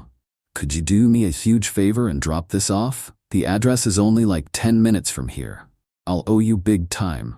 "Of course, man," I said immediately. "Don't even worry about it. Go be with your mom." He thanked me, jumped out of the car, and took off down the street to grab a taxi. I slid into the driver's seat of his beat-up sedan, the smell of 100 different meals hanging in the air. I grabbed his phone. He has 2 phones, one for Uber Eats alone, looked at the Uber Eats app, and put the address into my GPS. The name on the order was just Alex. The address was for a new high-rise condo building downtown, one of those flashy glass towers that had just been finished a few months ago. I recognized the street. It wasn't far from where I worked. I figured it would be a quick and easy drop-off. I found the building, parked illegally for a minute, and grabbed the sealed paper bag from the passenger seat. The concierge in the lobby pointed me to the elevators, and I rode up to the 27th floor. I found the apartment and rang the doorbell. I could hear music playing inside. I stood there for a moment, shifting the bag in my hand, ready to do the whole polite handoff and get back to Dave's car. The door swung open, and my world tilted on its axis. It was Grace, my Grace, the girlfriend who was supposed to be 3 hours away at a leadership retreat. She was wearing a man's oversized, wrinkled, blue button-down shirt. It was unbuttoned just enough to show she had nothing on underneath. Her hair was a mess, the kind of mess that happens when you've been in bed all day. For a split second, she didn't recognize me. She just saw a delivery guy. Then her eyes focused and the color drained from her face. Behind her, a guy walked into the doorway, shirtless, rubbing a towel on his wet hair. He was tall, athletic, with a smug look on his face. I'd seen him once or twice before in pictures she'd shown me. It was Alex, her friend from college, the one she'd always described as being like a brother to her. The one I'd met briefly at a party a year ago and instantly disliked. He'd barely acknowledged my existence. The 3 of us stood there, frozen in a triangle of shock and betrayal. But Grace's shock morphed into something else first. Something ugly. Her face twisted not with guilt, but with disgust. At me. "What the hell are you doing here?" she hissed. "Why are you doing Uber Eats delivery? I am so ashamed of you." And just like that, something inside me snapped. The hurt, the confusion, it all burned away in a flash of white-hot rage. I looked from her, in another man's shirt, to the bag in my hand, to the smug, half-naked guy standing behind her. Ashamed of me? I dropped the bag of food. It hit the marble floor of the hallway with a wet thud. "Ashamed of me?" I roared, letting my voice echo in the quiet hallway. "You're supposed to be at a business conference, you lying, cheating piece of trash." Alex, the brother, finally spoke up, stepping forward. Whoa, man, who are you?" he said, putting a protective hand on Grace's arm. I laughed, a harsh, humorless sound. "I'm her boyfriend, the guy she lives with in the apartment you've probably heard all about." "Who the hell are you?" Alex's smug expression dissolved into confusion. He looked down at Grace, his grip on her arm tightening. "Boyfriend? What is he talking about? You told me you broke up with your ex months ago. You said he was a psycho who wouldn't leave you alone." He looked back at me, a flicker of recognition in his eyes. "Wait, you're Jake? She told me you were stalking her." The world stopped spinning and came into sharp, brutal focus. The lies were deeper than I could have imagined. I wasn't just the clueless boyfriend. I was the crazy, stalker ex in the story she was telling him. I took a step closer to them. "So I'm the crazy ex now?" I said, keeping my voice low so they knew I meant business. "Is that what you were thinking when you used my credit card to book your flight to this conference? Is that what you were thinking when you told me you loved me before you left?" Grace started to stammer, her eyes darting between us. It's not It's not what it looks like. Oh, it looks exactly like what it is, Alex shouted, turning on her. He was betrayed too, and his anger was just as raw as mine. You've been playing me this whole time, using my apartment, telling me you're single, letting me think we were starting something real, all while you had a live-in boyfriend? What is wrong with you? She started to cry then, the classic go-to defense. I was confused, she sobbed, looking from me to him. I didn't know what to do. I love you both. You don't love anyone but yourself, I spat. I had never felt such a profound level of disgust for another human being in my entire life. The confrontation was messy, loud, and brutally public in that sterile apartment hallway. Doors on the floor were probably cracking open as our neighbors listened in. I didn't care. Finally, her tears dried up, replaced by a desperate panic. She looked at both of us, her face streaked with mascara. Where am I supposed to go now? She whimpered, the ultimate question of a person who has run out of options and expects someone else to provide a new one. I looked at her, standing there in another man's shirt, the embodiment of her own deceit. I don't care, I said flatly. But you have until noon tomorrow to get every last one of your things out of my apartment. If it's not gone by then, it's going to the curb. She turned her hopeful, tear-filled eyes to Alex. He just shook his head in disgust. You are definitely not staying here, he said. I want you out of my apartment, now. He reached behind him, grabbed her purse from a table, and tossed it into the hallway. Then he looked at me, then back at her, and slammed the door, leaving her alone in the hallway with her lies. I didn't stick around to watch the fallout. I just turned and walked away, leaving her standing there amidst the wreckage she had created. I didn't look back. The rage was still there, but it was being replaced by a chilling sense of purpose. This wasn't just a breakup, this was an eviction. I got back to Dave's car, my hands shaking with adrenaline. I called him, told him what happened. He was floored. He told me to take his car, go home, and do what I needed to do. The first thing I did when I got back to my apartment was change the locks. By 10 o'clock that night, every lock on my door was new. Her key was now just a useless piece of metal. Then I started packing. But I wasn't careful. I didn't use her fancy suitcases. I went to the closet where we kept a stash of heavy-duty black trash bags. I pulled them out and started clearing out her existence from my life. Clothes, shoes, makeup, books, everything went into the bags. I worked like a machine, fueled by a cold, methodical fury. By 2 a.m., her side of the closet was empty. Her drawers were bare. The bathroom counter was clear of her endless bottles and jars. It was like she had never been there. I piled all 30-something bags near the front door. Her calls and texts had started around 9 that evening. An endless barrage of frantic messages. I didn't answer a single one. I just let my phone buzz itself into silence. Then came the emails, long rambling pleas and accusations. I deleted them without reading. She showed up at the apartment around midnight, just as I was tying up the last bag. My doorbell camera sent a notification to my phone. I watched the live feed as she tried her key, her confusion turning to panic, then to rage. She started pounding on the door, screaming my name. I just sat on my couch in the dark, watching the silent movie of her meltdown. After 20 minutes, she finally gave up and slumped down in the hallway, a defeated heap. That's when I sent her a single text message. Your things are packed. They will be on the curb outside the building at 8 a.m. tomorrow morning. A truck is scheduled to haul away any abandoned property at 12:05 p.m. Be there or don't. It makes no difference to me. Then I blocked her number. The next morning at exactly 8 a.m., I started hauling the bags down in the service elevator. It took 4 trips. I piled them up on the sidewalk, a small mountain of black plastic that represented 2 years of my life. I went back upstairs and watched from my window. A little after 9, a car pulled up. It was her best friend Megan, another person I'd never really trusted. Grace got out of the passenger seat. She looked like she hadn't slept. They both looked at the mountain of trash bags with horror. It took them nearly an hour to load everything into Megan's small SUV, a process that involved a lot of angry shoving and muttered curses.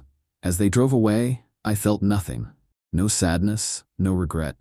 Just emptiness. The real war, of course, started a few days later. The story she and Megan started spreading was a masterpiece of fiction. In their version, I was the monster. I had been acting jealous and controlling for months. I had somehow tracked her to her friend's apartment where she was staying to get some space from me, and then I had shown up in a violent rage, assaulted her, and thrown her out with nothing but the clothes on her back. I started getting texts from mutual friends asking for my side of the story. I knew a simple denial wouldn't be enough. I needed proof. And then, like a gift from the heavens, I got a text from an unknown number. It was Alex. His text was short and to the point. "Hey man, it's Alex. I'm sorry about all this. Grace is insane. She's been telling people you attacked us both. That's a lie and you know it. I have all the texts from her from the last few months where she was telling me she was single and that her crazy ex was harassing her. If you need me to back you up, I will. This woman is toxic." That was it. That was the silver bullet. I took a screenshot of his text. I forwarded it, along with a simple one-sentence explanation of my own, to our entire group of mutual friends. For anyone who has heard Grace's story, here's the guy she was with, in his own words. She lied to everyone.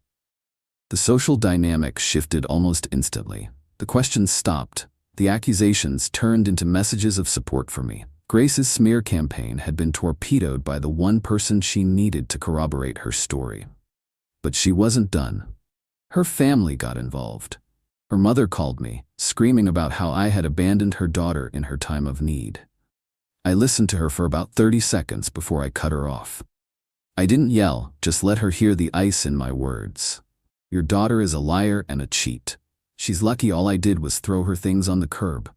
You should be more concerned about the character of the person you raised. Do not call me again." I hung up. The next day I got a voicemail from her father. It was rambling, angry, and vaguely threatening. He said things like, "You'll regret this, and you don't know who you're messing with." I didn't feel threatened.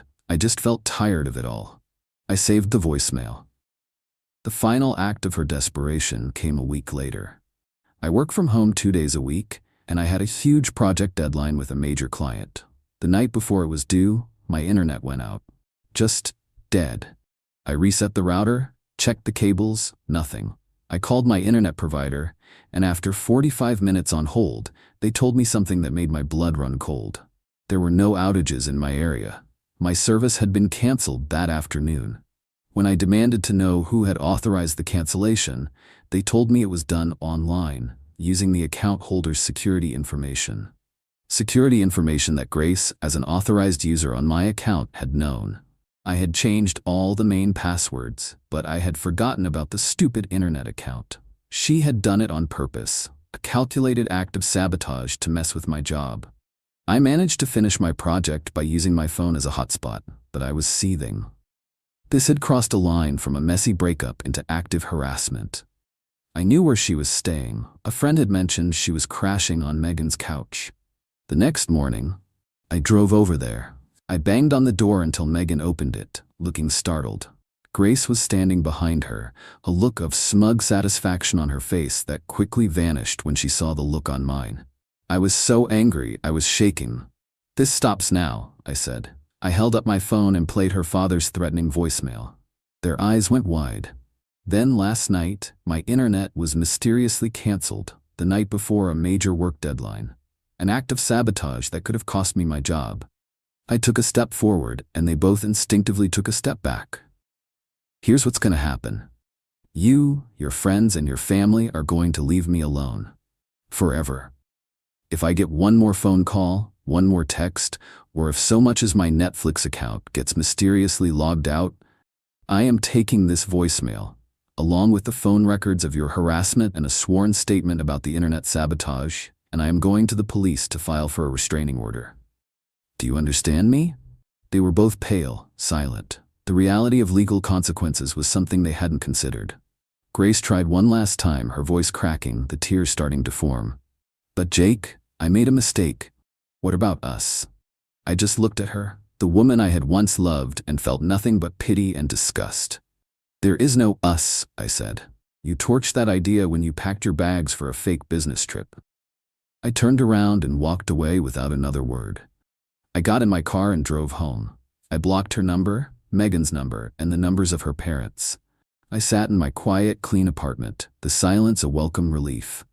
I poured myself a drink and deleted every picture I had of her. It was finally over. On our anniversary, she threw my gift in the trash. I don't want handmade junk. I didn't argue. I just took it out of the trash. The next day, she saw it in a gallery window with a $10,000 price tag. I watched her throw 3 months of work into the kitchen trash. The wooden box hit the bottom with a thud. She brushed her hands together like she was disposing of actual garbage and walked out of the room. My name is David. I'm 37. I do custom woodworking. Not furniture exactly, more like art pieces. Boxes, sculptures, decorative stuff. Takes time, takes skill. Doesn't make me rich, but it pays the bills. Been doing it for 8 years now since I left my corporate job. Best decision I ever made. Been with Monica for 3 years. She's 34, works in real estate, makes good money, better than me most months. She never let me forget that either. Little comments here and there about how she's the breadwinner, how I play with wood while she does real work. I let it slide because when things were good, they were really good. But lately, more bad than good. Our anniversary was yesterday. 3 years. I'd spent the last 3 months working on her gift whenever I had time between paid commissions. A jewelry box. Not just any box. This thing was a masterpiece. Walnut and maple inlay, hand-carved details, dovetail joints so tight you couldn't slide paper between them. Secret compartments, magnetic catches, the kind of piece that takes hundreds of hours spread over months to get right. I gave it to her over dinner at home, made her favorite meal, set up candles, the whole thing. She opened the wrapping and looked at it. Just looked at it. No smile, no surprise, nothing. She asked what it was. I told her it was a jewelry box, for her collection. She had a lot of jewelry, expensive stuff. I thought she'd appreciate something handmade to store it in, something personal. She set it down on the table and said she thought I was getting her the bracelet she'd shown me last month. The one from Tiffany. $4,000. I told her I couldn't afford that right now. Business had been slower than usual. She picked up the box again, turned it over in her hands like she was inspecting a defective product, and said she didn't want handmade junk. Then she stood up, walked into the kitchen, and threw it in the trash. I sat there for a minute, didn't yell, didn't argue, just sat there processing what happened. 3 months of work, hundreds of hours. In the trash because it wasn't from Tiffany. I got up, walked into the kitchen, and pulled the box out of the trash. It had some coffee grounds on one corner. I wiped it off. Monica was in the bedroom by then. I could hear her on the phone with her friend Tara, telling her about her disappointing anniversary, laughing about the handmade junk her boyfriend tried to pass off as a real gift. I packed the box carefully in bubble wrap and put it in my truck. Went back inside. Monica was still on the phone. I told her I was going out. She waved me off without looking at me. I drove to Hendrick's Gallery downtown. I'd been working with Patricia, the owner, for about 2 years, sold a few smaller pieces through her. She'd been asking me to bring in more inventory, but I usually focused on commissioned work. Had a standard consignment agreement with her already. 50-50 split. Fair terms. Patricia was closing up when I got there. She saw me at the door and let me in anyway. I unwrapped the box and set it on her counter. She put on her glasses and picked it up. Didn't say anything for a few minutes, just examined every detail, every joint, every piece of inlay. She opened it, found the secret compartments, tested the magnetic catches. Finally, she looked at me and asked where I'd been hiding this level of work. I told her I'd been doing it all along. She just hadn't seen my best pieces. This one was supposed to be a gift. Didn't work out. She asked if it was for sale. I told her it was now. She set it down carefully and said she needed to do some research, but her gut told her this was gallery quality. Real gallery quality.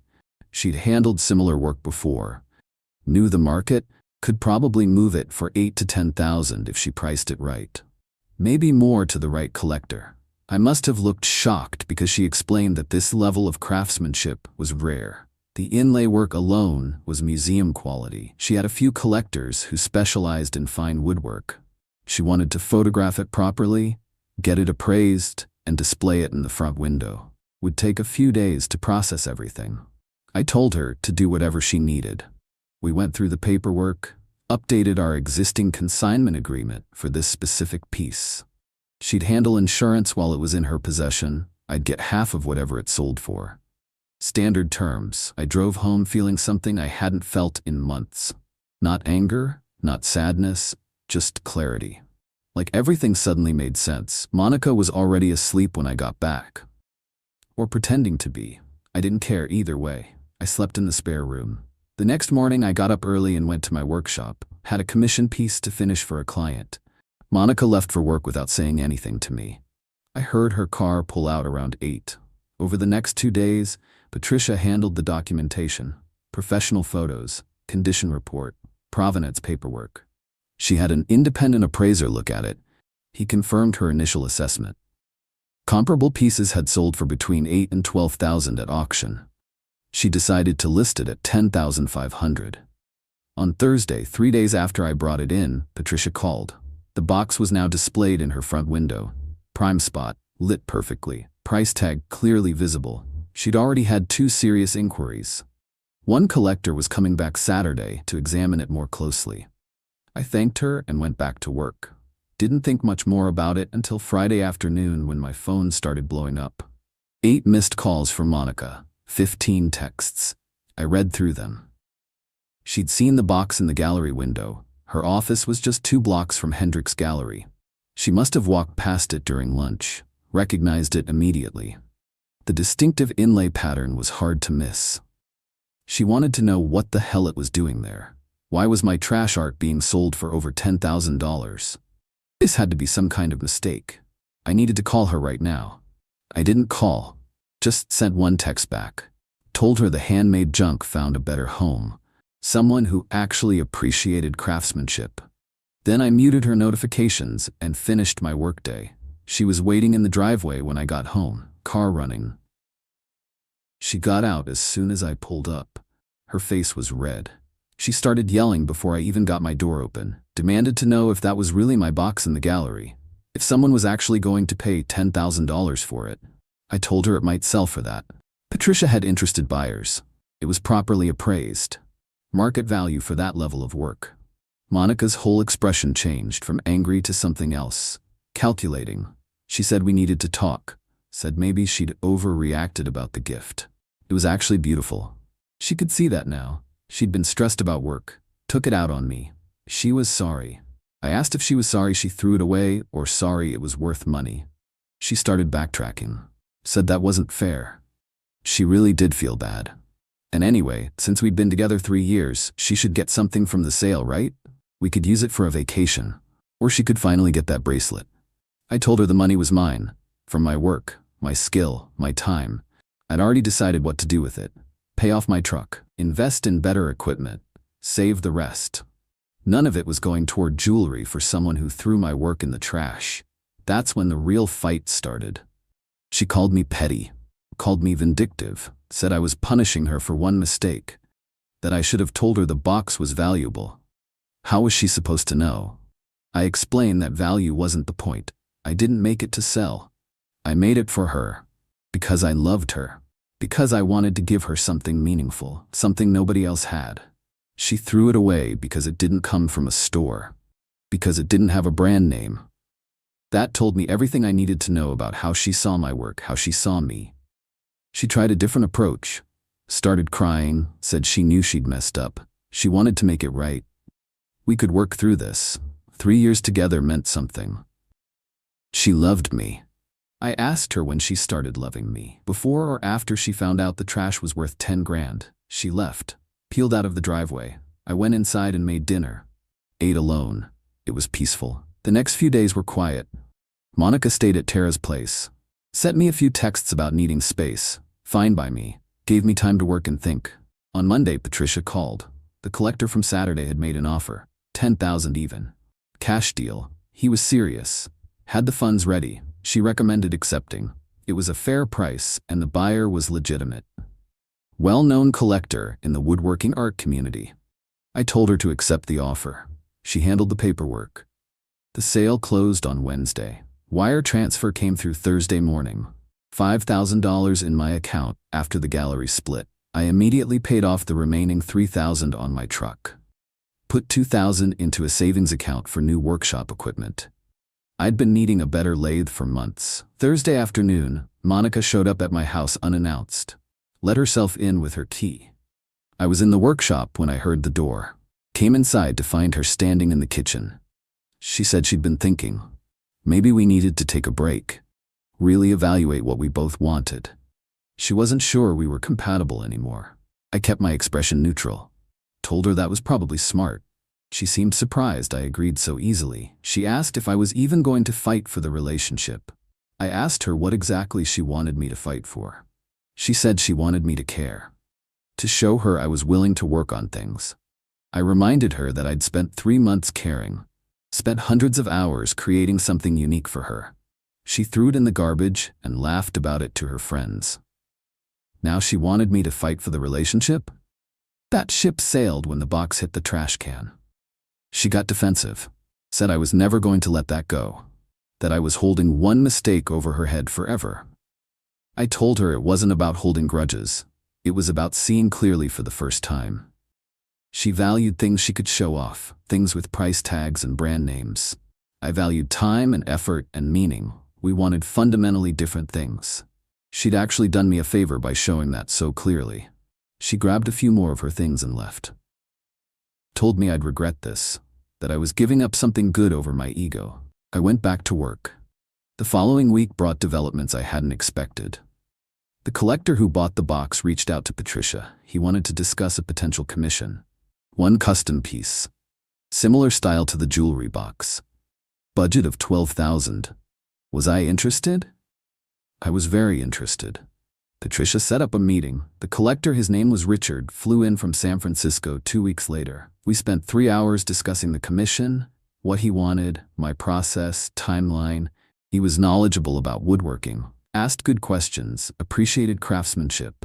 We agreed on terms, half up front, half on completion. 6-month timeline. I had the deposit in my account within a week. This changed everything. One commission led to visibility. Patricia started pushing my work harder, put together a proper portfolio, reached out to other galleries. Within a month I had interest from 2 more galleries. One in Denver, one in Portland. Both wanted to carry my pieces on consignment. Monica's friend Tara called me about 3 weeks after the breakup, said Monica was struggling. She'd realized she made a huge mistake. She wanted to apologize properly. Could we meet for coffee? I told Tara that Monica had my number. If she wanted to apologize, she could call me directly. Tara said Monica was embarrassed. She'd acted badly and knew it. She just needed a chance to make things right. I asked Tara a simple question. Would Monica be reaching out if the box had sold for $50 instead of $10,000? Tara went quiet for a long moment. Then she admitted Monica had been talking constantly about the money, about how she didn't realize I was actually talented, how she could have had a piece worth thousands, about my new commission and gallery interest. I thanked Tara for her honesty and ended the call. That told me everything I needed to know. 4 weeks after the breakup, Monica showed up at my workshop unannounced. I was working on the commissioned piece for Richard. She walked in despite the closed sign on the door. Started talking about how we needed to discuss our relationship. I set down my tools and told her she needed to leave. I was working. She saw the piece I was building. The expensive wood. The detailed plans spread out on my workbench. Her eyes went wide. She asked if this was another commission. I told her it was. A $12,000 commission. She asked how many of those I was getting. I told her that wasn't her business anymore. She needed to leave. She changed tactics, said she'd been doing a lot of thinking. She understood now what she'd lost. Not just the relationship, but the chance to be with someone whose work was being recognized. She could support my career now. She understood the value of what I did. I asked her the same question I'd asked Tara. Did she understand the value before the price tag or after? She struggled with that, kept trying to say it wasn't about the money. But everything she'd said revolved around recognition and commissions and gallery representation. Nothing about me, nothing about us, just about what my work was becoming. I told her we were done, completely. She needed to stop showing up at my workshop. She started crying, real tears this time. Said she loved me, that she'd made a mistake, but people make mistakes. I couldn't just throw away 3 years. I reminded her that she threw away 3 months of my work without a second thought. Called it junk. Laughed about it to her friends. Now she wanted me to believe she loved me.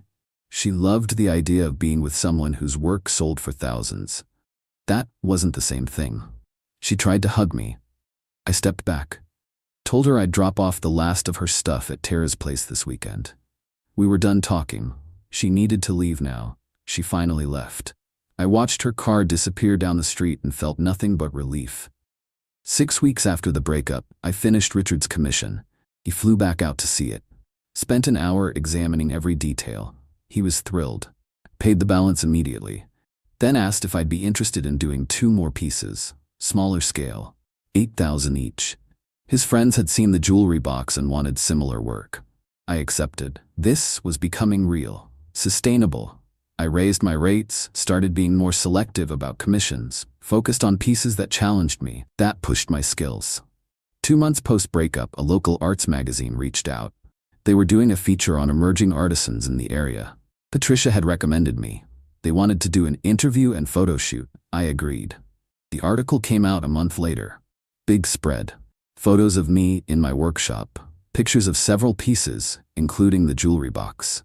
Richard had given them permission to photograph it. The article talked about my journey from corporate work to artisan, mentioned the growing gallery representation, the commissioned work, the waiting list I now had. My phone exploded with inquiries. 4 new galleries wanted to talk, 8 commission requests, 2 more interview requests from bigger publications. My website traffic crashed from the load. I had to upgrade my hosting plan. Monica sent me a link to the article, just wrote 1 word. Wow. I didn't respond. 3 months after the breakup, I ran into Monica at a restaurant. I was there with Patricia and a potential client. Business dinner. Monica was with some guy I didn't recognize. Younger than me. Suit and tie. She saw me immediately.